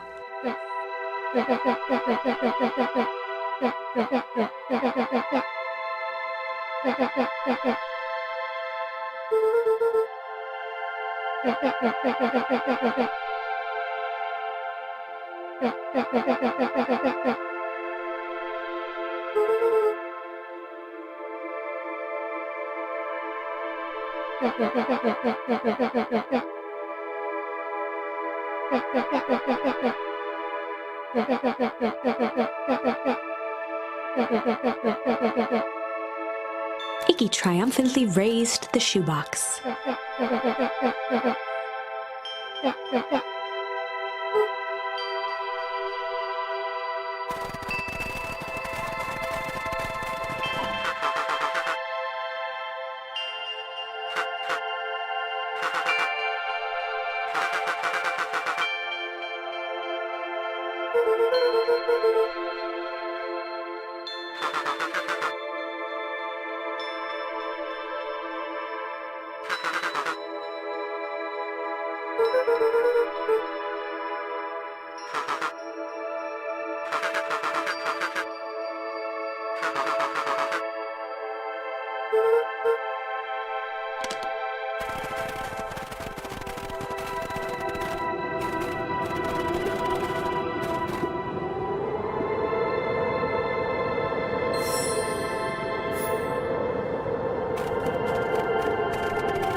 Luca and Iggy inched up to the edge of the hole with bewilderment in their eyes.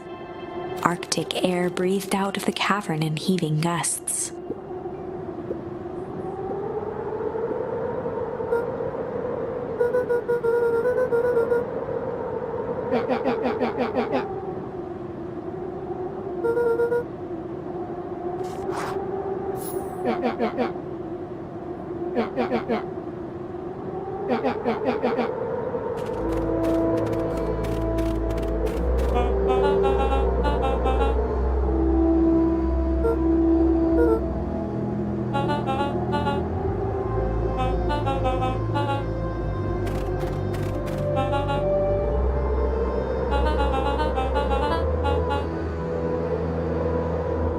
Mr. Kerr gazed down the abyss in contemplation.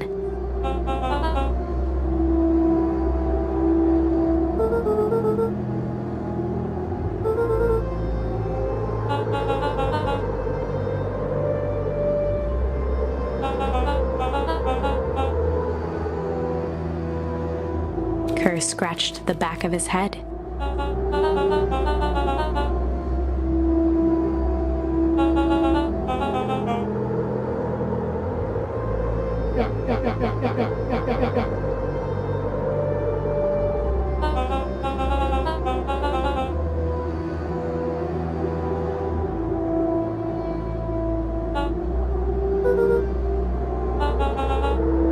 His face contorted into a saccharine grin.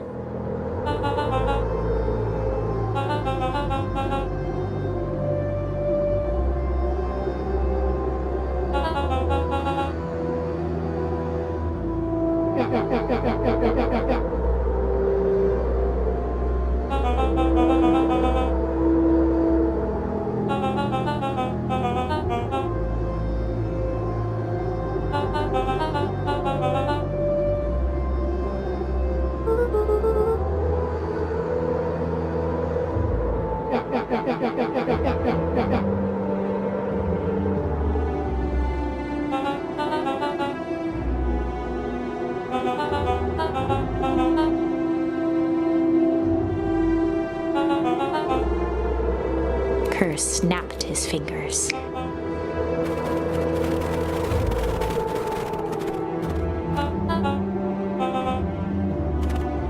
Iggy turned to Luca with a sly glance.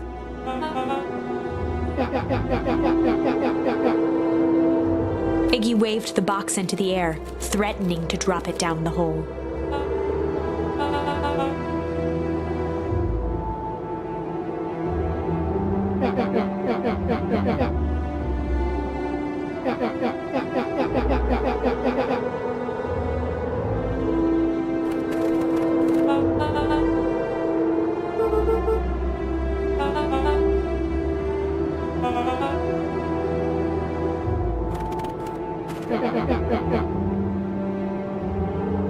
Iggy plucked a single bottle rocket from the box and held it up with reverence.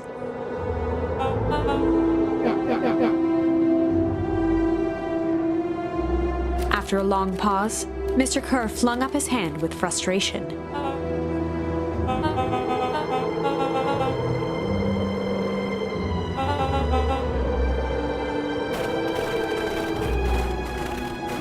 Mr. Kerr sighed into the frigid air.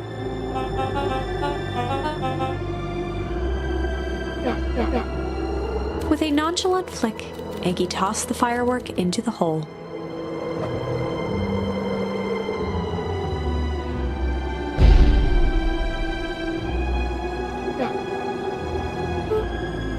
With a growl, Kerr leapt at Iggy, crashing through Luca.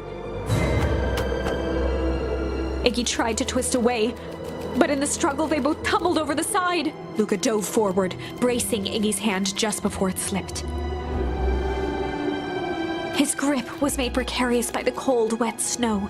He could see Kerr further down, clinging to Iggy's coat.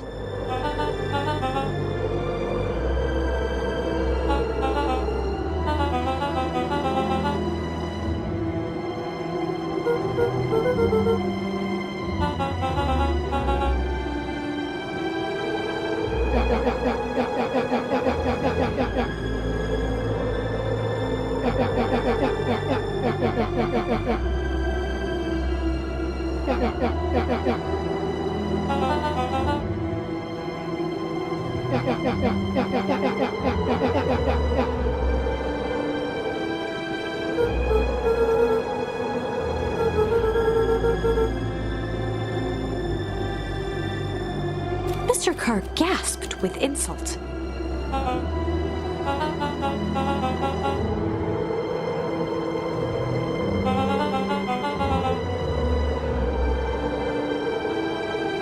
With a wild look in his eye, Mr. Kerr began to hum a proud melody.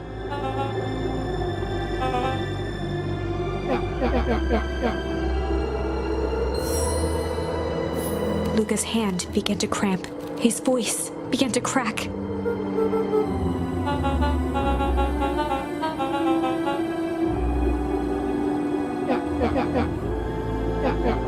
Luca felt Iggy loosen his grasp. Every muscle in Luca's body burned.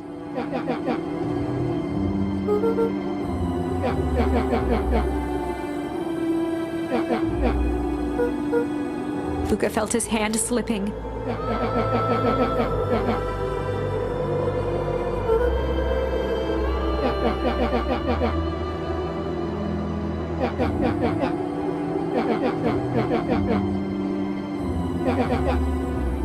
A calm settled over Iggy's face. Iggy's voice was colder than the bitter air billowing from the chasm.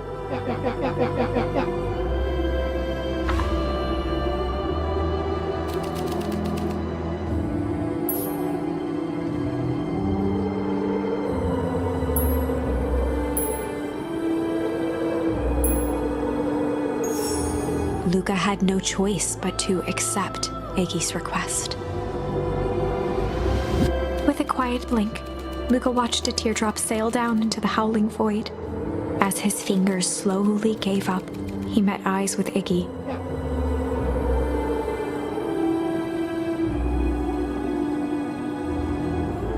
The two silhouettes were swallowed by darkness.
We have some idea what that would look like.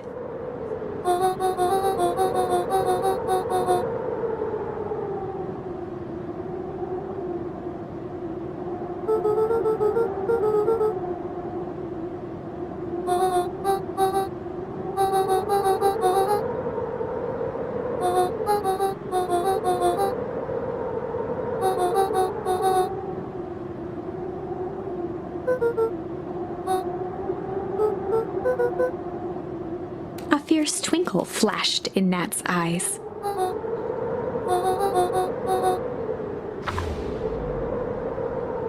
With a chuckle, Nat turned and walked west. Dumbfounded, Luca followed behind him, trudging through the snow. Every step taking him further away from everyone and everything he knew, and closer to destiny. To be continued in Beacon Pines, Pines Harder. Revenge served cold. Second time's a charm? Wait, that's it? This ends with a crummy cliffhanger just when it was getting good? I was even starting to like Ќ़ģᵃ. No way. I refuse to be associated with some never-ending parade of sequels. Let's go back and find something more definitive.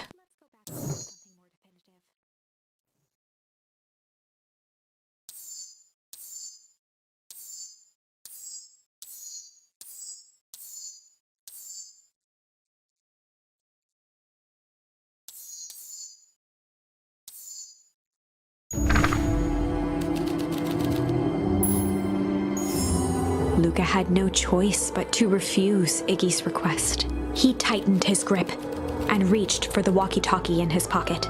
A wild delight crept onto Mr. Kerr's face. That's a good lad. Now, radio for help. Ќ़ģᵃ begged Luca with his eyes one last time, but Luca pressed the button and called out. We need help. Mr. Kerr is in danger. It wasn't long before they were once again surrounded by clipboards. Mr. Kerr sighed with relieved frustration. There you are. You really are a worthless lot, aren't you? Mirror, now. A clipboard dutifully produced an ornate ivory hand mirror, and Mr. Kerr began preening his tousled hair. Ah, that's better. Mr. Van Horn, I applaud your sharp thinking under duress. I'll put in a good word for you with the founder. Take them away. A swarm of hands overpowered Luca. The last thing he saw before a cloth bag was pulled over his head was the defeated look on Iggy's face. The end. I think this was one of those times where doing the right thing was the wrong thing.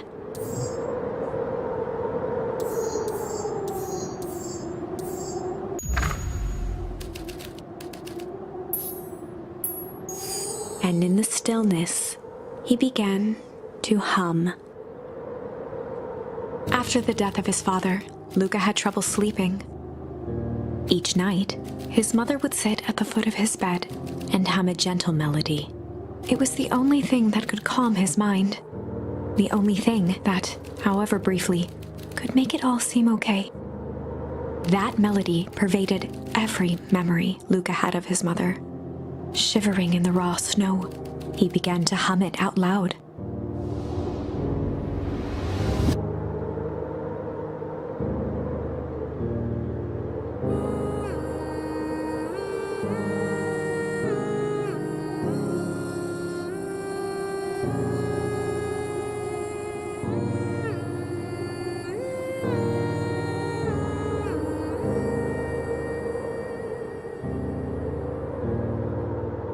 Gran lowered the torch, listening closely. As recognition slowly set in, her heart sank. Those countless nights of consolation, the incomparable loss they shared together. She let the torch fall to the snow and sizzle out.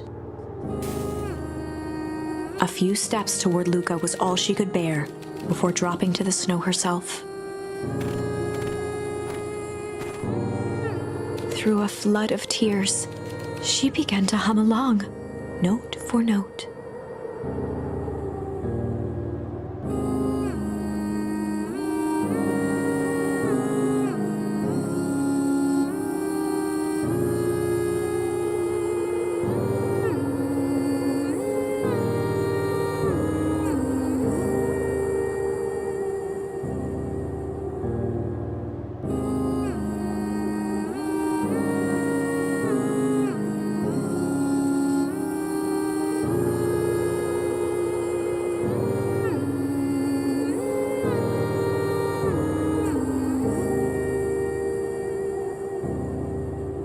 Luca lifted his head in astonishment. The last time he heard that melody was the last night he saw his mother.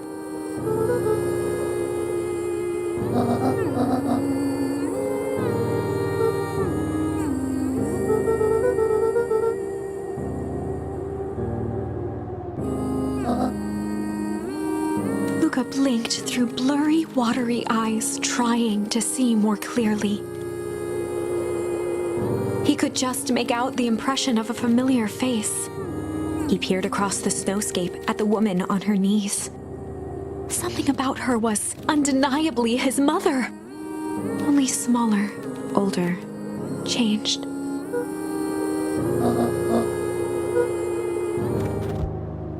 Lucas sprinted as fast as he could toward his mother. They held each other close, and the cold retreated from their bodies.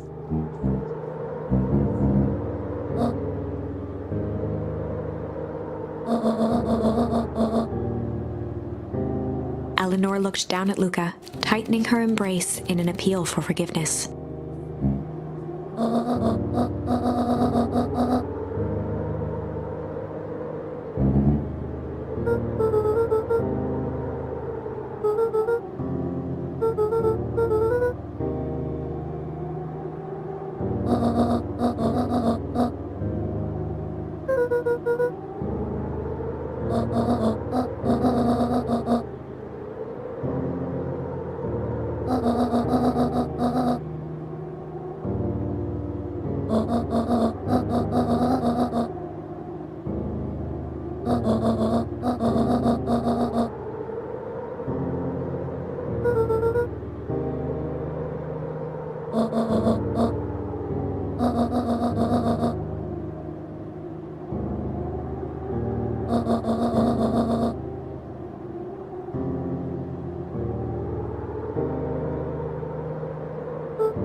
Joseph slumped into the cold, wet snow.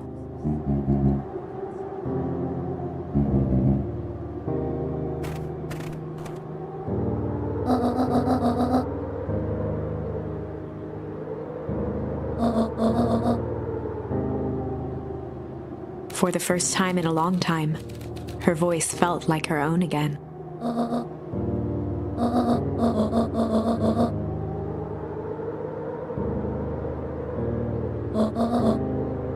Luca gazed down at Nancred with pity. He looked small. Joseph stared into the snow, as if searching it for answers.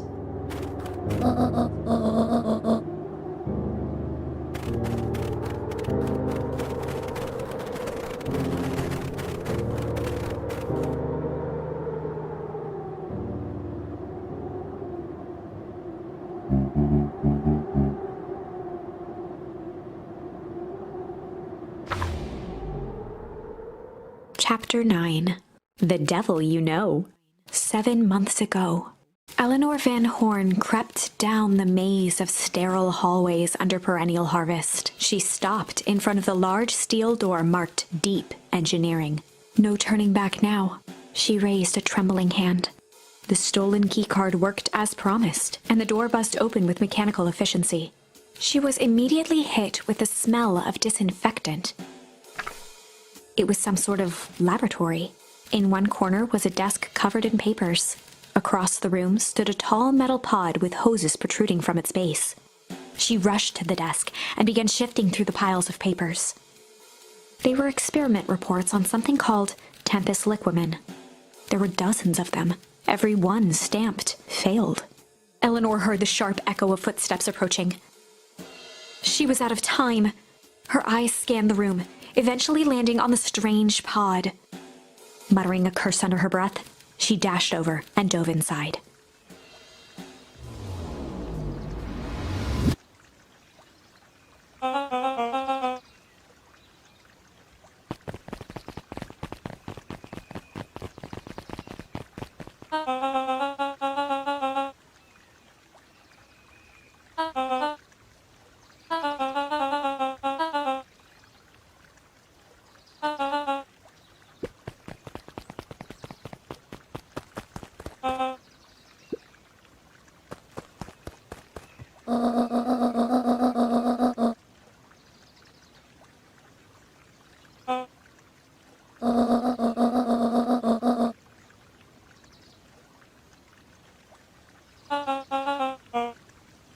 Mr. Kerr addressed the crowd with a sarcastic tone.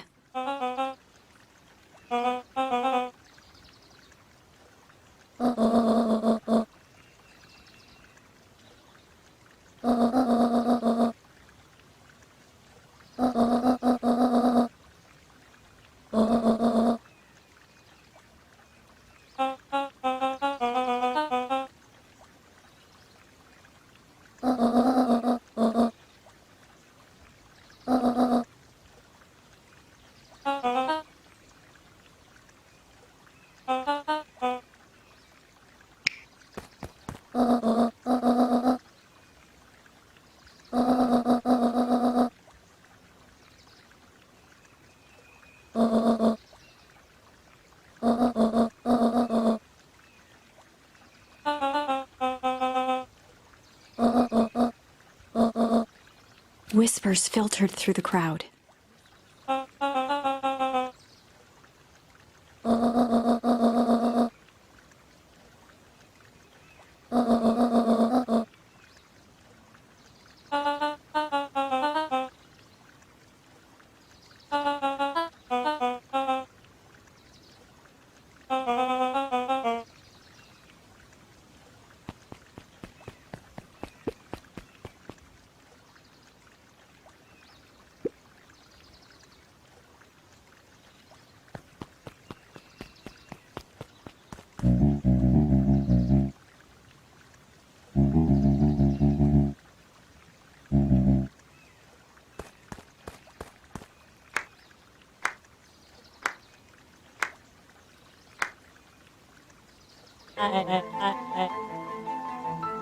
Torment dragged on ťÄŽ℃℃'s face.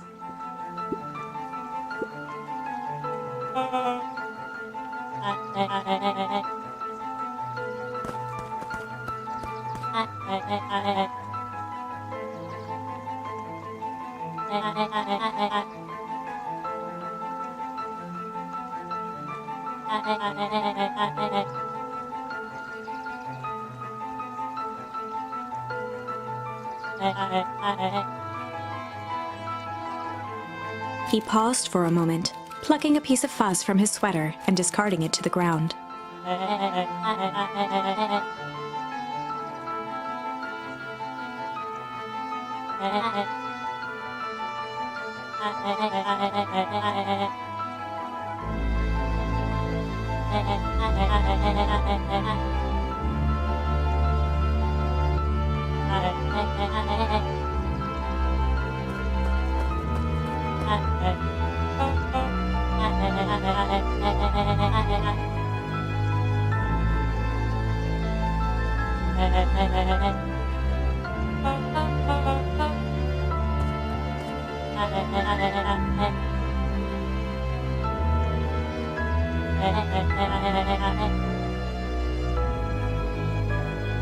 ฌ gave a bow of deference. Gasps rippled through the crowd.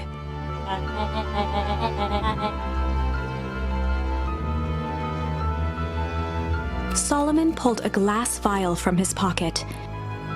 In one smooth motion, he downed its contents.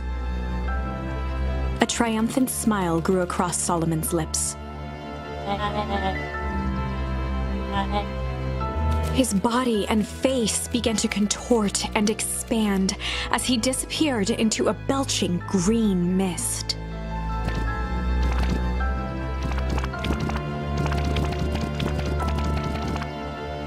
A hushed horror gripped the crowd. This is a story about change.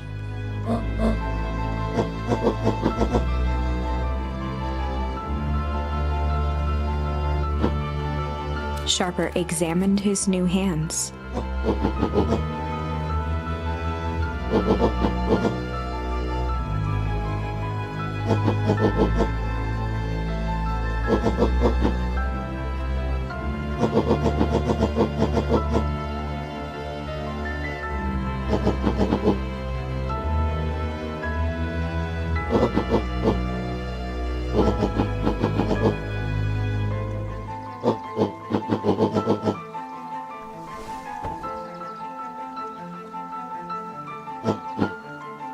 Sharper choked out a crude squawk of a laugh.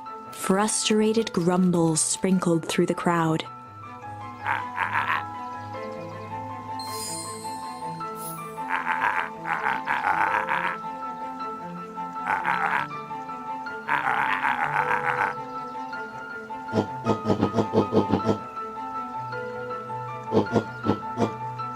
William ЌÄฌ gave a subtle nod to the clipboards.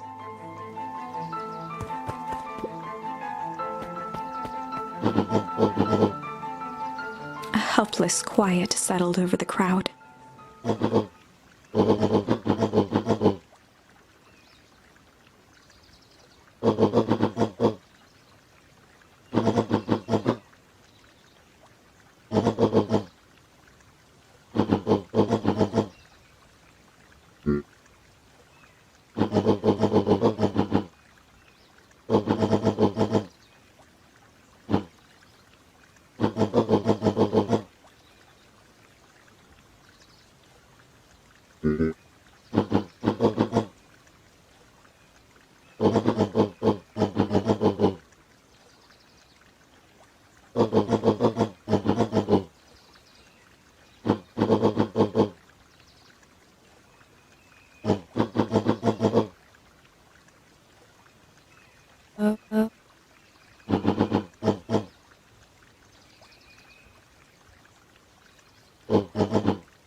Sharper addressed the crowd with indignant pride. He'd planned this moment for so long that now, at the deed's fruition, it almost felt frivolous.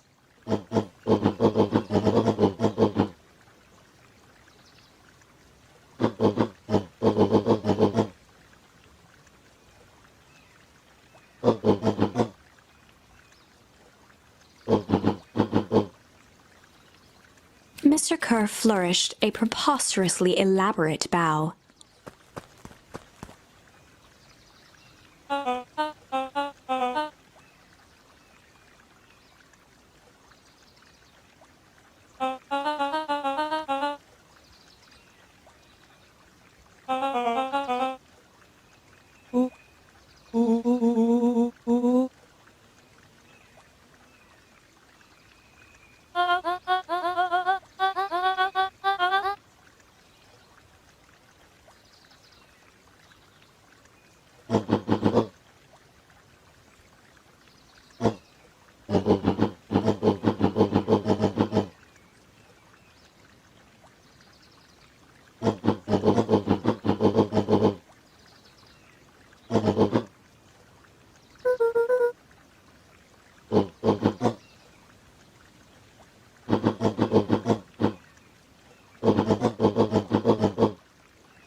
Sharper coughed up one final laugh and cracked his knuckles.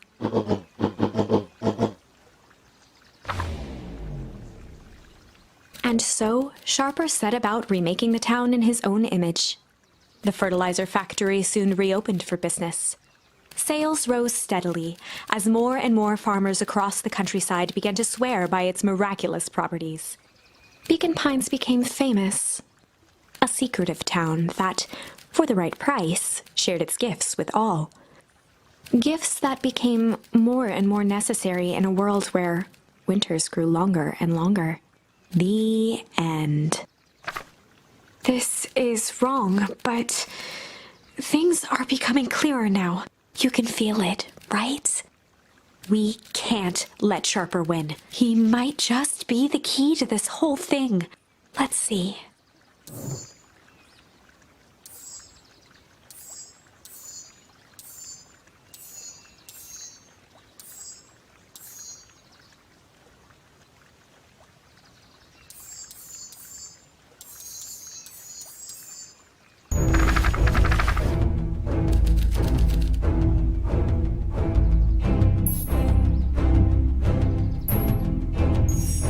There was a malice lurking behind those eyes, like a trap ready to spring. Luca felt the weight of Nuncreed's hand on his shoulder. Something wasn't right. He didn't know why, but something was telling Luca to get out of there.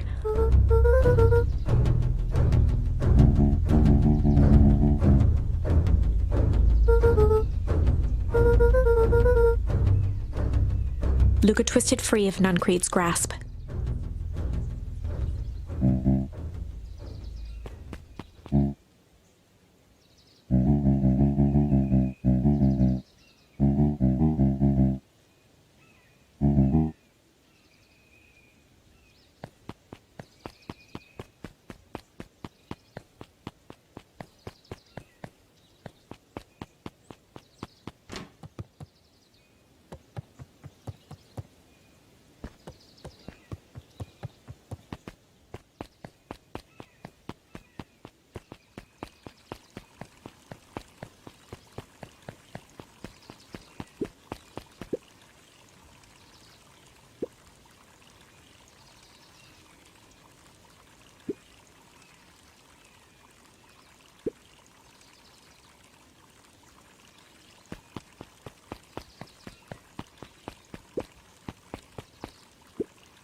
The two scurried off, eagerly formulating a plan.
Luca tied a bent nail onto the line. If all you have is a hammer...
He aired a long holler into the woods.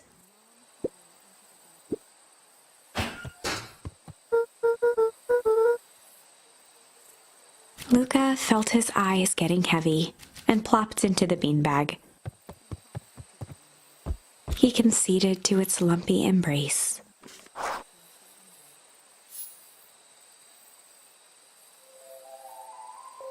Once again, Luca found himself in a vast black expanse. This time, he knew exactly where to go. He took a single confident step forward. The world flickered and pulsed. He found himself standing in front of the frigid air of a blazing campfire, the source.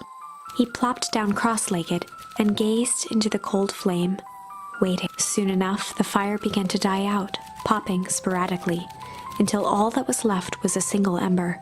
Luca stood up and dusted himself off. He plucked the glowing ember from the cold ash, examined it, and slid it into his pocket. A keepsake. The voice of his father spoke behind him. "You made me proud, buckaroo." Luca turned to face him. "Dad, what is this place?" A warm grin grew across his father's face. "A place where everything that has been and everything that could be all wait together." Luca found himself staring at his father's face, trying as hard as he could to memorize every single detail. Wait? For what? Another voice spoke out as Luca's doppelganger stepped forward. "That's up to you." Without knowing why, Luca began to weep. Is any of this real? Are you real?" Luca's father bent down to smudge away a tear. "Of course. I'm as real as the part of you that misses me." Luca turned to look at the older version of himself. "And you?" The doppelganger choked back tears. "I'm as real as the part of you that's angry he's gone. Does that make sense?" Through his tears, Luca laughed. "I think so." His father pulled him in for an embrace. "Time to go, buckaroo." Luca was startled from his dream by a banging on the floor. A commanding voice rumbled from below. Just as Luca sprang to lock the entry hatch, the door knocked open. Chapter 5. Dangers Big and Small.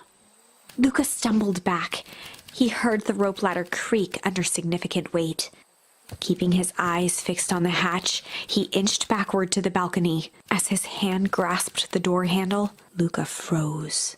A large figure clumsily wriggled up through the hole.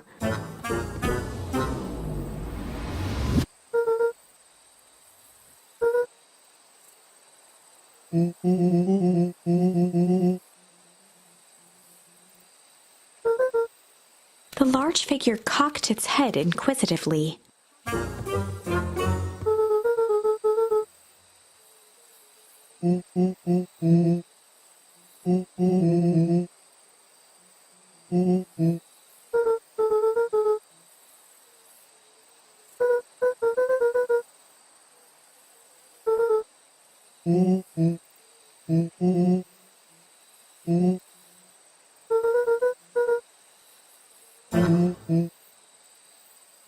Luca's jaw dropped.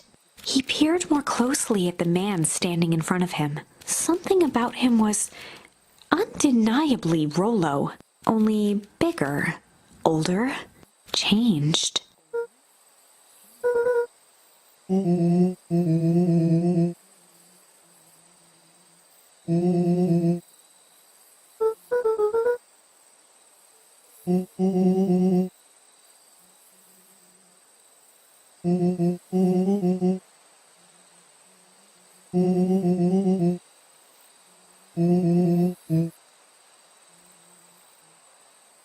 Rollo proudly presented his hands to Luca.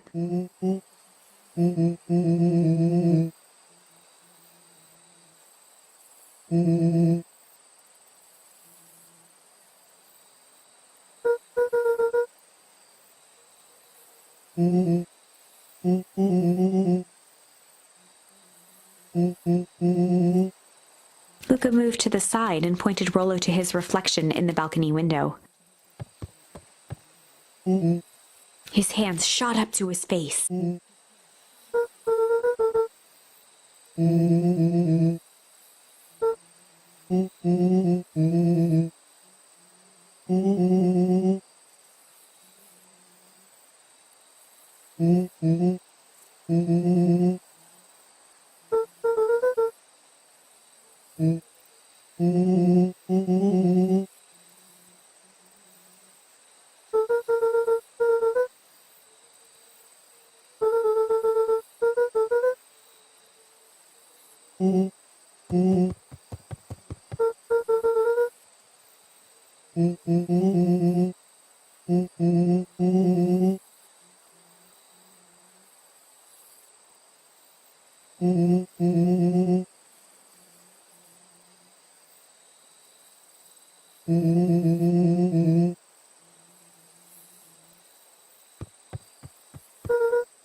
Rollo shadowboxed a few jabs.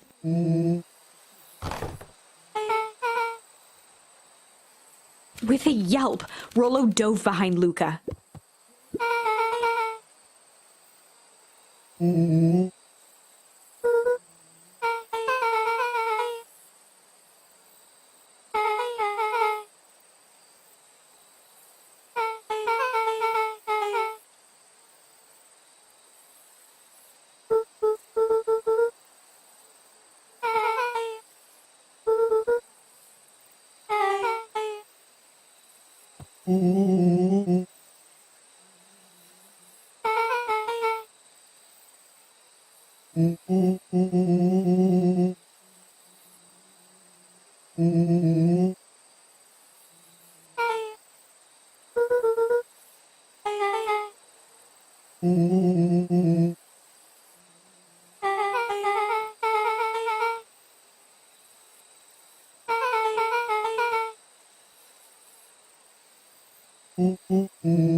She shot a nervous glance at Rollo.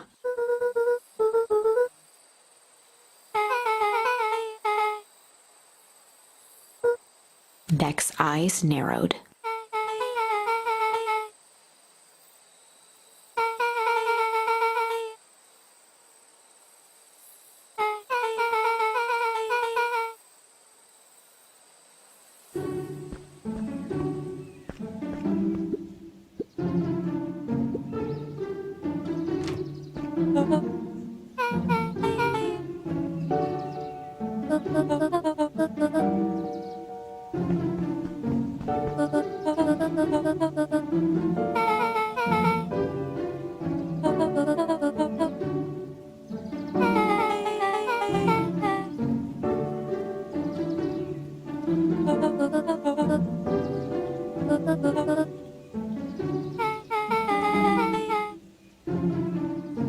tried to put on a smile.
She sighed, and after a moment, looked down at Beck sympathetically.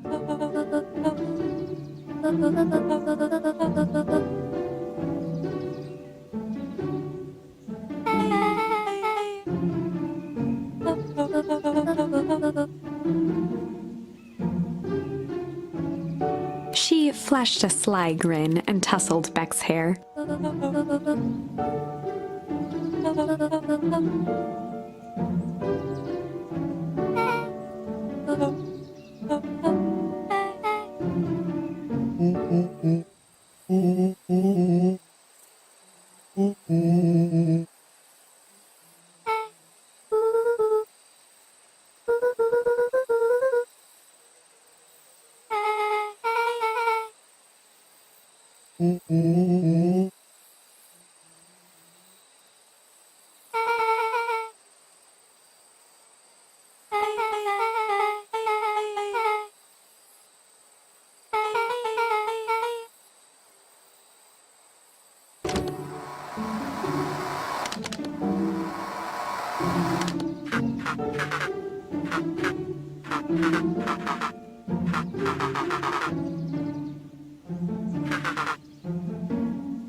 Luca gave Rollo a quick elbow to the ribs.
Beck flicked a large sheet of paper out of her pocket and slammed it on the floor.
Rollo started to wiggle with excitement.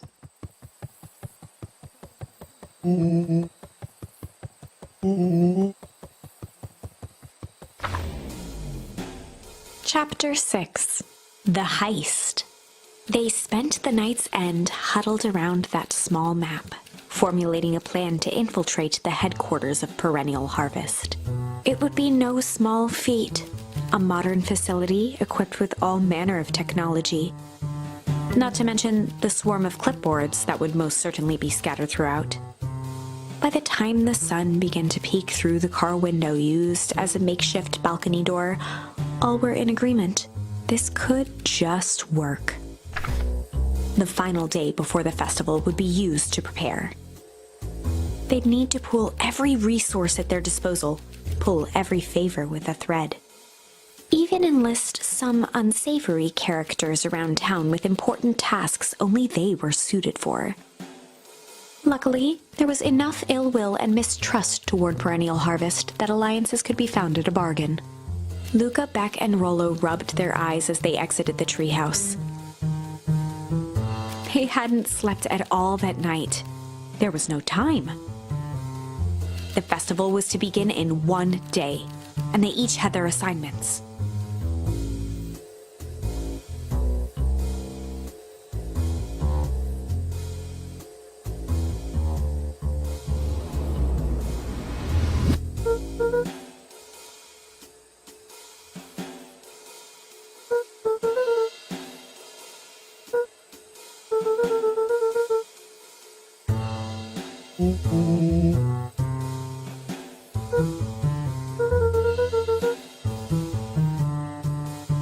He waved vaguely at Rollo's sizable figure.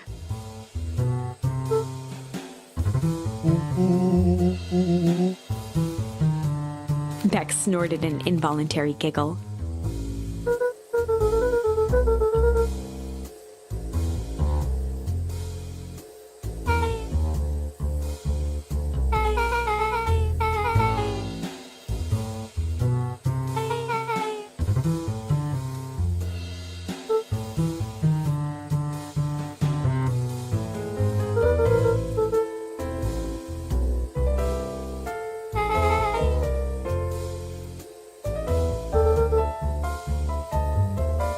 They each looked at each other with sleepy confidence and nodded.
Jeff wheezed out a long snicker.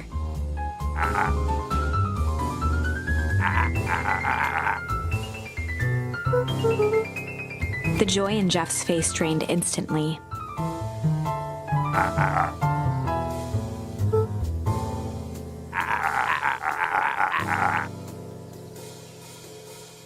Looking into the sullen eyes of his would-be accomplice, Luca blurted out the first word that came to mind.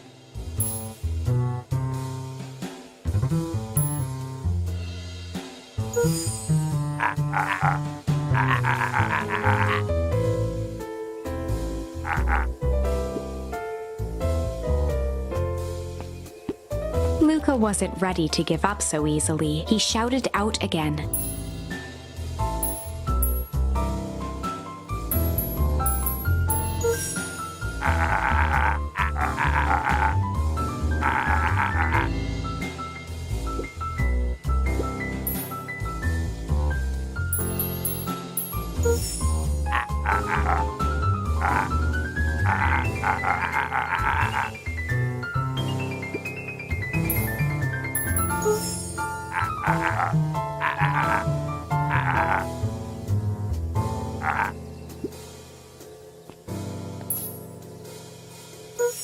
Jeff's brow perked up.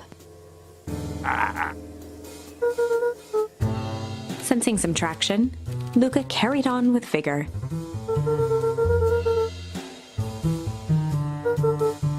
Jeff's scowl faded with a sigh.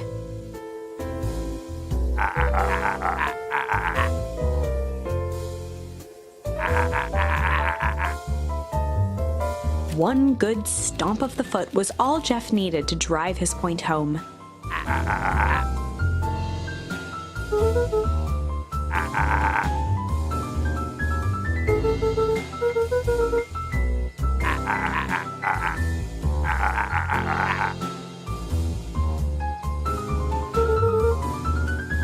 Luca offered out his open hand to seal the deal. With a firm and dusty grip, Jeff reciprocated.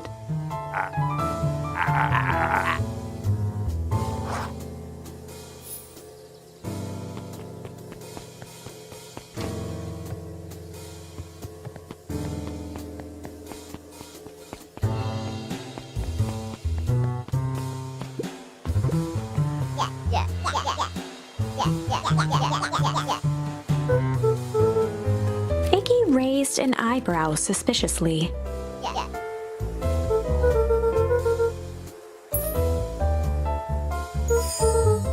Iggy gave a reluctant shrug.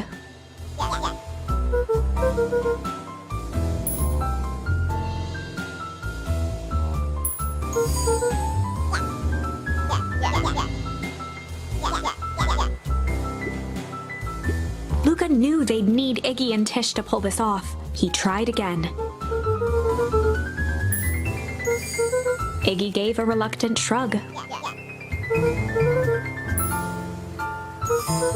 Iggy considered the point.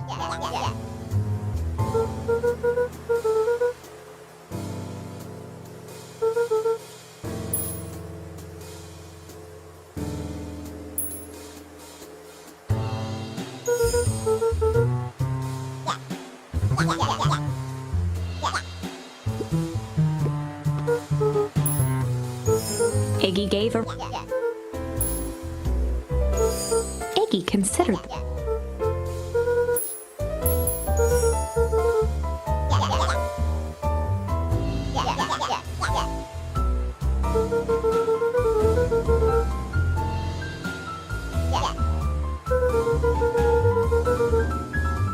A wild-eyed grin spread across Iggy's face.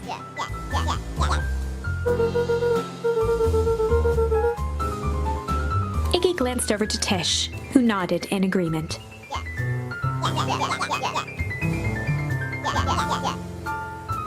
With a quick nod, Luca was off. Iggy gazed up at Tish with a smile. A single tear ran down Tish's cheek.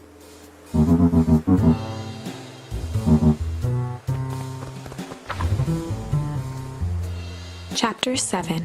Into the Hive. A good heist requires preparation. And thorough preparation takes time, something they had precious little of. So far, everything was in order. Jeff, Iggy, and Tish all agreed to do their part. Beck radioed Luca that night with a simple and covert message. "We're locked and loaded on my end." And Rollo, after a lengthy confession, managed to persuade Roxy and Fitz to help. He stowed away in mission control for the night to avoid attracting attention. Rollo, being uniquely suited for the role, would be the first to breach perennial harvest. The outfit provided by Jeff wasn't perfect, but a convincing disguise is 10% wardrobe, 90% confidence. Rollo took a few vigorous breaths and shook out his arms.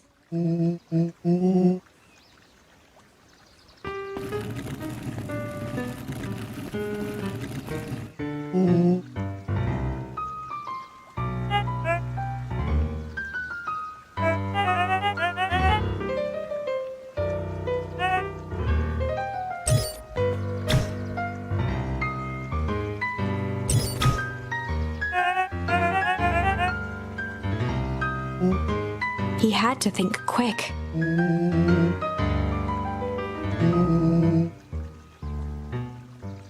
Rollo sighed, adjusting his tool belt.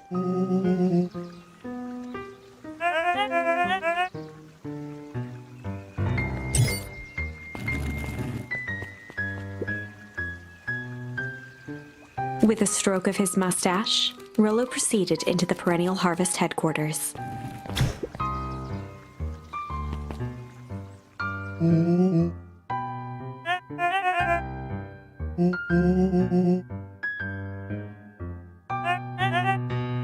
He stammered and flipped through the pages of his clipboard.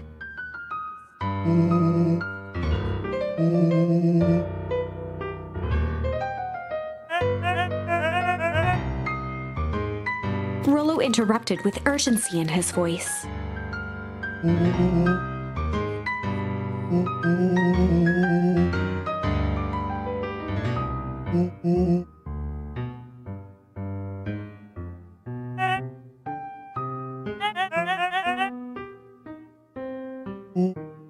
Rollo panicked.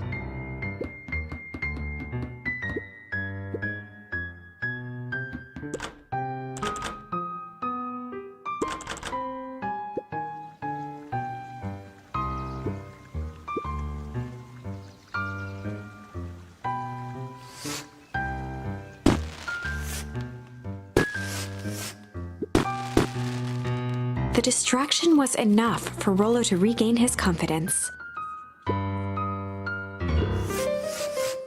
The clipboard fumbled around in a frenzy.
Solomon stopped in his tracks.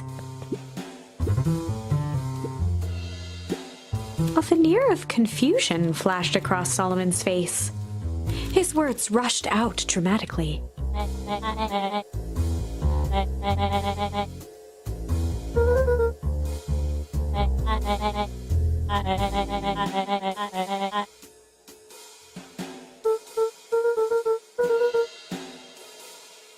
Solomon's facade briefly faltered.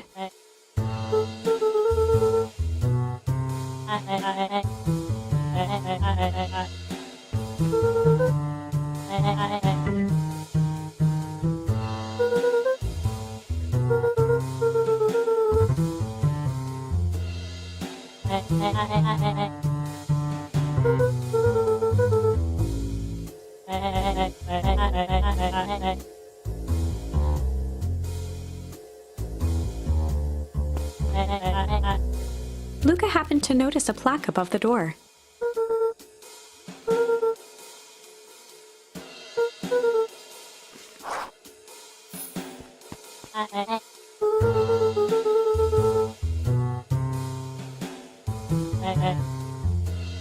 Luca tried the handle.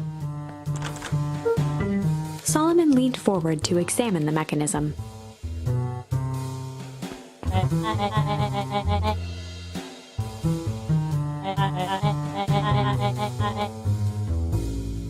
Luca's smiled and looked at his watch.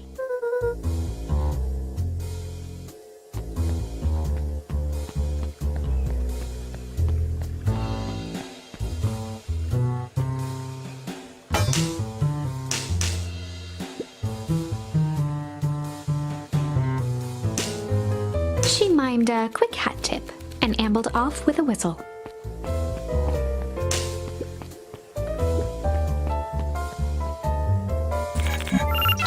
The light on the keypad changed from red to green.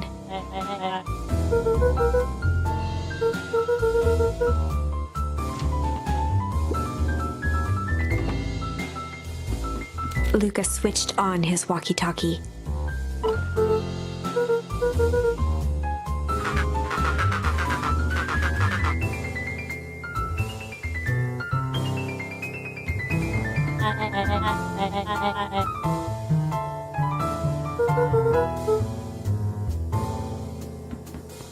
On the computer screen, a green cursor blinked in a password field. Luca pecked out his best guess: underground secrets. The screen blinked to life. Columns of green numbers glowed on a black background.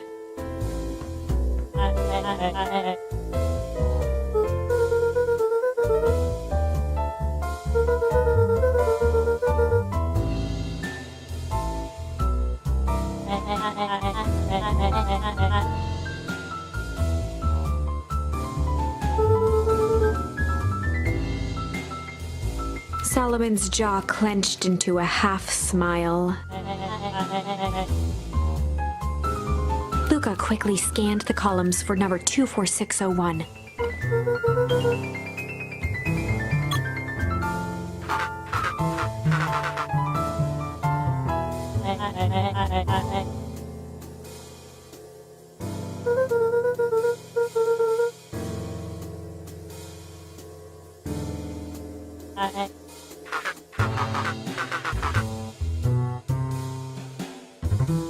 Once again, Luca scrutinized the numbers on the screen. In that moment of distraction, Solomon reached forward and pressed a large red button.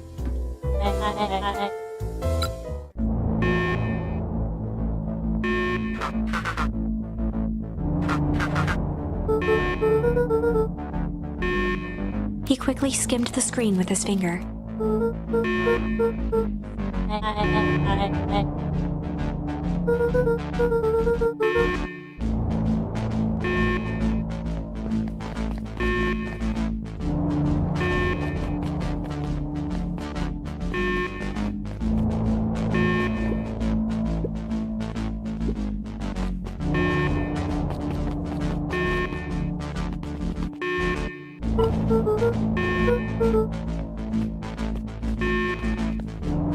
Mr. Kerr approached with a sneer and spoke into his walkie-talkie. With self-satisfaction, he called into the hallway.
over to examine his teeth.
Nellie sighed.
Solomon muttered inaudibly.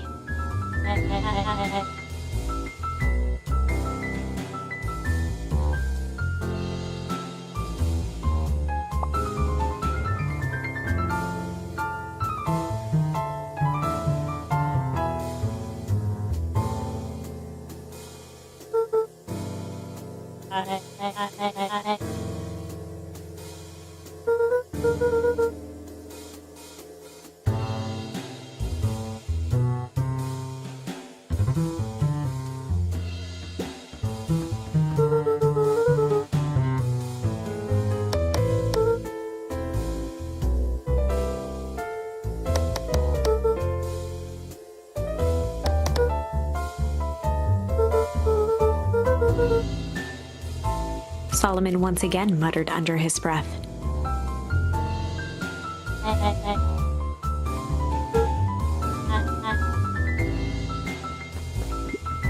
Luca tugged on each of the cabinets.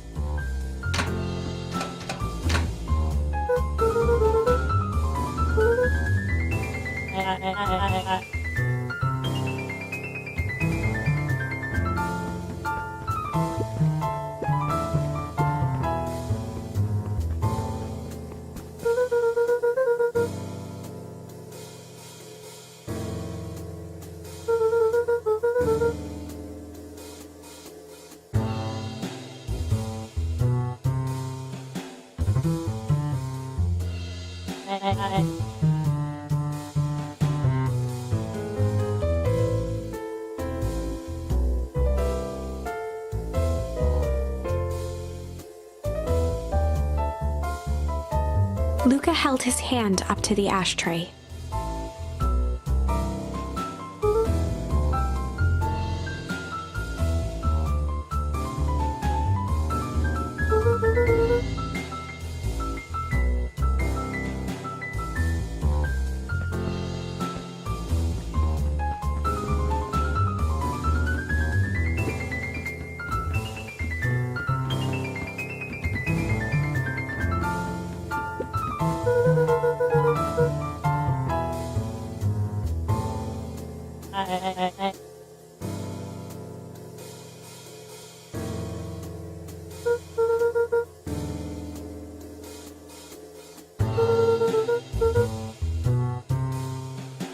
With a subtle, quivering lip, a smile crawled across Solomon's face.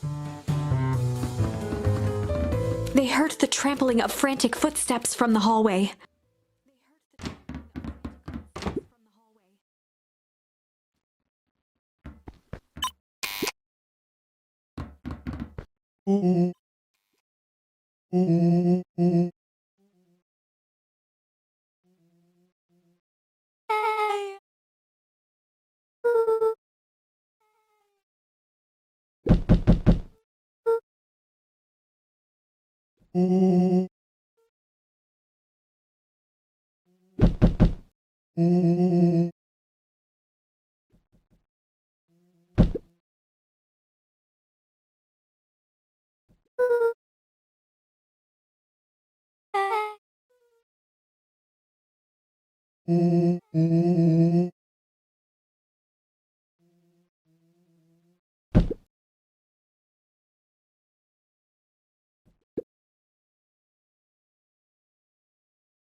Her eyes searched the floor in thought. Solomon watched eagerly, waiting for the flicker of epiphany. With a sickened look, she peered into his soul.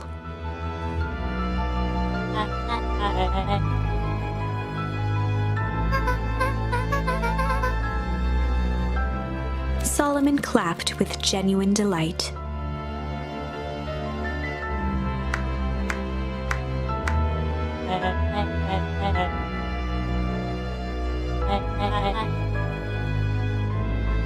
Solomon glanced down, examining his youthful form.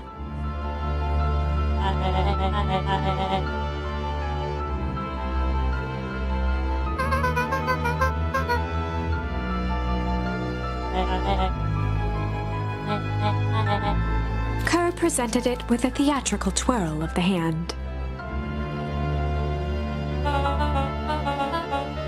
Before he could finish, Rollo snatched the vial from Kerr's palm.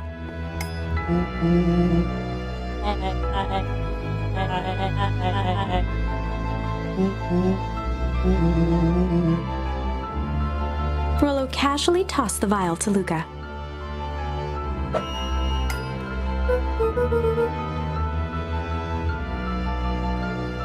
Luca jiggled the vial mockingly.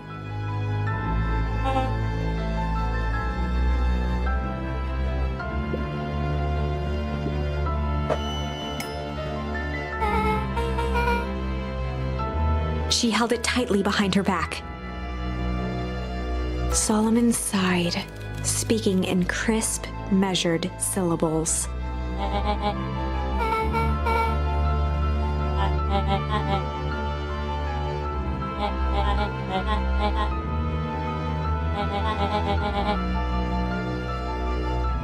He pursed his lips with feigned sincerity.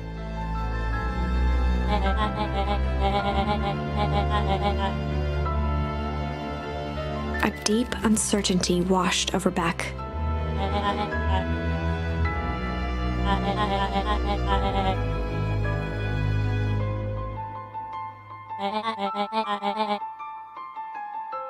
She looked to Nellie shakily.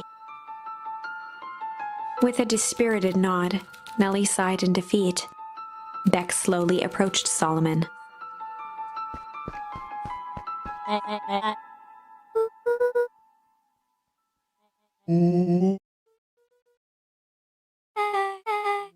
With apprehension, Beck conceded. Solomon pocketed the vial and brushed off his shoulder with a sharp flick.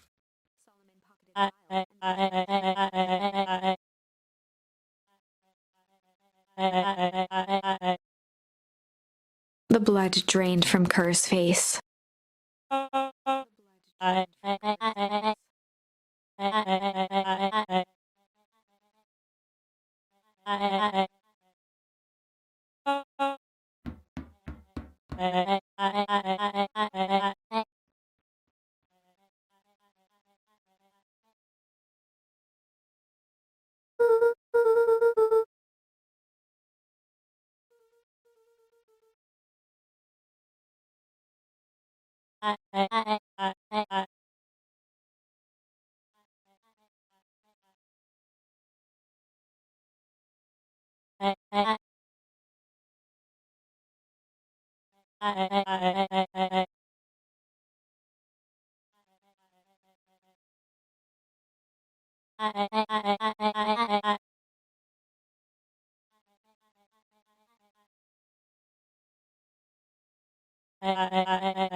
Solomon shook his head with gratification.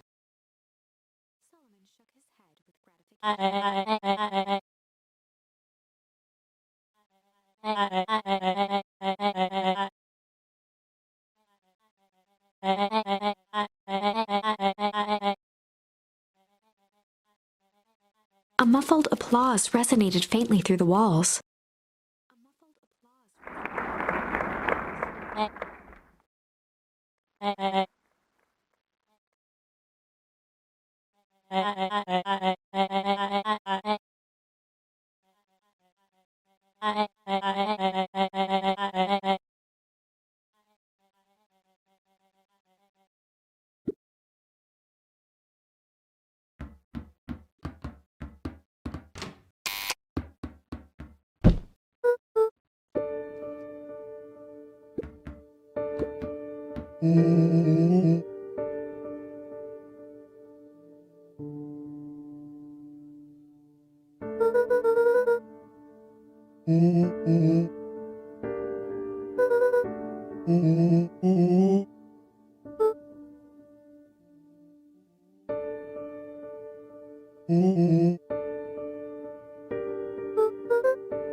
Nellie was staring at the floor, deep in thought.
The color dropped from Luca's face.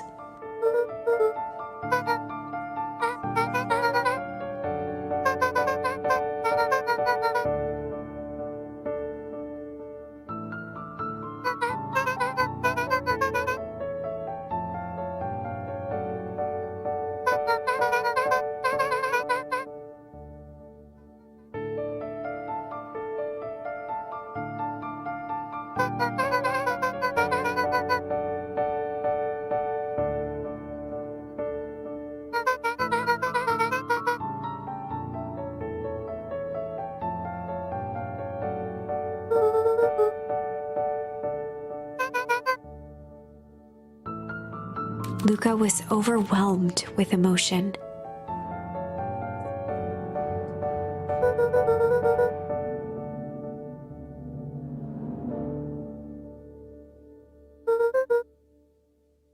A sudden explosion sounded from the hull.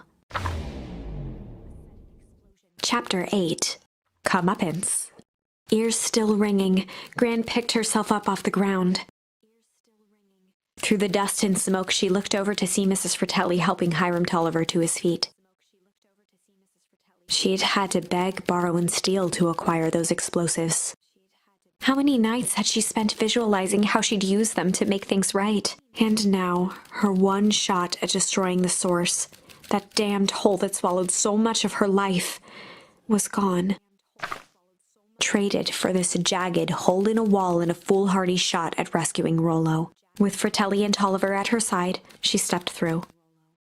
It was a strange feeling. The last time she'd stalked this maze of hallways, it was in a different body. They quickly rounded a corner to find a group of clipboards guarding a door. Something worth guarding is probably something worth seeing. She leapt forward, brandishing her cane.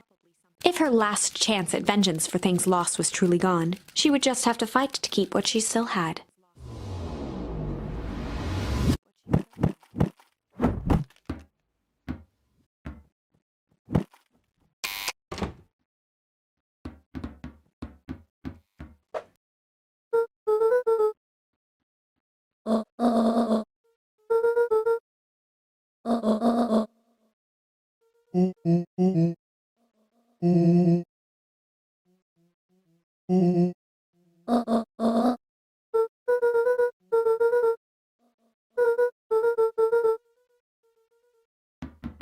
They made their way out from deep within Perennial Harvest, just as Solomon finished up his speech.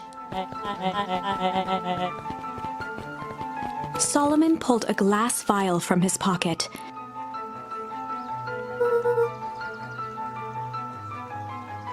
In one smooth motion, he downed its contents. A triumphant smile grew across Solomon's lips.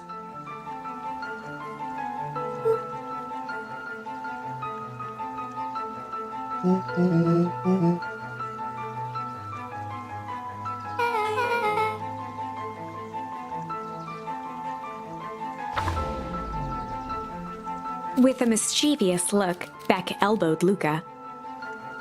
Remember when I had the vial behind my back?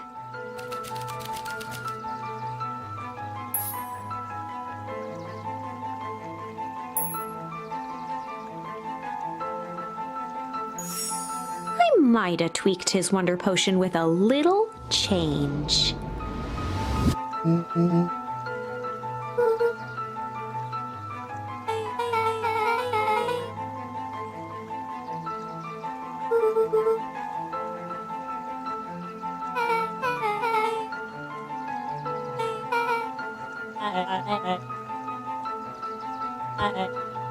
His body and face began to contort and expand as he disappeared into a belching green mist.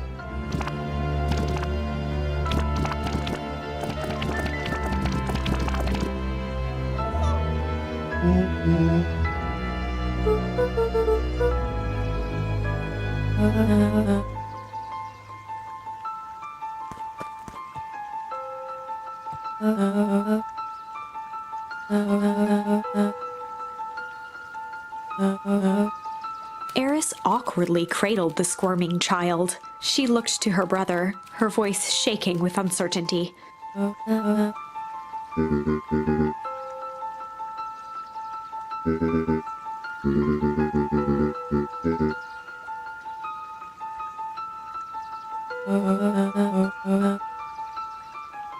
She looked back down at the infant with equal parts kindness and terror in her eyes.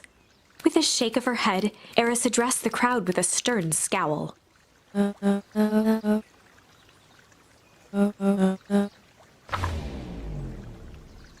Epilogue. Beacon Pine's coldest summer on record came and went without much fanfare. Folks shared what they had and none were left wanting. The new school year was ushered in by the falling leaves of autumn.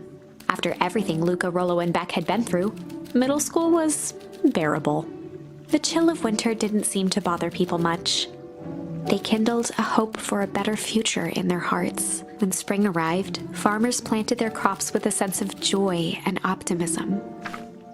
And as the dawn of the first day of summer came again, its light slowly spread through the shallow valley.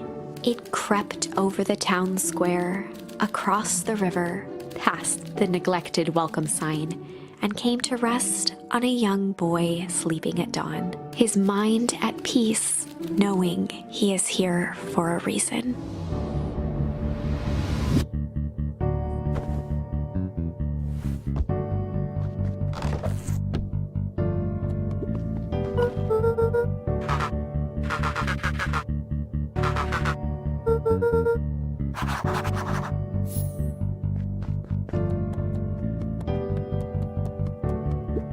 Over time, Eleanor began moving Walt's old things out of the closet and into storage. Eleanor had moved back into her bedroom, and now that she wasn't sneaking out late, she even slept there most nights.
When Perennial Harvest collapsed, most of the clipboards skipped town. But some stuck around and dedicated themselves to making things right.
Eris did her best to ignore the tears welling in her eyes.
Mrs. Fratelli glowed with a carefree smile.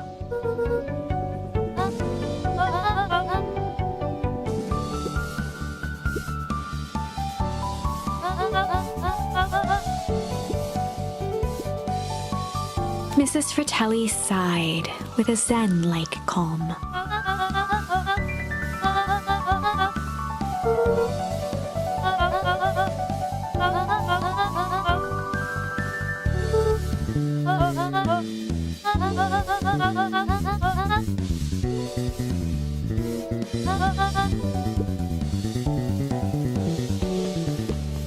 Luca squinted at the faded photo of him and his mom at the diner. Memories of that day came flooding back.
Mr. Wilder adjusted his monocle jokingly.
Mr. Nuncreed reached down and patted Luca's shoulder with an enormous hand.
Closing her eyes, Miss Hatch took a deep, relaxing breath.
He playfully waggled an apple.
Over the school year, Cato and Bert had become close friends.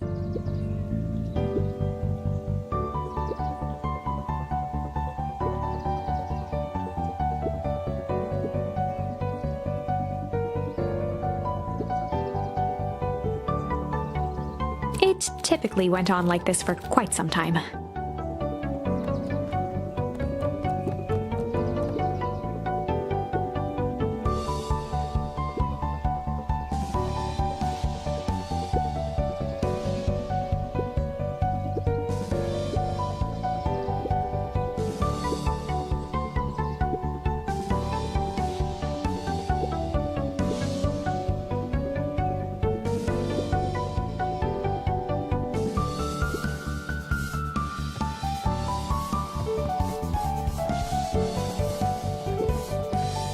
Peeked over Piper's shoulder, laid stealthily inside a large volume of mathematics, was the first issue of ďᵃᵃ℃.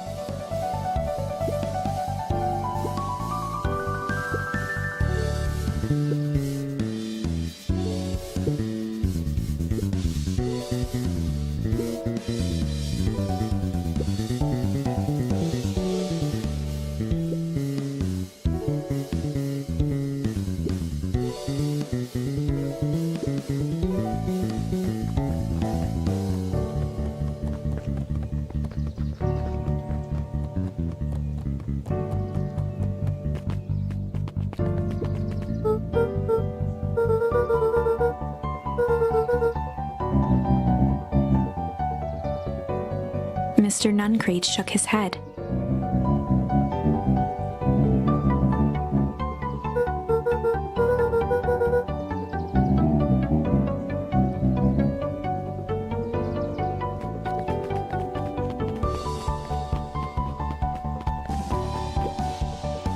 With perennial harvest gone, the transportation tubes were left unused.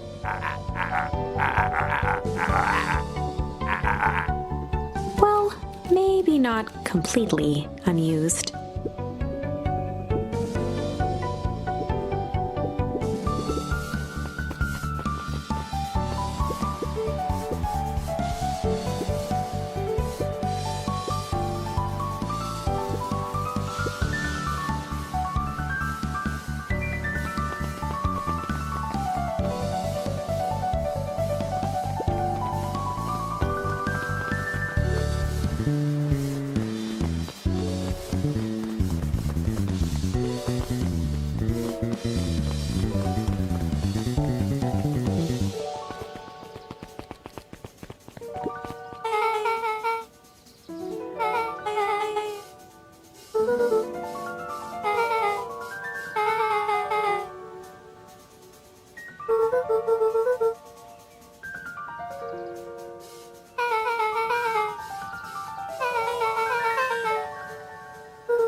I think this is it.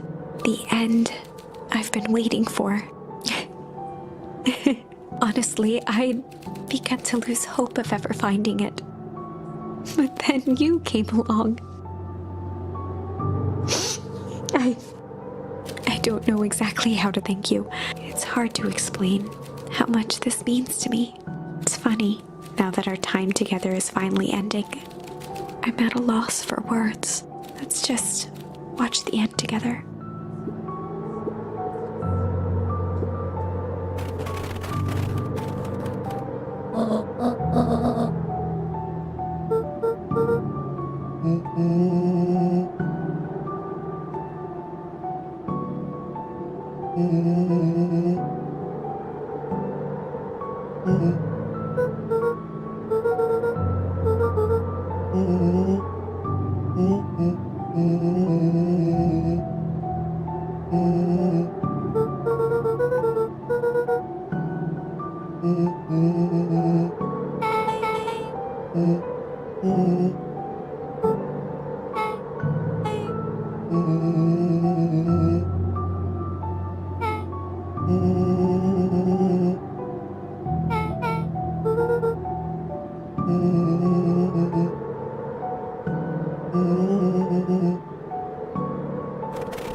I might have tweaked his wonder potion with a little junk.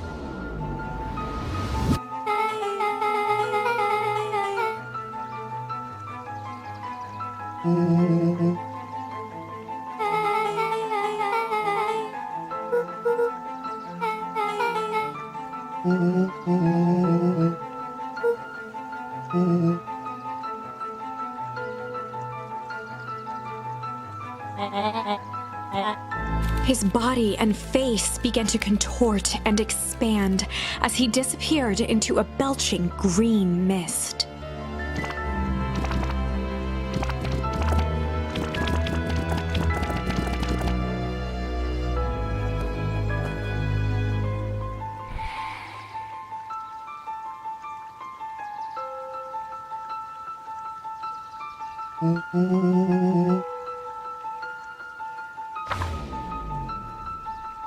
As the last of what was once Sharper Valentine wafted into the air, the crowd began to disperse, still numb from what they had just observed. Sharper Valentine was gone for good. His end would be a new beginning for Beacon Pines, a new chance to let go of the things they had lost and grab hold of a new future. The end. Well, I'd be lying if I said that wasn't a bit gratifying. If that feels to you like a good note to end on, I won't stand in your way.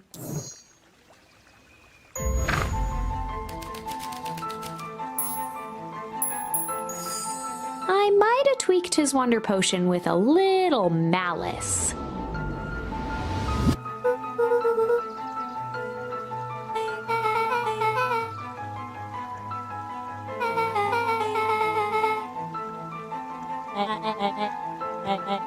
His body and face began to contort and expand as he disappeared into a belching green mist.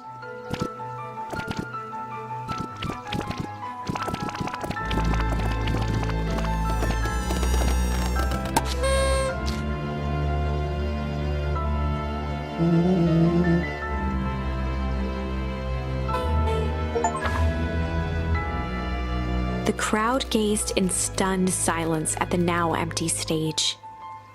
The quiet was broken when William Kerr sprinted off stage and into the distance. He was never seen around Beacon Pines, or anywhere else for that matter, again. Watching the silhouette of Kerr disappear over the horizon, Luca began to laugh. First, a low chuckle that became uncontrolled, heaving laughter. Through his tears, he was vaguely aware that the crowd had begun to laugh with him. The end.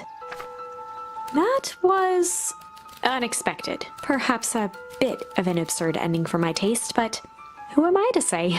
I'm only writing the damn thing.